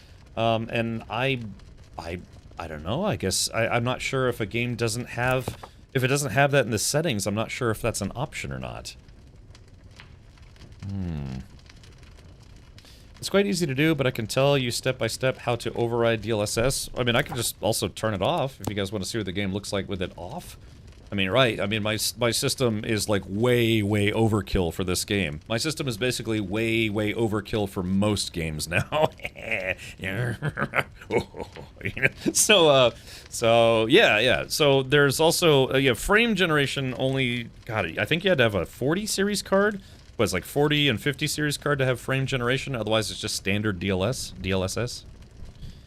So, save changes confirmed. Yeah, we can play this without DLSS on. I don't think it's really gonna matter, yeah, because this, like I said, I could probably run like 4 instances of this game at the same time. I'm an IT nerd. It's my job to know what it does. That used to be my job until I quit my job 6 years ago, and I haven't worked in IT since. So. It's almost getting weird at this point. I think it's like, yeah, man, I worked in IT for a very long time. Now I'm actually starting to forget really simple things, which is fantastic. Absolutely fantastic. No, I meant if the game is still using DLSS 3, which is lower quality and still having some minor artifacts, you could force most games to use latest DLSS on video app. Yeah, that I do know of. It's just what this game suffers from periodically is when you're changing zones, your game will start to chug a little bit as it's trying to load the new zone. That's not something I think DLSS will fix. That's just literally a problem with the game. He's still a nerd though. Yes. Guys, wait a minute. So, oh yeah, what are we doing? Oh yeah, I guess we should sleep now. I don't know, good fellow, where are you at? Oh, Matt's back. Hey, you guys want to hop in bed with me? I'm lost in the mines. Oh, okay, well, I guess we're not going to bed anytime soon then. So, that's okay. So, yeah, we just have to wait for these builders to finish the tower. Yeah, I have to be honest, this DLC is a little on the grindy side. I mean, there's some fun stuff. There was like a new mini-boss that we had to fight. But yeah, a lot of it's just, like I said, it's dwarf management sim. I was a nerd before being a nerd was cool. Is it Unreal Engine 5? If yes, that's semi-common issue, and yes, DLSS won't fix it. I don't know, that's a good question. What engine did they use for this? Return to Moria game engine?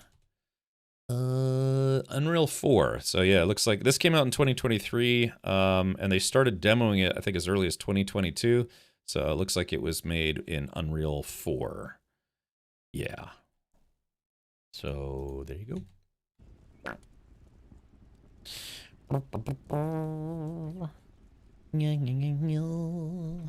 So yeah, now we just have to wait. It's a big waiting game. I don't know, good fellow, you want to go dive for more diamonds and see if we can kick some butt? What's that potion, Matt, that we have to use to defend against the shadow? Is that the darkness bane? There's those bearskin jugs. They're in a new chest I put up by the brewers. So if you get to brewing, you'll have a nice pair of jugs? Yes. There's 2 jugs there now. Ooh, even better. The reason I knew it was Unreal Engine is because it works in Unreal Engine VR. Oh, okay. That's news to me. But I guess that's an interesting point. Is if your system has like the raw horsepower to just run the game and generate, I don't know, 150 frames per second, I guess DLSS wouldn't really help that much, would it? Because the whole concept of DLSS, it's supposed to take it where if it will lower the game, what is it? Like it lowers the game resolution to a lower resolution, but then it uses what, like the super sampling to make it to the full resolution again. So it's kind of a way of yeah, like artificially increasing the resolution so the game runs better. You know what I mean? So if it's 1440 but the game is struggling, it actually lowers the resolution, but then artificially, I guess, not re-inflates it, but super samples it to be back to the same size that it should be, but it's like artificially created. Yeah, upscaling. Right. So the processor or GPU or a processor otherwise, it doesn't have to process the full 1440. It just uses super sampling to process it like 960 and then blows it back up to 1440. I think. Like I said, I'm not an engineer. I'm trying to remember how DLSS works. But then, yeah, with the 40 and 50 series, they also have frame generation where it literally creates frames from your gameplay that don't exist. They're AI generated. But if it looks good, then and runs smooth, then sure. But yeah, turning off DLSS completely if you have NVIDIA is pointless right now. Transformer model, make image at very least same as original, and sometimes even better. Back with DLSS 4, it's kind of pointless now using DLAA. So you're saying that I should turn DLSS back on? But if my system is now powerful enough to render the frames without having to use super sampling, then wouldn't that be better? Because it's not creating it's like there's nothing artificial about the frames that are being rendered. It is the full frame without having to use any super sampling or upscaling or any of that stuff. Yeah, he doesn't need DLSS if the frame rate is high already. So that's what I'm saying. Because like right now, oh, I'm starving. Right now, this is with DLSS off. And again, I think this game, it's sad to say, but I believe it only runs at 30 or 60 FPS. So it's I mean, I guess that's the VSync, and I do have VSync turned on because if I turn VSync off, sometimes I get screen tearing in my capture card. I guess I could try turning that off as well and see if we get any screen tearing, because then, yeah, I guess theoretically,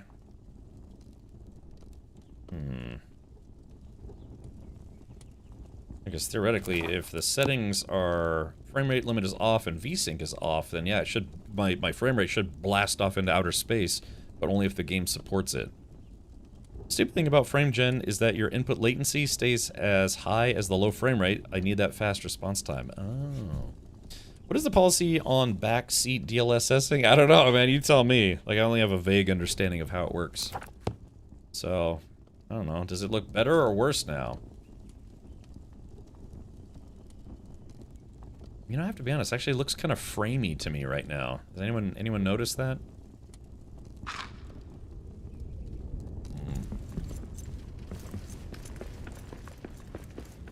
Yeah, can you guys see that? It kind of looks like actually like it's a little framey to me.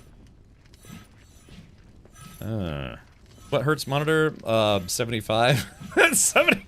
Yeah, so I have a 32-inch 1440, a little on the older side, and people are like, Cap, you're running a 5090 on a 9-year-old monitor. It's like, well, it works. It's 75 hertz. Looks odd now. Yeah, there's something doesn't look right now. So let's turn that back on. 'Cause yeah, it wasn't. Oh, whoops. A lot of this stuff, it's like some of it you can only barely see, but if you actually run, like what is it called, Cinemark and all that stuff, it'll actually tell you what your real frame rate. I guess I could enable the NVIDIA overlay too to see what my frame rate is. Yeah, I'm on a 27-inch 240 hertz OLED at 1440. Yeah, that's what people are saying. It's like, Cap, you gotta get a better monitor now, because then, yeah, if it's only 75 hertz, you're kind of doing yourself a disservice.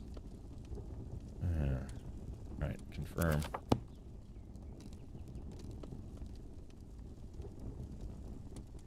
See, it's weird because that actually looks better to me. I could just be playing tricks on myself.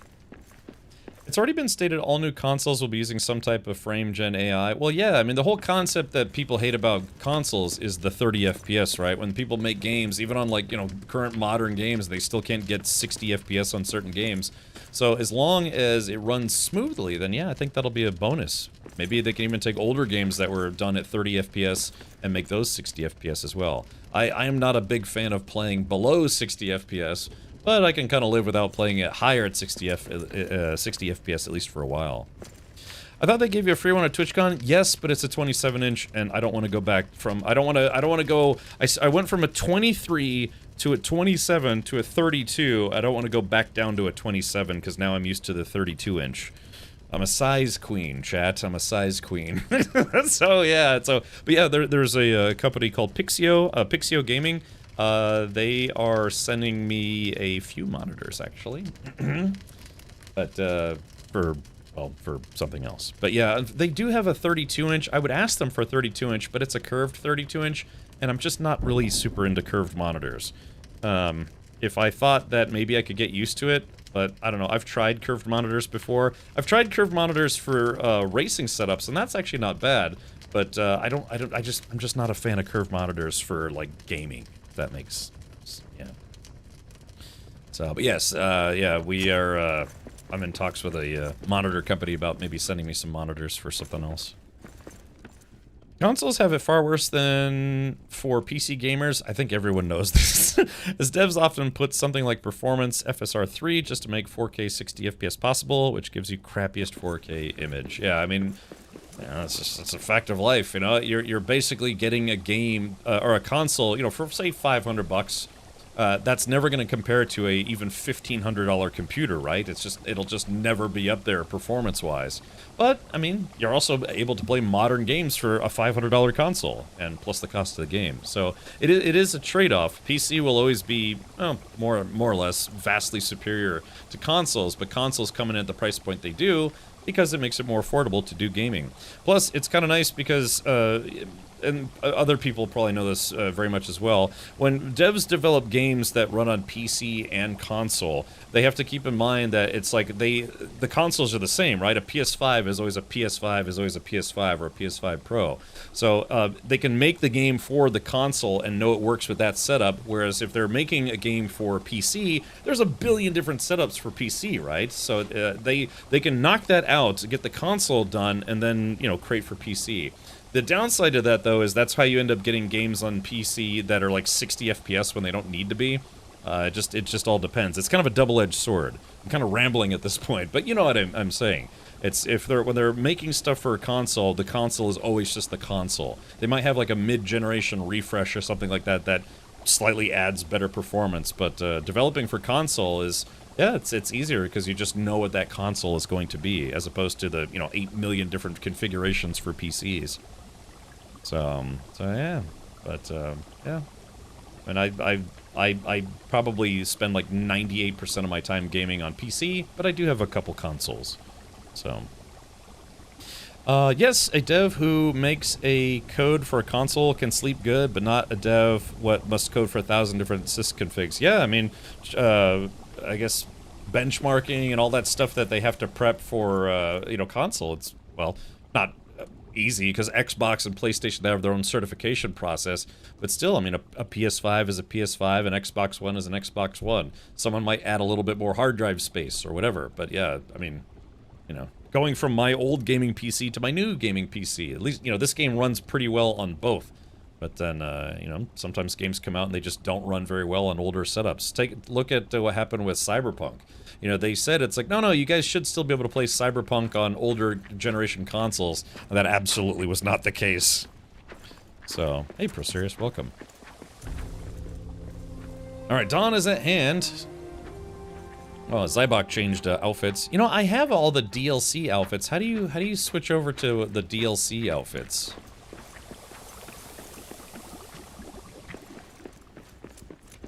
Alright, so they gotta start working on this thing.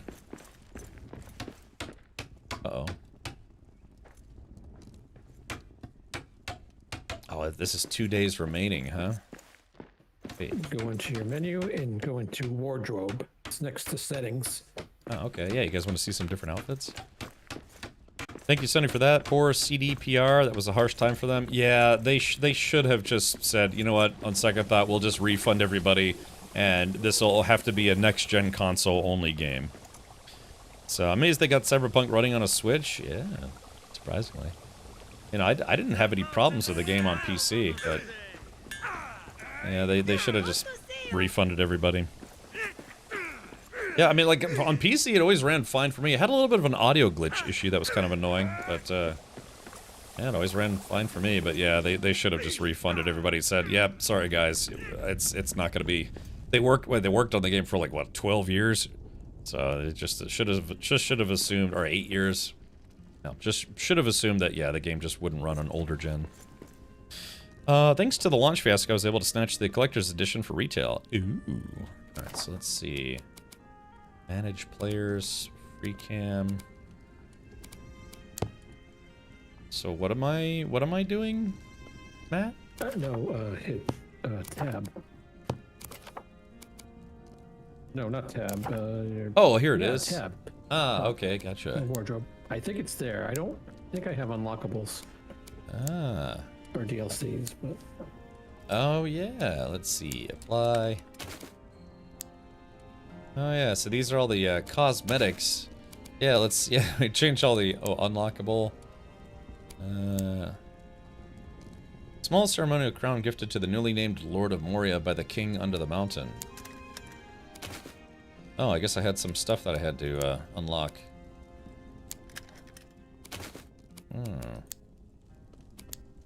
Unlockables. Okay. Oh, yes. Look at this. Alright, so... You guys want to see the Rohan outfit? Yes. Hold on, let's see. Rohan helmet, apply. Yeah, these are all the DLC things. It would be nice if you could just, like, click one button, it would apply the whole outfit. I guess they know people want to mix and match.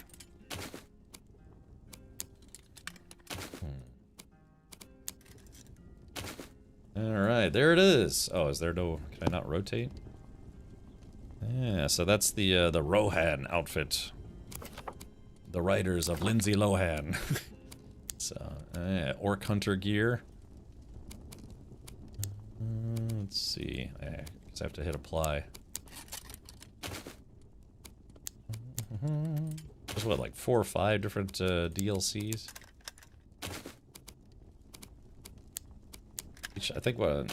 Oh, that actually looks kind of cool. Look at that. Yeah, it's the... yeah, this is the Orc Hunter outfit. Each one of these cosmetic DLCs is $5. I think sometimes they go on sale too. Phantom Liberty never came out for PS4. That's a shame too, because Phantom Liberty was almost, I would almost say, was better than the main game. That DLC was a fun adventure. You're basically like a cyberpunk super spy. Yeah, that was a good time. I would actually not mind playing that again at some point. Is the gear cosmetic? Yeah, it's just cosmetic. It's just some paid cosmetic DLC stuff. Absolutely, So Me is still in my heart. Yeah, you know, Idris Elba was your like coworker in that. Phantom Liberty would melt the PS4. Yeah. Yeah, they should have just said, "Hey guys, never mind." Well, to be fair, Frontier Development did the same thing with Elite Dangerous. They just finally said, "Hey, all of our new updates, we're just not going to put them on console." Period. Of course, you know, I think that kind of caused them to lose some of their player base, at least for that game. But all right. Oh, look at this. Everybody's hungry. Yeah, maybe I'll feed them when they get back to work. Oh, look at this. Oh yeah, kind of a cold weather outfit. Yeah, look like a dwarven, like fancy Eskimo or something. Okay, let's see. All right, what's left? Oh yeah, skin bark. Yeah, this one's kind of a weird one. It's like all your armor and stuff is made out of tree bark.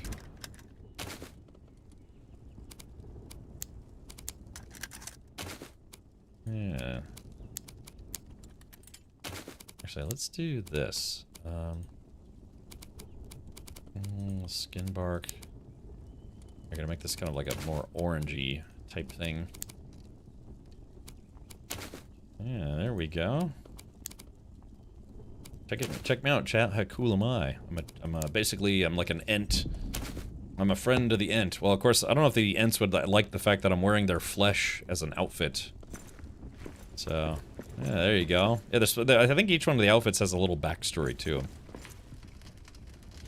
Stinky says, yeah, Frontier lost me when they dropped console support. Really? Have you never played Elite Dangerous on PC?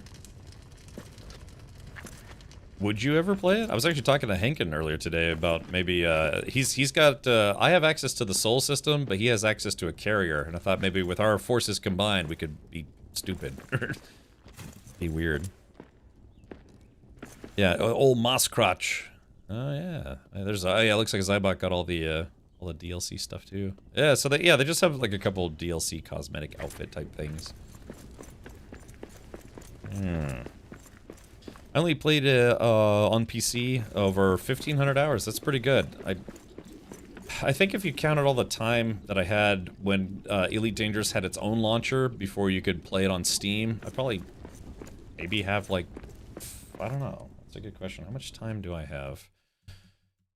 I can tell you my streamed time at least.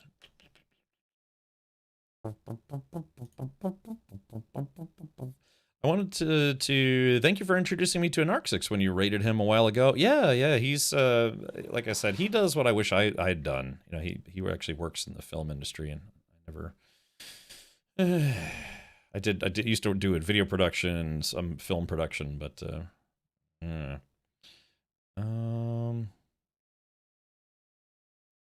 I don't know. I probably have like only like 300 or 400 hours in Elite Dangerous. Yeah. Either way. I tried Elite Dangerous on PC for about a week. It wasn't really the same for me. Why? I'm curious though, because were you playing it with a controller before? Avalanche. Well played, sir. Well played. Had a carrier but haven't paid for it more than a year. Yeah, apparently, you know, Hankin, he's been maintaining his carrier. He said he's gonna make some kind of, not pilgrimage, not to the center of the galaxy, but to like, I can't remember what he said. He said he was gonna take some kind of super long trip in Elite Dangerous. Might take him a while. Is it Colonia? I did go to Hutton Orbital once. That was fun. I even got the coffee mug. I thought it was just a prank, but turns out it's real. Go get your coffee mug. Alright, okay, here we go. So let's see. Yeah, we're kind of at the Liberty... Oh, no available builders. Wait, but it's morning. Why are these guys not working? Oh, it's because they... Yeah, see, here's the problem, was we have a cook, but the cook isn't feeding these guys, and I have no idea why. Alright, here we go. You guys are gonna get some cranberry slop again.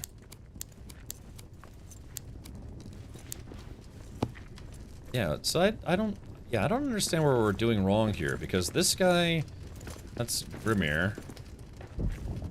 Yeah, cook's pantry. We have a cook, but for some reason he's not cooking, so... We put stuff in the pantry. And just no idea why he won't actually cook when he's supposed to. Jesse, we need to cook.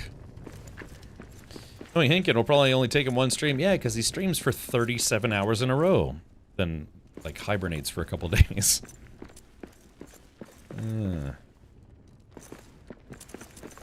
The needed cooking tools? Let's see.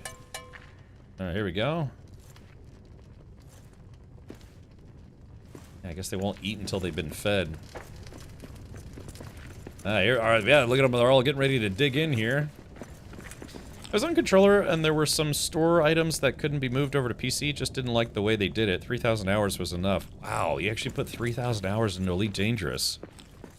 I mean, did you, when you say some things couldn't be moved over to PC, like what, like your accounts or some bobbleheads or something?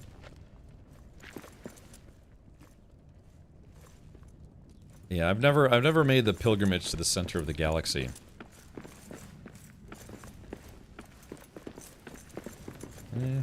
The problem is, it's like, yeah, this is literally just a waiting game at this point.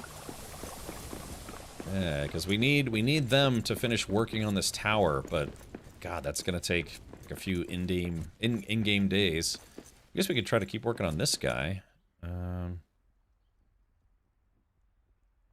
Oh, I guess that one's also at stage 2. Being a Sagittarius A. Yeah, that's the one I haven't been to. I've been to Hutton Orbital, but I haven't been to Sagittarius A. Oh, yeah. I don't know how many years I've said I'm gonna buy Elite Dangerous and never did. It was like $4 base game for the summer sale. Yeah, you can get the whole kit and caboodle now for less than $10 when it's on sale. Like, you know, it's base game plus Horizon plus Odyssey. Alciner says, I'm in Seoul running cargo out of Galileo. I earned enough in about 3 runs with the Panther Clipper to support a carrier. Really? Okay. Yeah, I did say I wanted a carrier at some point, but man, I don't even have a Federal Corvette yet, and I've been trying to get that for a while. Yeah, Robert Chief, I decided to just finally throw in my throw in the towel on that one. So yeah, I haven't played it in a couple of years. Yeah. I would even pay $100 for it without an eye blink. Oh, okay. Yeah, I was talking to Hankin today. I think he's gonna.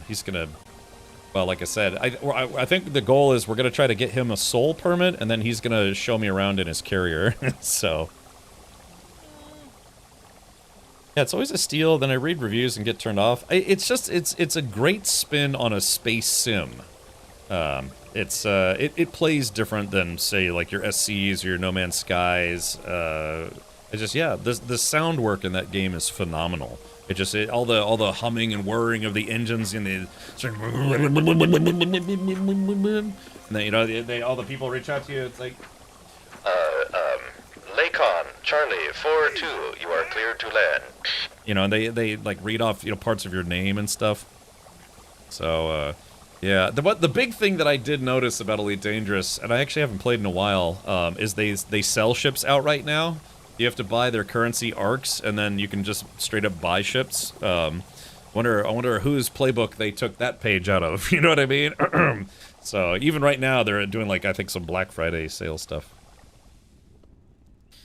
So, shame you missed all the Thargoid war. It was much easier to get rep with feds there by doing station rescue missions. Yeah, I mean, I still remember when you and I played for a bit, Redworm, but yeah, it's just the one thing that has always gotten me about Elite Dangerous is it takes so long to travel everywhere.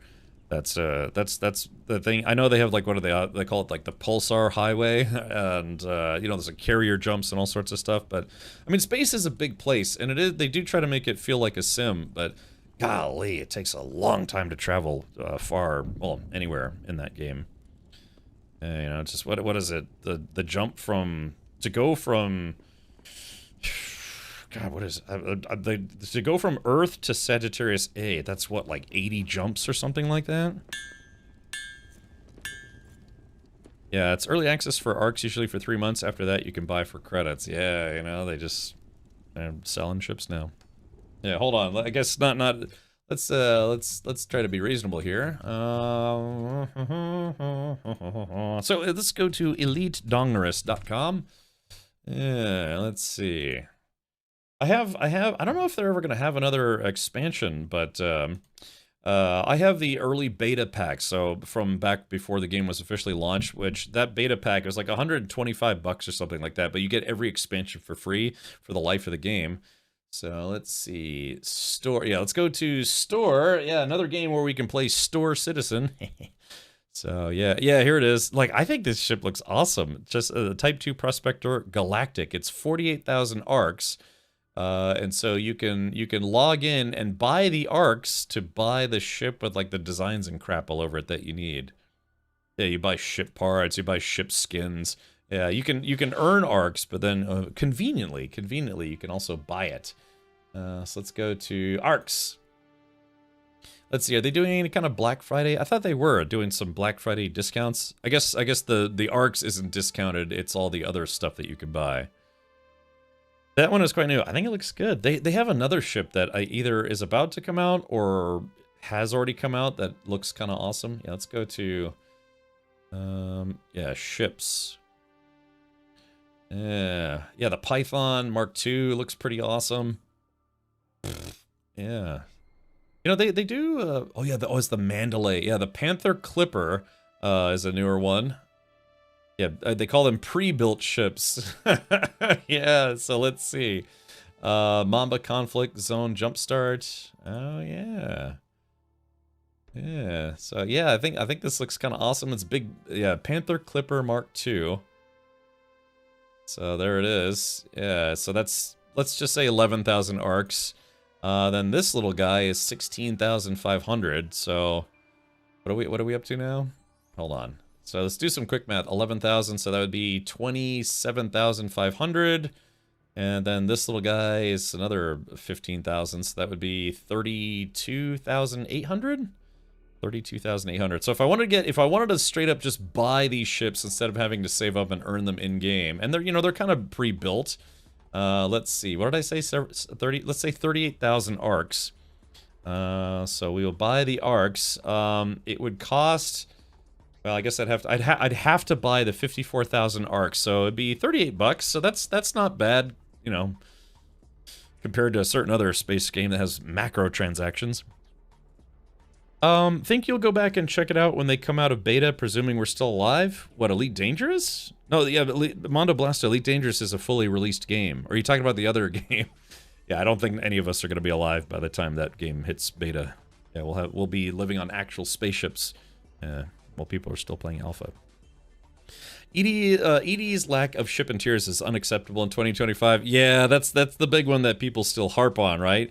It's like they finally did it. They finally made it where you can be a character. There's FPS combat. You know, you can get out of your ship. You know, there's like, you know, fighters. There's rovers, all sorts of stuff. But the one thing that the game doesn't have are ship and tiers.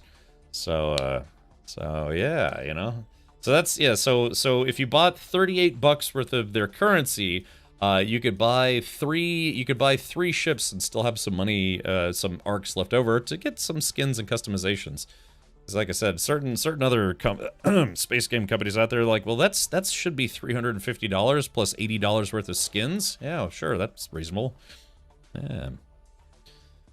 Yeah, the new Vandal fighter is only 320 bucks. Only a bargain. Yeah. All right, so. But anyways, yeah, and like I said, I have to be honest, man, I was tempted to buy ships, but I was like, you know what? I've bought enough spaceship JPEGs in my life, and I think I'm done. So, cool ships though, but yeah, 30, what did I say, 38 bucks, and you can get some new playthings. Yeah. You're like an AA member about to drink a beer. Don't do it. Be strong! Yeah, exactly. Yeah, remember the 12-step program. I no longer need to buy spaceship JPEGs. Yeah, so yeah, all this stuff. So can you buy the Panther Clipper in game now, or is this restricted? To use a pre-built ship, deploy it at any shipyard in the Starport Services menu. I mean, guys, it's only 10,652 arcs. Yeah, it's the Black Friday sale. If I was gonna buy a whole lot of Elite Dangerous ships right now would be the time. Yeah, wise guy. Yeah, just stop giving them your money. Just stop it. Yeah, they don't need it. Let's see. Yeah, you know. Sometimes, the one thing I do kick myself over, and it's such an inconsequential thing, but I missed out on the David Braben bobblehead. I could have gotten it, and I didn't. Yeah. So, ooh, they got all sorts of ridiculous paint jobs. Look, it's CSGO in space.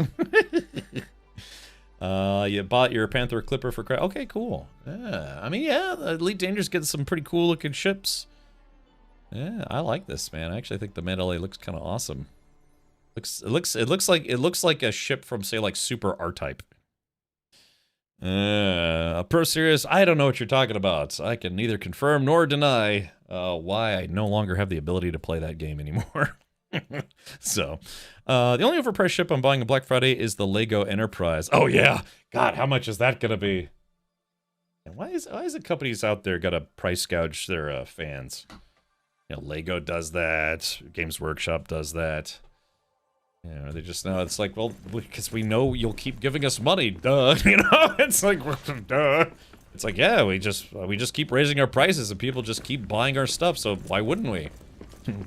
Makes total business sense. Late stage capitalism. Can I post a video link with a new ED ship? Yeah, let's see. Do I have the ability to give you permission to post a link yet? You just saved me. I'm free.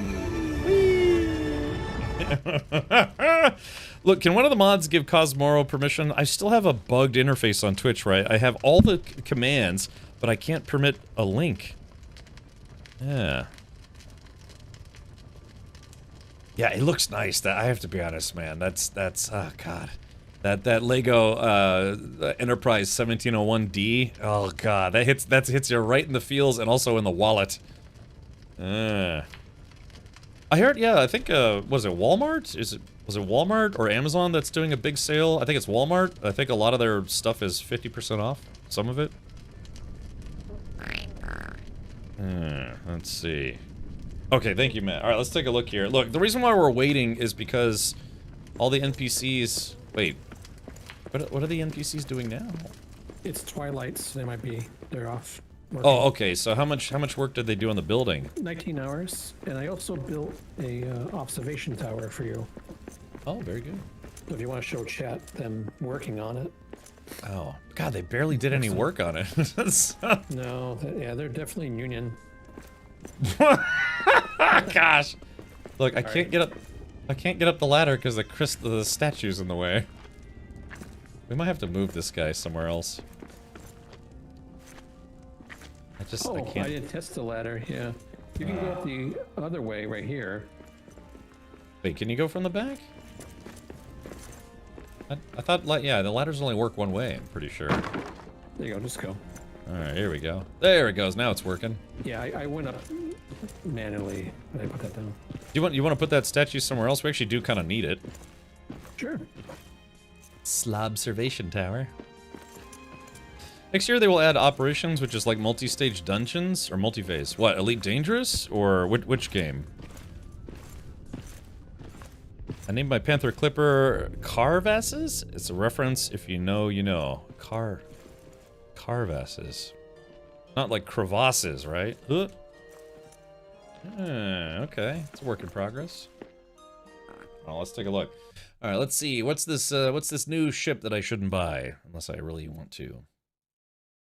I haven't played Elite in a while, and I'd kind of like to. So let's see. What is it at? Around 450? Okay. Alrighty. So, chat, are we all gonna get together and buy some Elite Dangerous ships? Including the return of a new.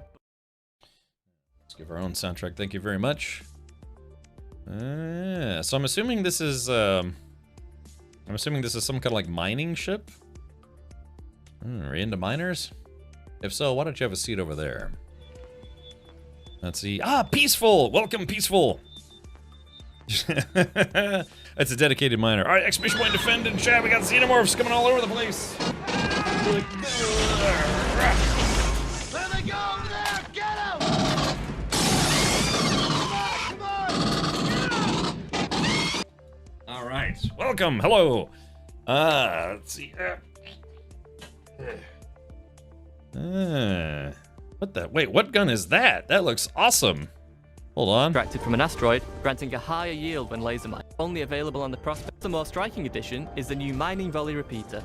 This new mining tool is only available on the Prospector due to its Mark II large mining tool hardpoint, and it packs a serious punch. This new tool fires specially designed projectiles to maximize the number of fragments extracted from an asteroid, granting a higher yield when laser mining. Also, whilst laser mining, you'll find the tool has a chance to produce a higher density fragment, like those found via abrasion point mining. What are you waiting for? Take to the stars in the Prospector right now, or head to elitedangerous.com/prospector to learn more about Peaceful, the ship welcome. and the brand new Galactic Edition, which includes the first ever animated holo kit. So they have a ship where you can mine with a machine gun. Was that made for me specifically, or because because mining, I don't know, mining can get kind of boring in space games, but if it's at least it's like a machine gun mining ship, then now we're talking. Chad, I might be in trouble here. All right, here we go. So somebody said there's a new ship at 450. Okay, so let's do this. So Peaceful, thank you so much for the raid. What were you streaming today? It's because of a mispronunciation in a comedy bit. Oh, Alongside this one instant build credit, you'll also unlock the option to construct a dodeck just like any other facility within system colonization via the usual resources. We can't wait to see this iconic staple of the Elite Galaxy stake its rightful place in the growing bubble in November. Next up, shall we talk about a new ship?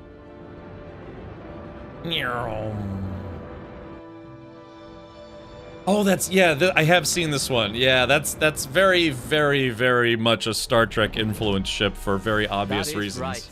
We're excited to announce that the next ship coming to Elite Dangerous is Zorgon Peterson's Caspian Explorer. Expanding on the legacy of the Mandalay, the Caspian is a large ship built for daring adventurers. Its signature rounded hull frames a panoramic cockpit that will offer its crew a breathtaking view of the stars as they chart the unknown. Assembled in the same shipyards that produced the legendary Panther Clipper Mark II, the Caspian Explorer's internal structure is compatible with some new Mark II modules, including a breakthrough frameshift drive that takes neutron supercharged jumps to a new level. Neutron. Thanks to a sleek landing profile, the Caspian can also touch down more easily on rugged planetary terrain. defeating icy ridges, volcanic plains, or jagged cliffs. Mind that gravity though. You might even spot an interesting plating pattern on the hull, but we'll save that for another time. We'll reveal more soon, but we're happy to announce that the Caspian Explorer is due to enter Elite Dangerous via ARC's Early Access in December. Oh, it's coming out next month. Yeah, they probably want to have it come out after the Black Friday sale. All right, well, there you go. You guys trying to buy some ships tonight? No. Awesome. Well, Peaceful, but it's super late here. Oh yeah, Peaceful, don't let me keep you if you're in like at a European time zone. I know it's late for you guys. But yeah, thank you so much for the raid. A question for you before you go. Have you been playing the new DURIN'S folk content? And if so, how are you enjoying it? We're kind of, I mean, I like the main game has, you know, kind of more direct questing. This is, to be honest, it's a lot of like, hey, you know, you gotta gather this, gather that, hire them. Where it's kind of like a dwarf management stuff, and it's okay, but yeah, it's a bit on the grindy side. Sorry guys, these guys are waiting for me to go to sleep. Hold on, I have to eat like some raw meat here. Oops, well, so much for that.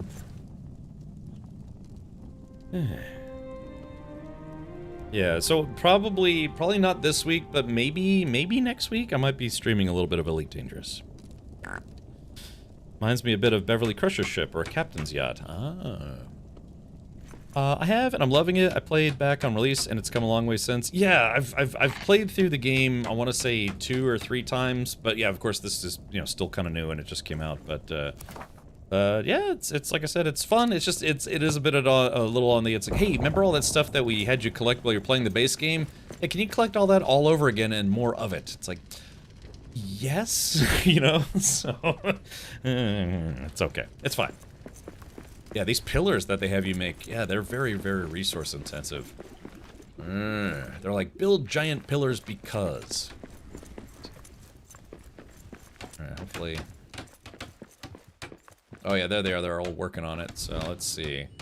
Alright, on less than 16 in-game hours. Eat some roasted parsnips for breakfast.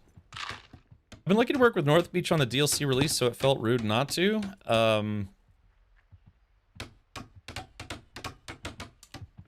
Wait, are you saying you worked on this DLC?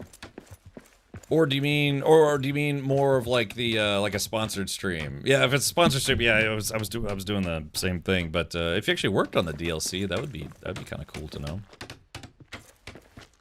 But yeah, so it's like I know the concept here is like, yeah, you got to hire more builders, make sure they're all kitted out. But yeah, after a while, it just kind of becomes a waiting game. So they're like, yeah, I guess go dig for more crap while you wait.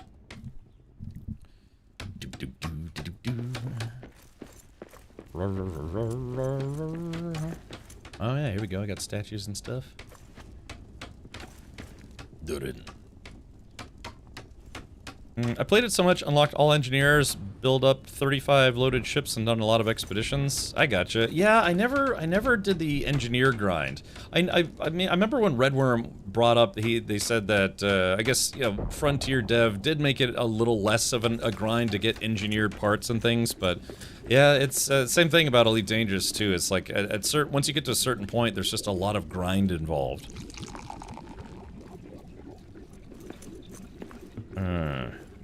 I got you, Redworm. Yeah, I just, like I said, I was, got a little something going with, main gear, and so yeah, they were willing to put a 5090 in my system. They were very kind to do so. Yeah.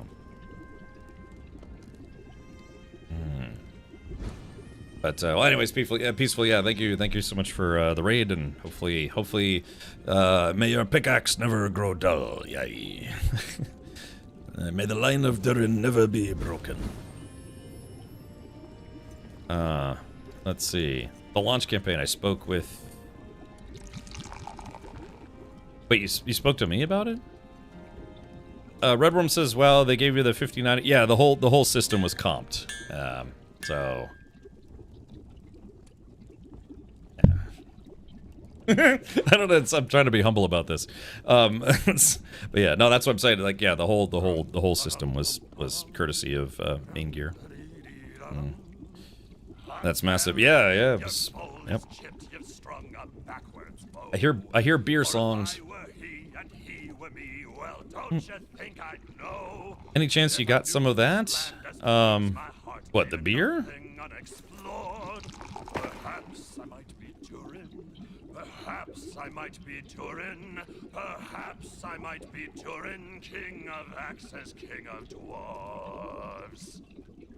Oh, I love that song! My character's got some serious wood right now. What 5090 you got? Founders Edition. So yeah, just NVIDIA's own. Because Main Gear, they have a pretty good working relationship with Lizards. Lizard. Lizard. Lizard. Lizard.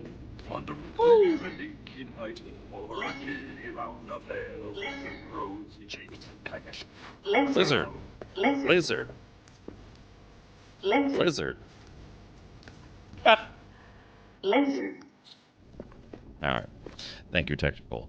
Any chance you got some of that something left? So my previous game PC became a new stream PC, if that makes sense.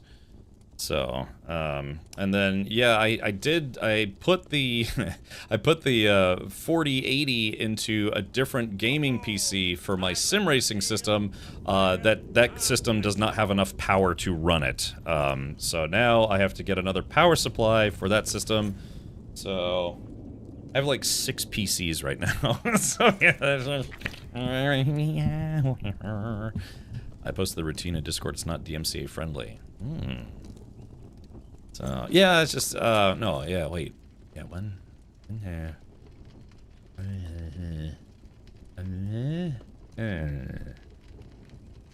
So the streaming PC has the 4080. No, that ended up going into a different PC that I actually didn't build and was not from Main Gear. What it is my father was using one of my older gaming PCs,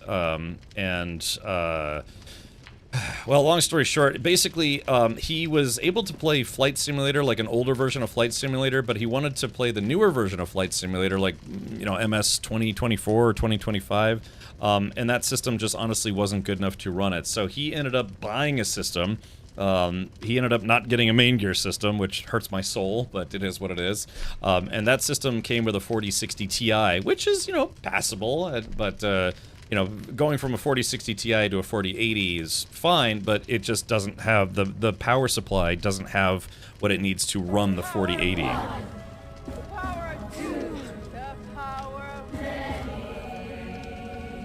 So technically, when that's upgraded, I can take that 4060 Ti and then maybe stick that in my stream PC, so I can do like local transcoding.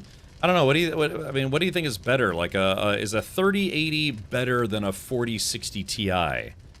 Yeah, these are good problems to have when you have too many gaming PCs and too many graphics cards.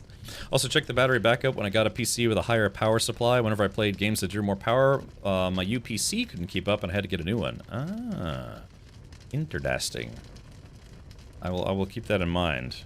I guess at some point, yeah, I should try pulling the plug from the wall and see if the PC still runs. Maybe we could actually probably do that right now. Well, let's do that to the end of stream. Yeah, I'll just literally pull the power cord out of my out of the wall. So.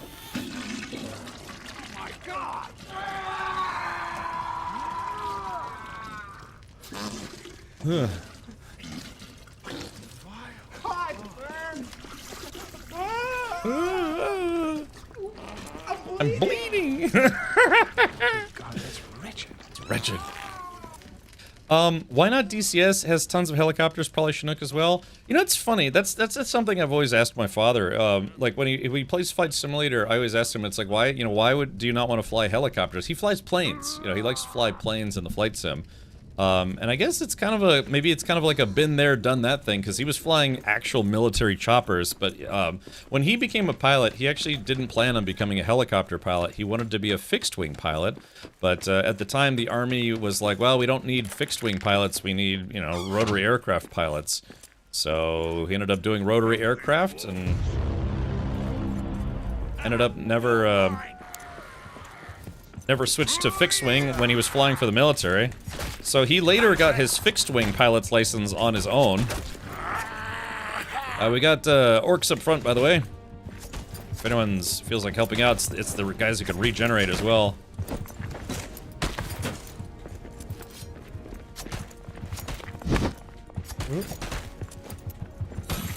Alright, there we go. Let's see, I'll get the Sword of Omens here, or whatever it's called. But yeah, I might need some suggestions. Like I said, I've been kind of out of the PC building game for a while now, and what kind of wattage do I need? And I noticed my 4080 has this connector where it needed 3 connections to it.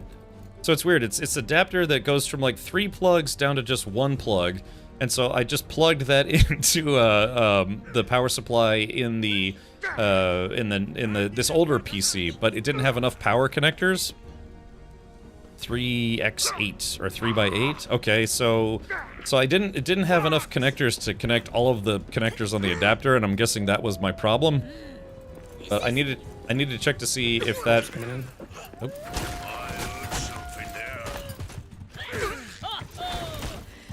And like I said, it just honestly, it's probably an easy fix. I just haven't made it a priority because, well, I've had other stuff going on. But so yeah, at some point I might have to ask you guys, like, what is a good power supply for a 4080? That sucks too, because you know, typically, well, depending on how things go, you have to disassemble the whole PC to get to the power supply and all the connectors and stuff. Sometimes it depends.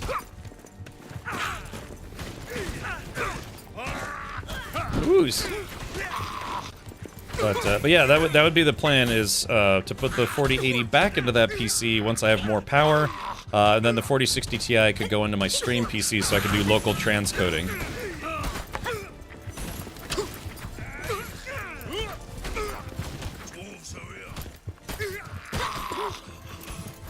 The fact that these guys can regen so quickly is annoying. But, you know, it is what it is. God, it's like, yeah, you can't kill them because they just keep regenerating. Hold on. Let's see. Here we go. 5. Ooh.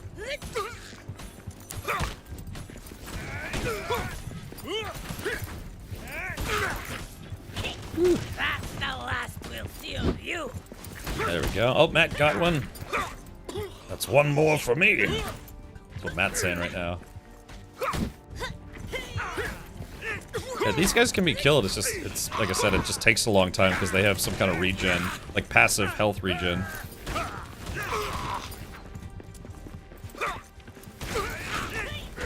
I could try to kick this guy into the lake.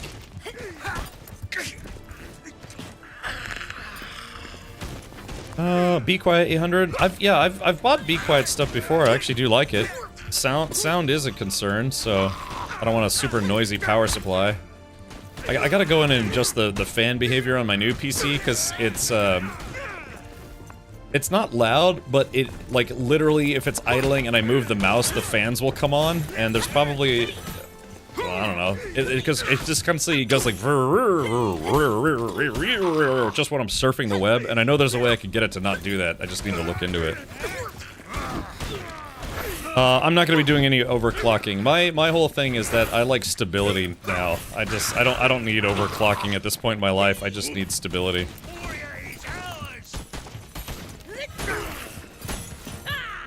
That's one more for me. And there we go. Matt's killing him with that giant hammer.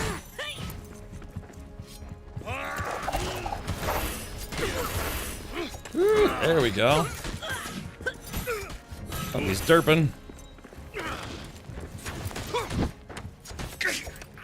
Yeah, like I said, at this point in my life, I just want stability, so no overclocking for me. What kind of PSU? It should be a setting directly on the PSU to disable smart functions. Had that problem with my 1650 thermal take. Okay, yeah, it's probably something like that, but I mean, I'll literally just, like, I'll touch my mouse, the fans will go, and then I'll click on Google and it'll be like, so you know, it's not loud. It's just noticeable. I mean, I used to be big in that, man. I used to be real big into overclocking. I never got into, like, you know, liquid nitrogen or any of that stuff, but yeah, man, I was doing you know, fun builds where I just try to cram like 15 fans into a case and then overclock it. So you don't like the new Audible fan CPU load indicator? I guess that's what it is. It's just, it's weird because I'll just literally just be checking email. It's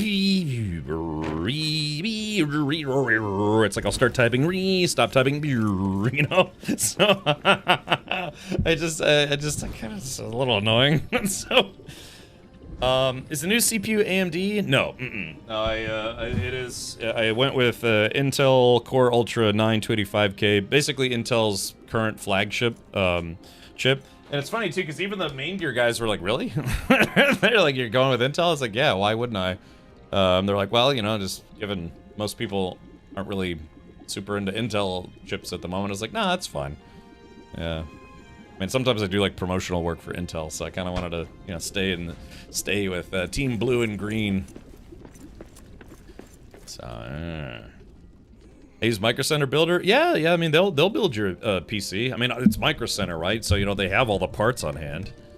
But yeah, I went with the Intel, like I said, because I have a previous, well, working relationship with Intel. So, and I may again in the future, especially if they.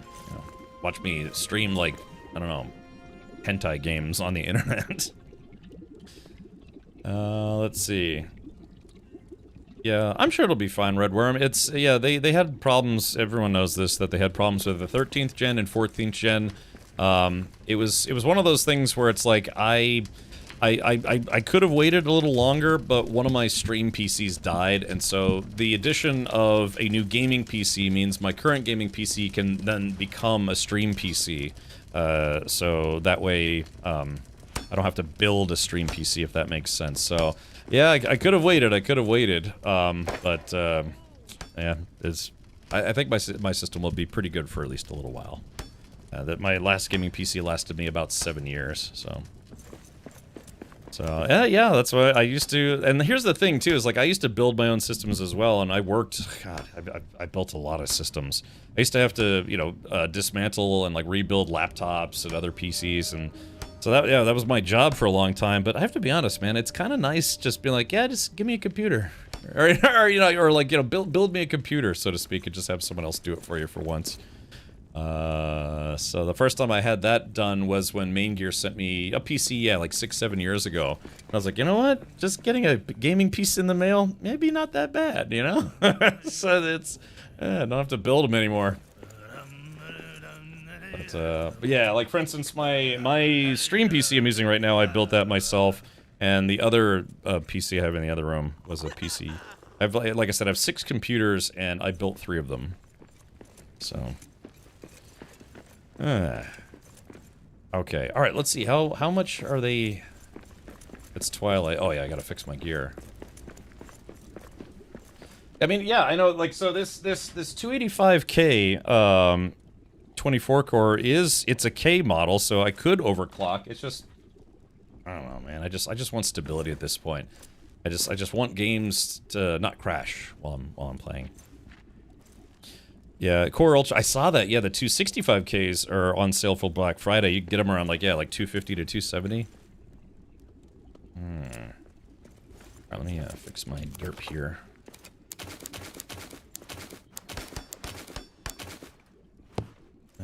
So yeah, man, a lot of the new DLC content's kind of a waiting game. So, Vault of Kafrun, because I think we can't advance the story until this thing is finished, and we can't build it. We have to hire NPCs. The thing is, we have 3 builders, but only 2 builders will work at it. You guys like cars with aggressive girls that look like a monster that wants to eat other cars? I mean, I guess. Yeah, 6 computers, those are rookie numbers. You gotta pump up those numbers, right? Avalanche has like basically a server cluster in his bedroom now. Oh, the heat sinks from Intel are pretty bad. Let those cores heat up pretty hard. The last good OC die was the Haswell Devil's Canyon. Oh, okay. I've got a big, well, a rather large AIO radiator cooler. It's I wonder if I could. Where's that guy? Let's see. Hold on, let's see if I can find it. Which one am I using and abusing? I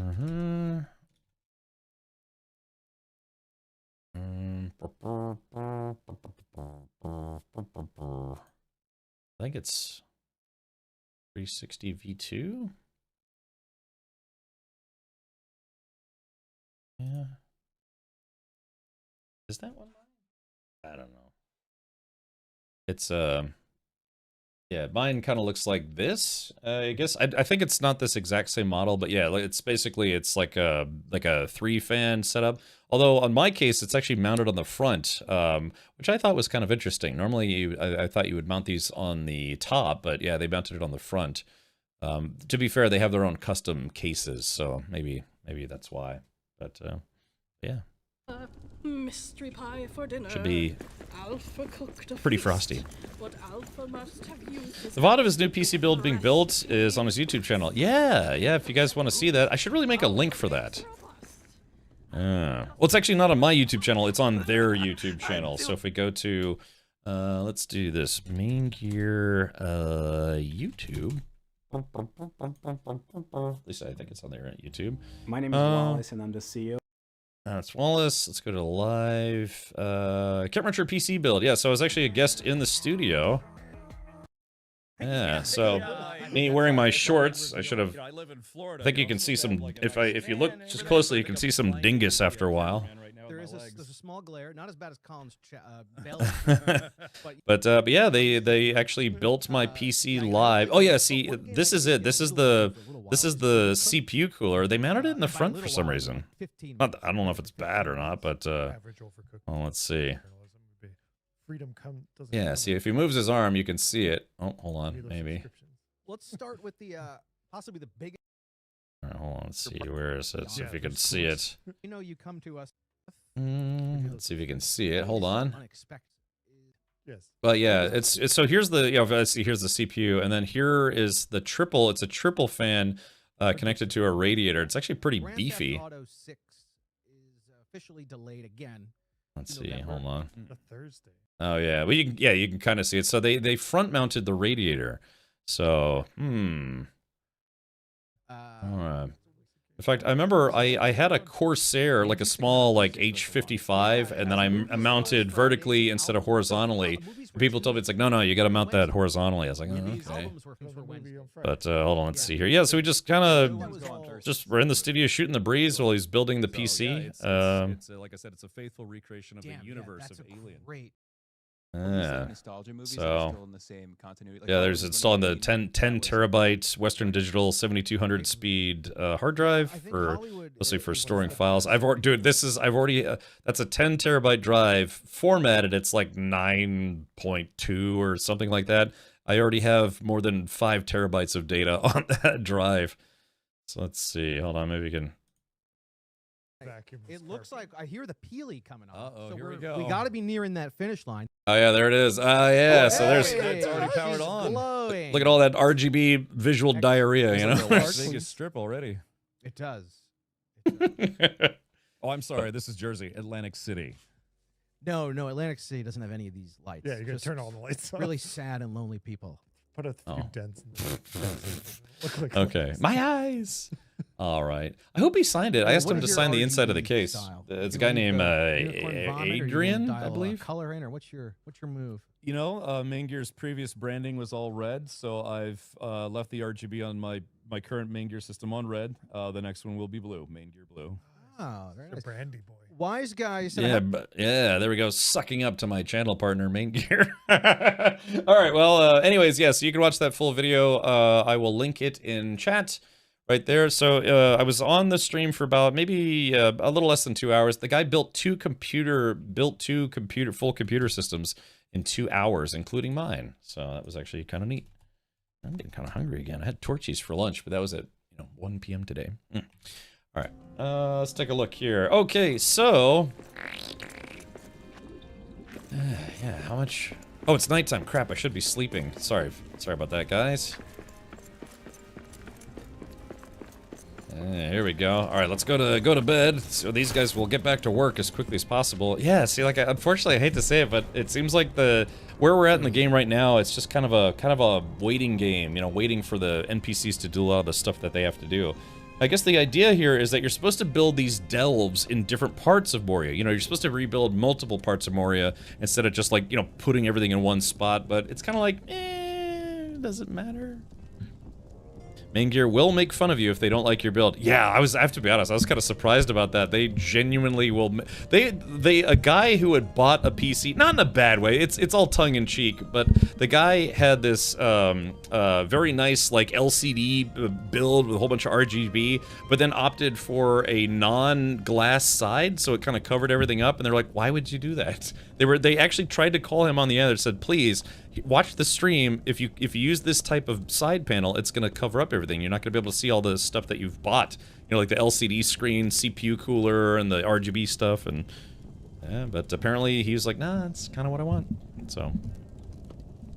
Elves, Moria, is this Lord of the Rings where dwarves and elves don't like each other? Yes, this is set approximately 25 years after the events of Return of the King. I like to think of this game as canon to the storyline of Lord of the Rings. It takes place a good number of years afterwards.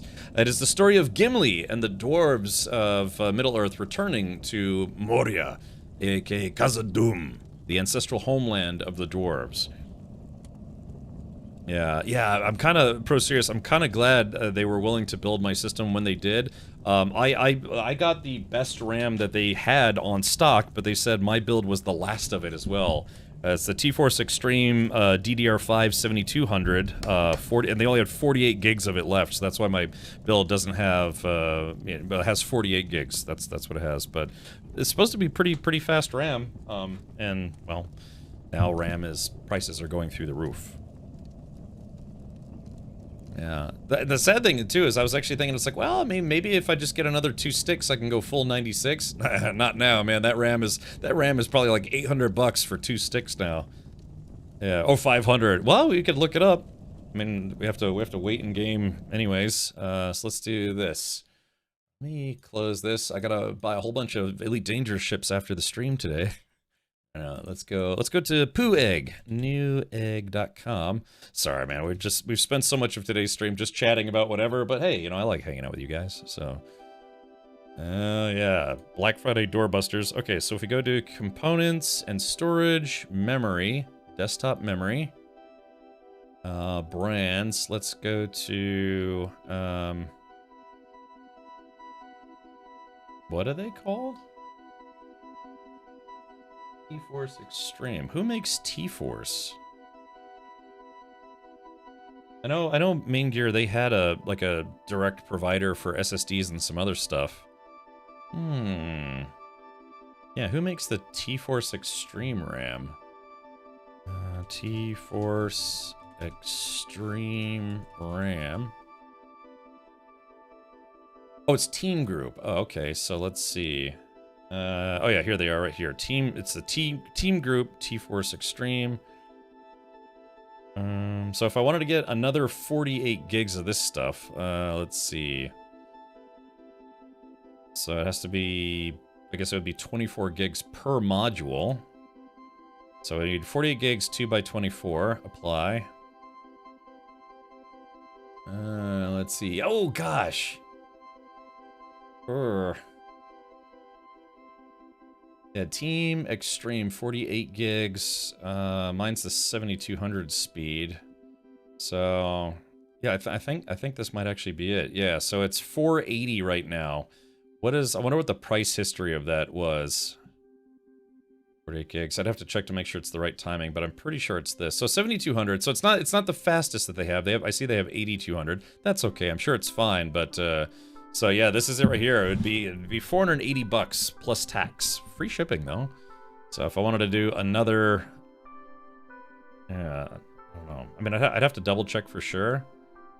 But yeah, it looks like they have. Yeah, it looks like they have 7200, 8000.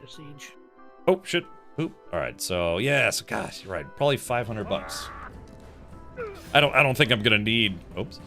Oh, cancel sleep. I don't think I would need 96 gigs for what I do, but still.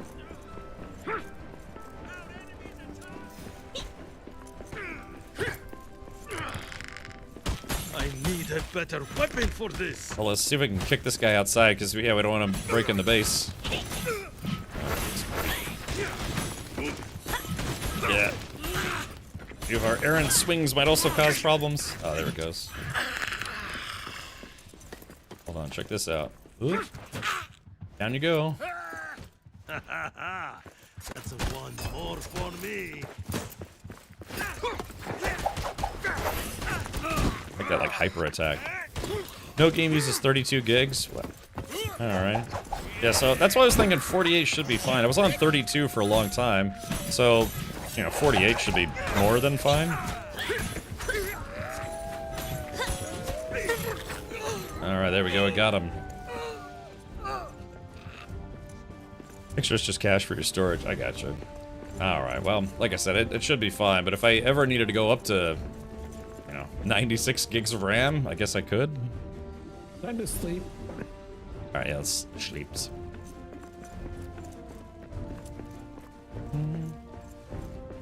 Let's see. Mandalorian Panther Clipper for credits. The Type 11 will be in game for credits either January. The new exploration ship comes up for arcs on the 2nd. Oh, okay. So.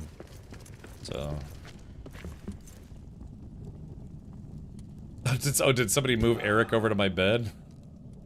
Zybok, I'm asleep. Still sleep with your mouth open underneath him. Ew. Did they finally fix the friggin' networking so Steam Co-op works reliably? Yes. We are playing on a dedicated hosted server. Seems to be okay. Red Worm says no game uses 16 gigs. If you play SC with 60 gigs RAM, you're gonna have a bad time. So, I'm sure there's other games that are probably not pleasant if you only have 16 gigs of RAM. Not that I, know professionally, but, alright.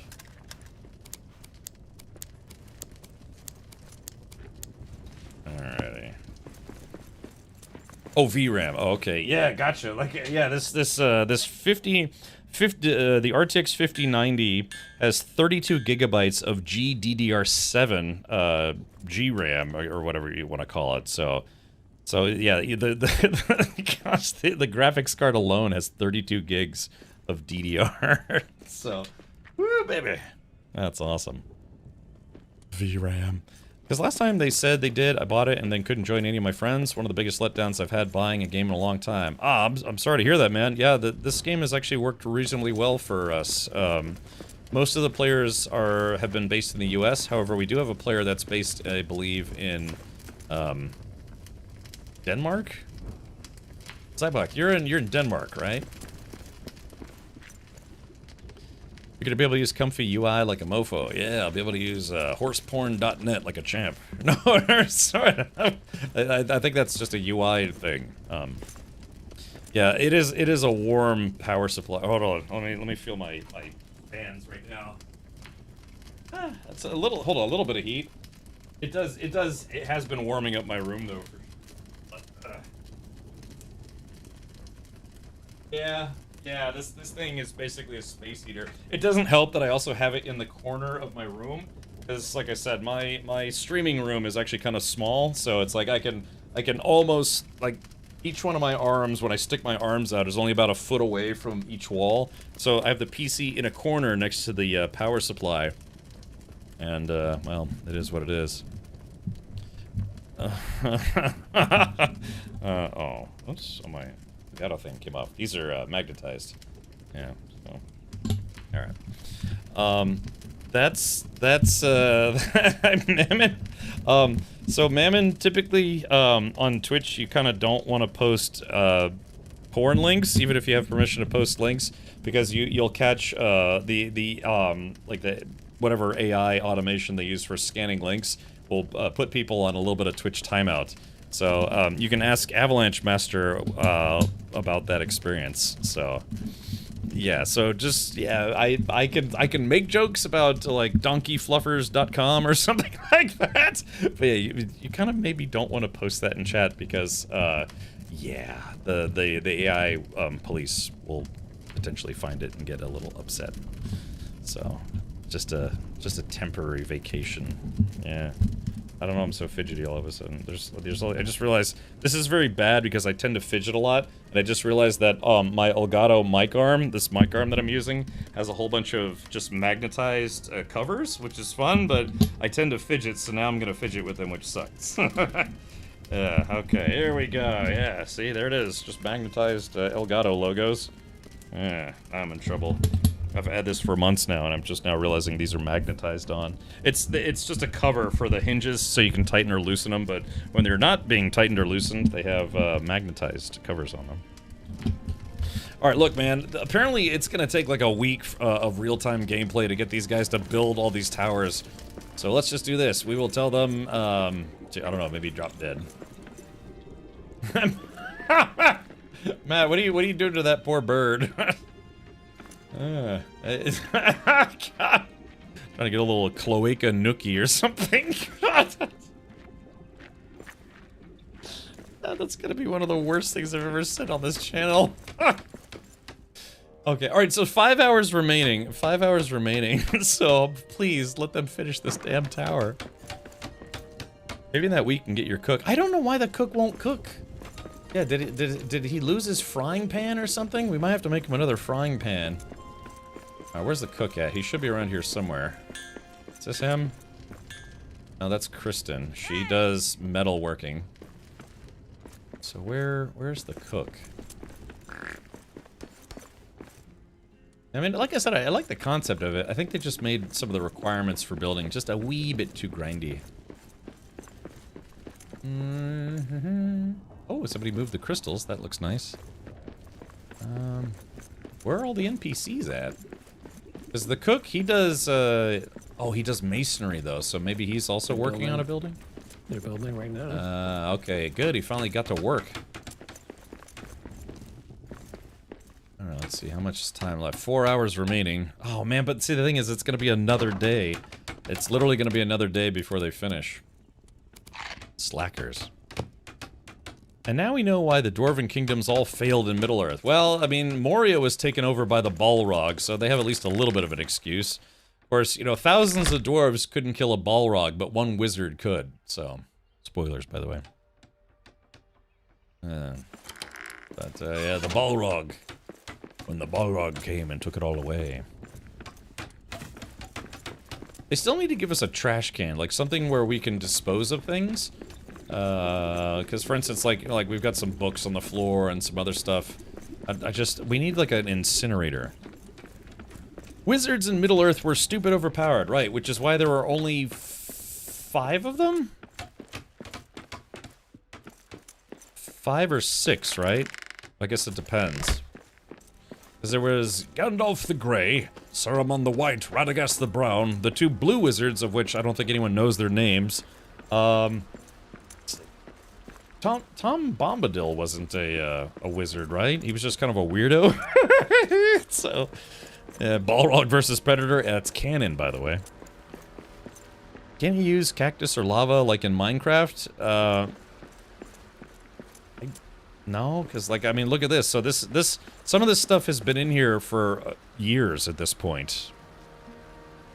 You know the lore pretty good. I barely... Like I said, I've never read the Silmarillion. Yeah, I mean, like Redworm says, they're technically they're like almost like descended angels and kind of like demigods, so... yeah, that's why there's only a handful of them. I don't know what Tom Bombadil is. Like I said, is he a wizard or is he just a creep? And I took out the whole pack. Alright, so it's late afternoon, which means all the dwarves are gonna quit again. Tolkien writes in Unfinished Tales that the 2 wizards were sent to the east whose names were Alatar and Palando. Oh, they did have names. Alatar was a Maya of the Vala Oreme, who chose him to go to Middle-earth. Alatar asked his friend Palando to join him on his mission. Oh, so they did have names. See, shows what I know. Okay, God, like I said, as soon as this dude... Wait, are they still working? Oh wait, they're still working, that's good. 3 hours, yep. Yeah, he's not Maya Valar, he's just is. Who was the guy that was in season 2 of Rings of Power? That was, you know, hanging out with a certain someone. I don't now. The books have been out for a long time. I'll make slight, you know, things about that. But oh yeah, see, it's quitting time. Who was that guy in season 2? Wizard Jeff. Oh, that's right. I forgot about him. He's a lot more likable than John Vagisil. He's got kind of an itchy personality. Yeah, was that Tom in the show? There's like that evil dude, but then there's also the weird guy. And Jeff. So these guys are gonna try to eat some chow. Yeah, we have to find. Yeah, where's the cook at? We have to see if he's missing. If he's missing his frying pan, that might be why he stopped cooking for people. Building, mining. Like how these guys are able to get beer out of things that don't actually have beer in them. Katya, Kristen. Is this him? Is this old? No, that's the Wanderer. Who I think might be Gandalf in disguise. Spoiler. Hey! Captain Leo, yeah, I guess so. Okay, that was him. That's what I kind of was assuming. Yeah. Alright, I think we're alone now. To play with my dwarf balls while I lick your neck. Yeah. Yoop.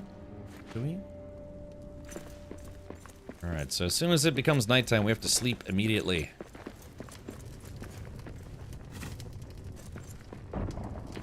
Let's see. Segrurisabun. Gesundheit. I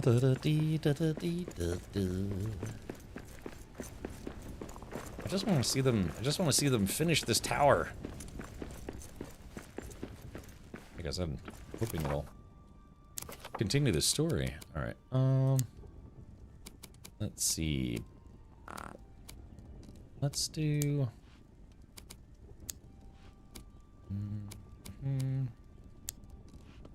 I guess I'll go back to in my current outfit. Oh, I keep forgetting you have to remove. There we go. Back to my mithril. Got some wooden shoes. Like basically, these are dwarven clogs.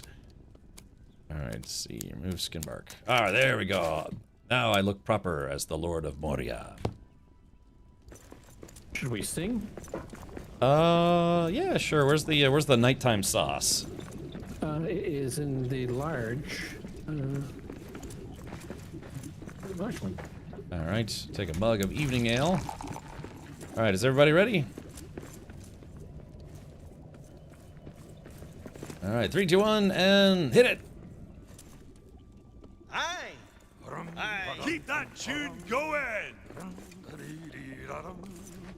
His beard is long, his arms are strong, his voice is sure and stout. From mines he draws a stream of gold, from orcs he draws a shout. He sleeps as deep as ancient ore, his snores are mighty roars. Meet my best pal Durin, meet my best pal Durin, meet my best pal Durin, king of axes, king of dwarves. Alrighty, there we go. That's my favorite song. Now we can go to sleep hammered. That caterwauling is going to summon another Balrog. Yeah, exactly. Oh, we're at dusk. It's still too early, right? Yeah, we gotta wait. We gotta wait for these guys to get tired.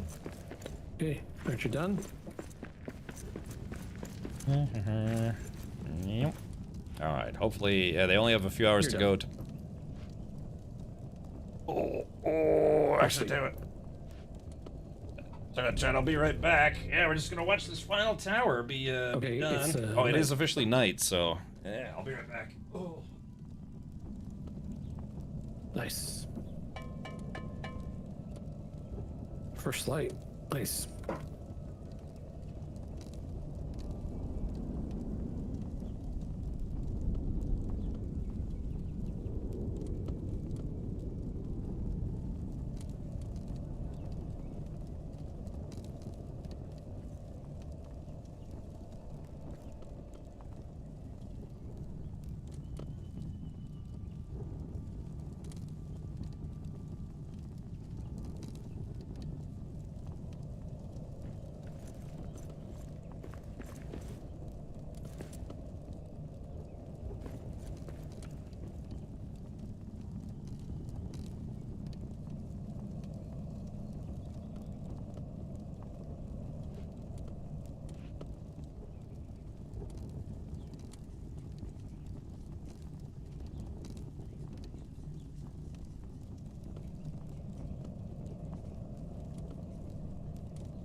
Get a drink to sleep. What the hell was that? Okay, here we go.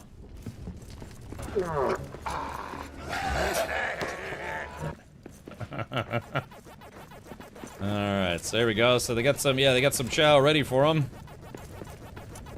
Zybok, that's for the worker dwarves. I don't know, maybe not, I don't know. Whew. Hey, Stargazer, thank you for that. Okay, so they going back to work, hopefully. There we go, they're clinking. Oh, okay, it looks like they're back to work. Alright, only 2 hours remaining. Then we get to see what... we need 19,000 wolf anuses or something to have them finish this. Because in Rings of Power, they also have that as well. You know, they show the elves and dwarves working together to build, like, very big, elaborate things. So, yeah. I'm looking forward to it. We're supposed to get 3 more seasons of it. It's apparently a very expensive show, but, yeah. Alright, Zybok, yeah, it's about that time, right? But, yeah, I just really didn't want to log off tonight without this tower being finished to see where the story is going to take us next. You're going pretty late tonight, aren't you, Richard? We had daylight savings time here in the United States, so what used to be 11 p.m. for me is now 10 p.m. for me. So, yeah. Or is that more of a suggestion?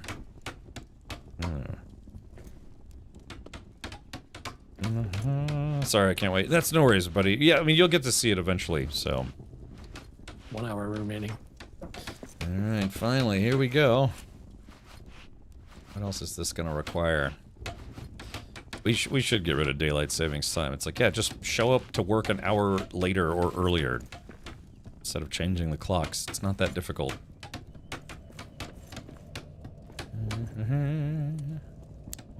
Can you whip them? Yeah. Where there's a whip, there's a way. Yeah, I like that. Where there's a whip, there's a way. I heard something in Rings of Power is more of a flop. Well, I mean, they said they were planning on doing 5 seasons of it, and it's supposed to be set, what, like 10,000 years before the events of Lord of the Rings.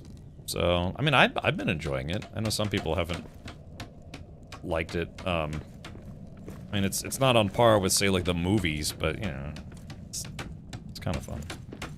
Yeah, Rings of Power Season 3 confirmed. I wonder if I could get a job as an extra on that show. Like, just, I could dress up like an orc and then they could slap me around for a while. It's like an arrow to the knee. Yeah, like I said, this is kind of just a big waiting game.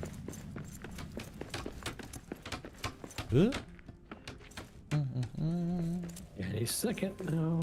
Any second. It's doing a lot better than The Witcher. Whoo! Has anyone been watching the new season where they got Jeff Troops? No. Stinky Diaper. I'm still hoping to get a review copy. Oh. Let's see. Let me actually check to see if that came in.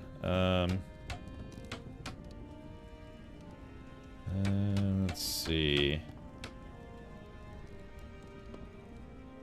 Yeah, still waiting, unfortunately.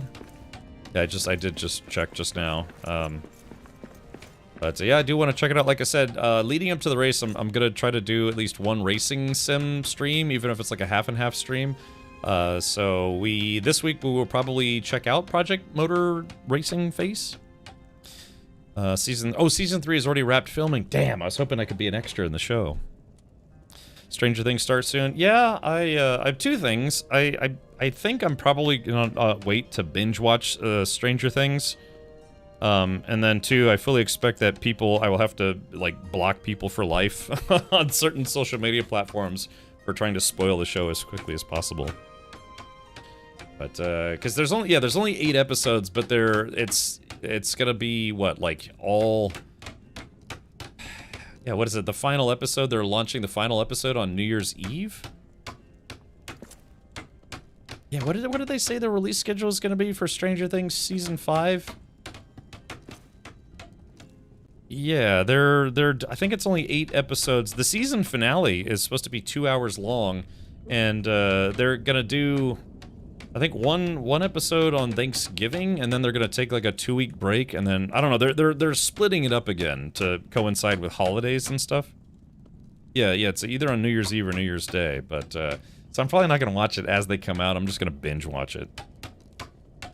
Have they said what year it would be in the show? I think it's supposed to be, what, 2 years later? Yeah, somewhere I was reading about it was supposed to be like 2 years. Oh, wait, hold on. Ah, okay, I think this is it. It's the time for the unveiling.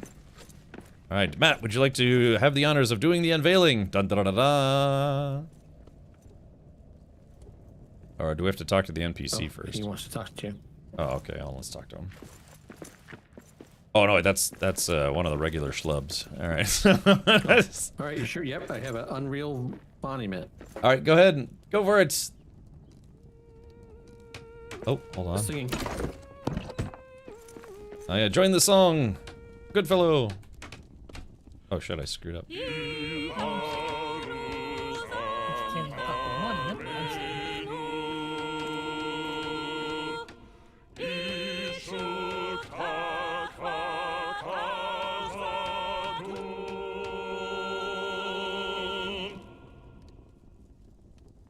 This will be remembered. Okay, goal complete. Lock up the ring. Goal complete. Raise all delvings. New goal. Expansion. Oh, okay. Well, there it is. The kids in that show are old dudes now. Yeah, there's apparently some of the kids in that show have kids of their own in real life. True story. So, it's like, it'd be like somebody telling someone, it's like, oh no, I'm 21. Yeah. We got orcs. This area is starting to look good. So. Alright, so the mission at hand to have 3 total Great Monuments. Complete the 3 Great Monuments to unlock a 3rd available delving and to invite more dwarves at a time to the recruiting camp. Alright, so more Dwarf Simulator. And they're building these now. Oh. Now this is a treasure. Oh yeah, so yeah, they're gonna work on this one as well. Alrighty, well, oh, new goal, speak to Attic. Okay, we got some hobgoblins over there. Alright, what does old Bird Brain want? So basically, like Beverly Hills 90210. Yeah, I was astounded to find out that one of the teenagers in that show, she was in her 30s. I think it was Andrea, was it? You know, the girl, the lady with the glasses. She was portraying a high schooler when she was like 32 or something like that. To be fair, some people do look pretty young, you know? Look at Elijah Wood, you know? He's got like permanent baby face. Yes, I think it was, 2 years later. Alright. Edric says, Rick, Vjor went back to the Ring Forge. Drawn there he was. I suspected as much. Whatever his aim, we must stop this madness. Okay, recover the ring. Go to the expedition table and travel to find the missing ring. With Vror missing, I've turned to Eric to help find him. To my surprise, it seems the Wanderer took the ring back to the secret forge. Let's see. She is actually the president of the Screen Actors Guild right now. Oh, okay. Yeah, what was it? Didn't Sean Austin, didn't he get hired to be the next president of the Guild of Everyone thing? Alright, we got jerks. Hold on. Perfect. Alright, chat, the final battle for today. Guys, little help. Damn it. These guys wouldn't let me throw my did you hear that? They said for Gundabad. Ow. These guys are kicking my ass. Alright, there we go. You get the shield bash, and you get the shield bash. Weapon for this. I think so far we haven't really had any opportunities to learn new weapons, other than the mithril stuff, but, oh, hold on, wait, we're damaging the base.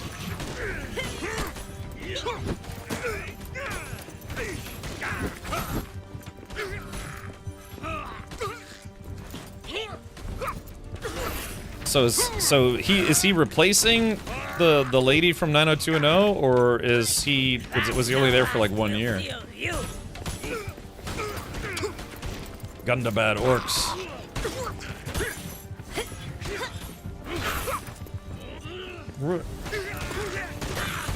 The lighting gets so weird right here.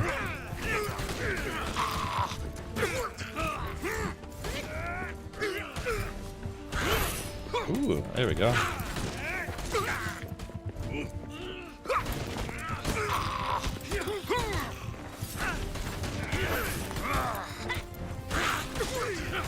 These guys are so strong.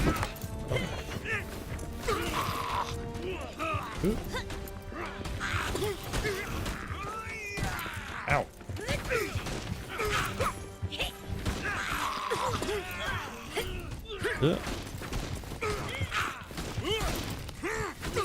It's almost like you have to just keep constantly damaging them.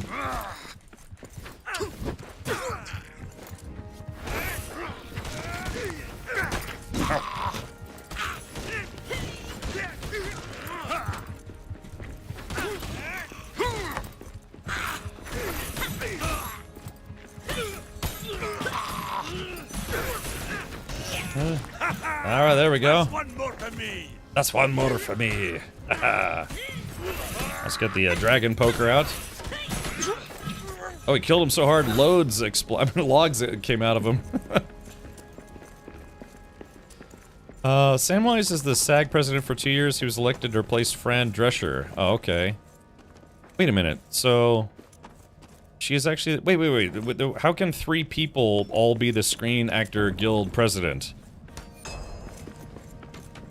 Yeah, because Fran Drescher wasn't on 90210. Or at least I don't think she was. But she wasn't one of like the main cast members. Yeah, Fran Drescher was, well, she was on her own show. At least Samwise is the SAG president. I'm sure he really appreciates, you know, people are like, oh, it's Samwise. It's like, no, it's Sean Austin. Yeah. Fran Drescher was after the girl from 90210. Oh, okay, gotcha. Alrighty. Well, chat, I have to lick my wounds, but, yeah, I think that's where we're gonna pause for today. So, yeah, I guess the remainder of the DLC is probably just gonna have us, yeah, continue out through Moria and build more delves and things. So, I mean, I'll try to look into it a little bit, but yeah, if it's gonna be kind of a lot of hurry up and wait content, you know, just to kind of, you're literally rebuilding Moria, then what we might do tomorrow is, if I do get access to Project Motor Racing, we might either do that tomorrow or save it for Friday. But I also might fire up some Dispatch tomorrow. I don't know, we'll have to take a look. It's like, I do want to finish Baby Steps, but I'd prefer to do that with Mammon Lord. He said he could only do it maybe Friday or Saturday, so... Yeah, the nanny, right. So she had her own show. And then she used to guest star in, like, other shows, didn't she? Wasn't she a guest star in, like, Seinfeld and stuff? Yeah, it's fun, right, Captain Leo? So... But, alright, well, with that, I am going to, yeah, I'm going to jump off for now. I appreciate everyone coming by. Like I said, I'm sorry I missed yesterday's stream. I was dealing with some stomach pain stuff. Yes, I'll be streaming Thursday, same, like every Thanksgiving. I'll be streaming on Thanksgiving. So, my plan is to go get a gobbler. Tomorrow, I'm probably gonna get some Chinese. I've been craving some lo mein and chicken fried rice. Well, maybe, I don't know, maybe I'll get a wonton or two. 1 or 2 wontons. Ow, what the hell was that? Oh, oops. Scratched myself. Anyways, but yeah, Thursday I'm gonna go to Wawa, get a turkey bowl and, oh, maybe some hot chocolate, and that'll be my Thanksgiving. Yeah, my father's birthday's on Saturday too. I'll have to call him at some point. A ton of wontons, right. Okay, well, that's gonna be it for right now. So, confirm, yeah, let's go ahead and jump out of here. Yeah, sorry, I kind of was a little chatty today, you know, just kind of shooting the breeze, but, yeah, because a lot of the stuff in Return to Moria was, it's kind of like, yeah, you know, kind of hurry up and wait type stuff. So, yeah, like I said, this week, we're gonna try to check out Dispatch for the first time. We're gonna try to finish Baby Steps, and then next week, I may be actually streaming some Elite Dangerous. You know, maybe we'll check out the new ship if anyone ends up buying it outright. You know, they have a Black Friday sale. It's like, I haven't bought a spaceship from any project in yeah, probably about 2.5 years, maybe. Do I break my streak and pick up some Elite Dangerous ships? Firehouse had a knockoff Gobbler. Bastards never had it available, even though the app showed it. Yeah, some places, some things like that are regional. Like, they'll advertise it nationally, but then certain regions won't get it. Like, for instance, where I used to live in Washington, D.C., Wawa had the chorizo breakfast sandwich, and then they discontinued it, and I was like, oh, that sucks. But then I came down to Florida, and they still had it. And when I was going back and forth between Florida and D.C., they said it was a regional item. So, I heard turkey blow. All right, so but yeah, I will be streaming on Thursday. So if you're full of turkey and stuffing and boys and all, God, really should shut up. Or get the Panther Clipper. How many credits is it? Dang, I think I scratched my leg. Yeah, I did scratch my leg. So yeah, what is how much the Panther Clipper is? If it's 10,000 arcs, what does that translate into credits? Probably like 100 million or something. I still, my goal has been to get the Federal Corvette for forever, but I'm just never going to get it unless I try, which will be never. But yeah, like I said, I'll probably be doing a collab stream with Henkin, maybe soon-ish, something, but possibly. We had lunch today. Yes, he's playing with my feet under the table. 301 million. I actually might install Elite Dangerous after the stream today and see how much cash I have. I don't think. Proseer says, I have 2 vet set. I cannot give you one of those over. Yeah, they make it harder to transfer, like for instance, money. I've had people be like, hey Cap, if I could give you 2 billion, I would, but it's like, I know they don't do that. It's a good way to make sure that the gold farmers out there, Chinese gold farmers and other places that resell currency, don't have an easy way to transport it between, accounts. Proseer says I can give you 300 million easy. Yeah, but you can trade items. That I know. Like somebody drops it, then you get the what are they called? The cargo skillets or cargo nanobots. I don't know. It's because yeah, you can't I guess you can't give people money directly in the game. You have to buy cargo, like expensive cargo, and then you give them the cargo. Then they have to sell the cargo. Isn't that how that? Like I said, I fidget too much. It's bad news. So. Yeah, we give diamonds the other day so they can sell it. Right, I'm pretty sure it's the same thing unless something has changed. But if you're in a... Oh, wait, what's this? Cosmo says if you're in a squadron, then you can transfer credits? Really? How does that work? Because yeah, that's the whole thing about Elite Dangerous is like, yeah, you can have billions of credits, but you can't give money outright. Really? Yeah, does anyone want to, donate maybe like $1 or $2 in game? 1 or 2 million? Ha. Yeah, I mean, I want to play the game, but, I don't know. Oh, gosh, hopefully I can sleep tonight, man. I've been sleeping well, mostly last night, yeah, because, gosh, I just had stomach pain. All right.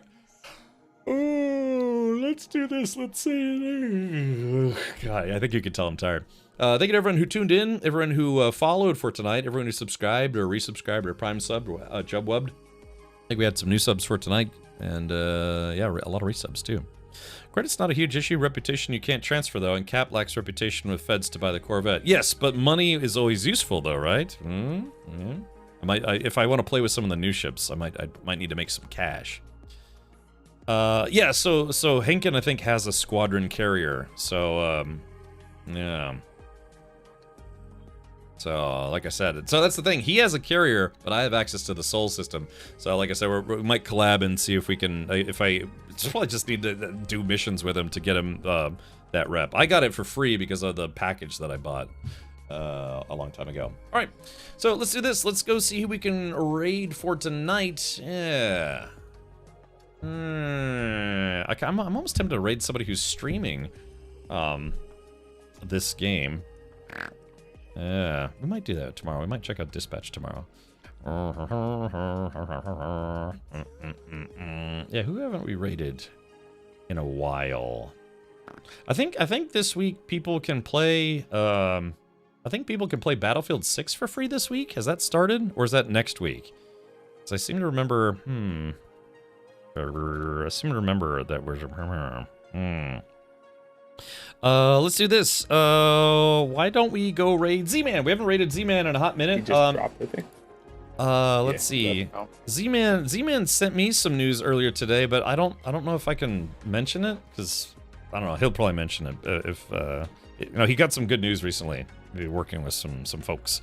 All right, Raid, Zulu, Gru Poo Poo, and Boom Shakalaka. There it is. So if you are a subscriber here, please do use your Rad Raid emotes. We're gonna go raid Z-Man, who is doing some Turkey Tuesday and Metal Storm. Yeah. So like I said, if he's got some updates for you, I'll let him mention it. But yeah, I actually recognize this. This is like a captain's room on either like an aircraft carrier. I think probably given that he actually used to work. He used to work for the military. He was former military, and he was stationed on I think a couple different aircraft carriers. But yeah, he's gonna be playing a game called Metal Storm, which is a very arcadey dogfighting game, which is kind of fun if you play it. It's I think free to play. They got some microtransaction stuff. But yeah.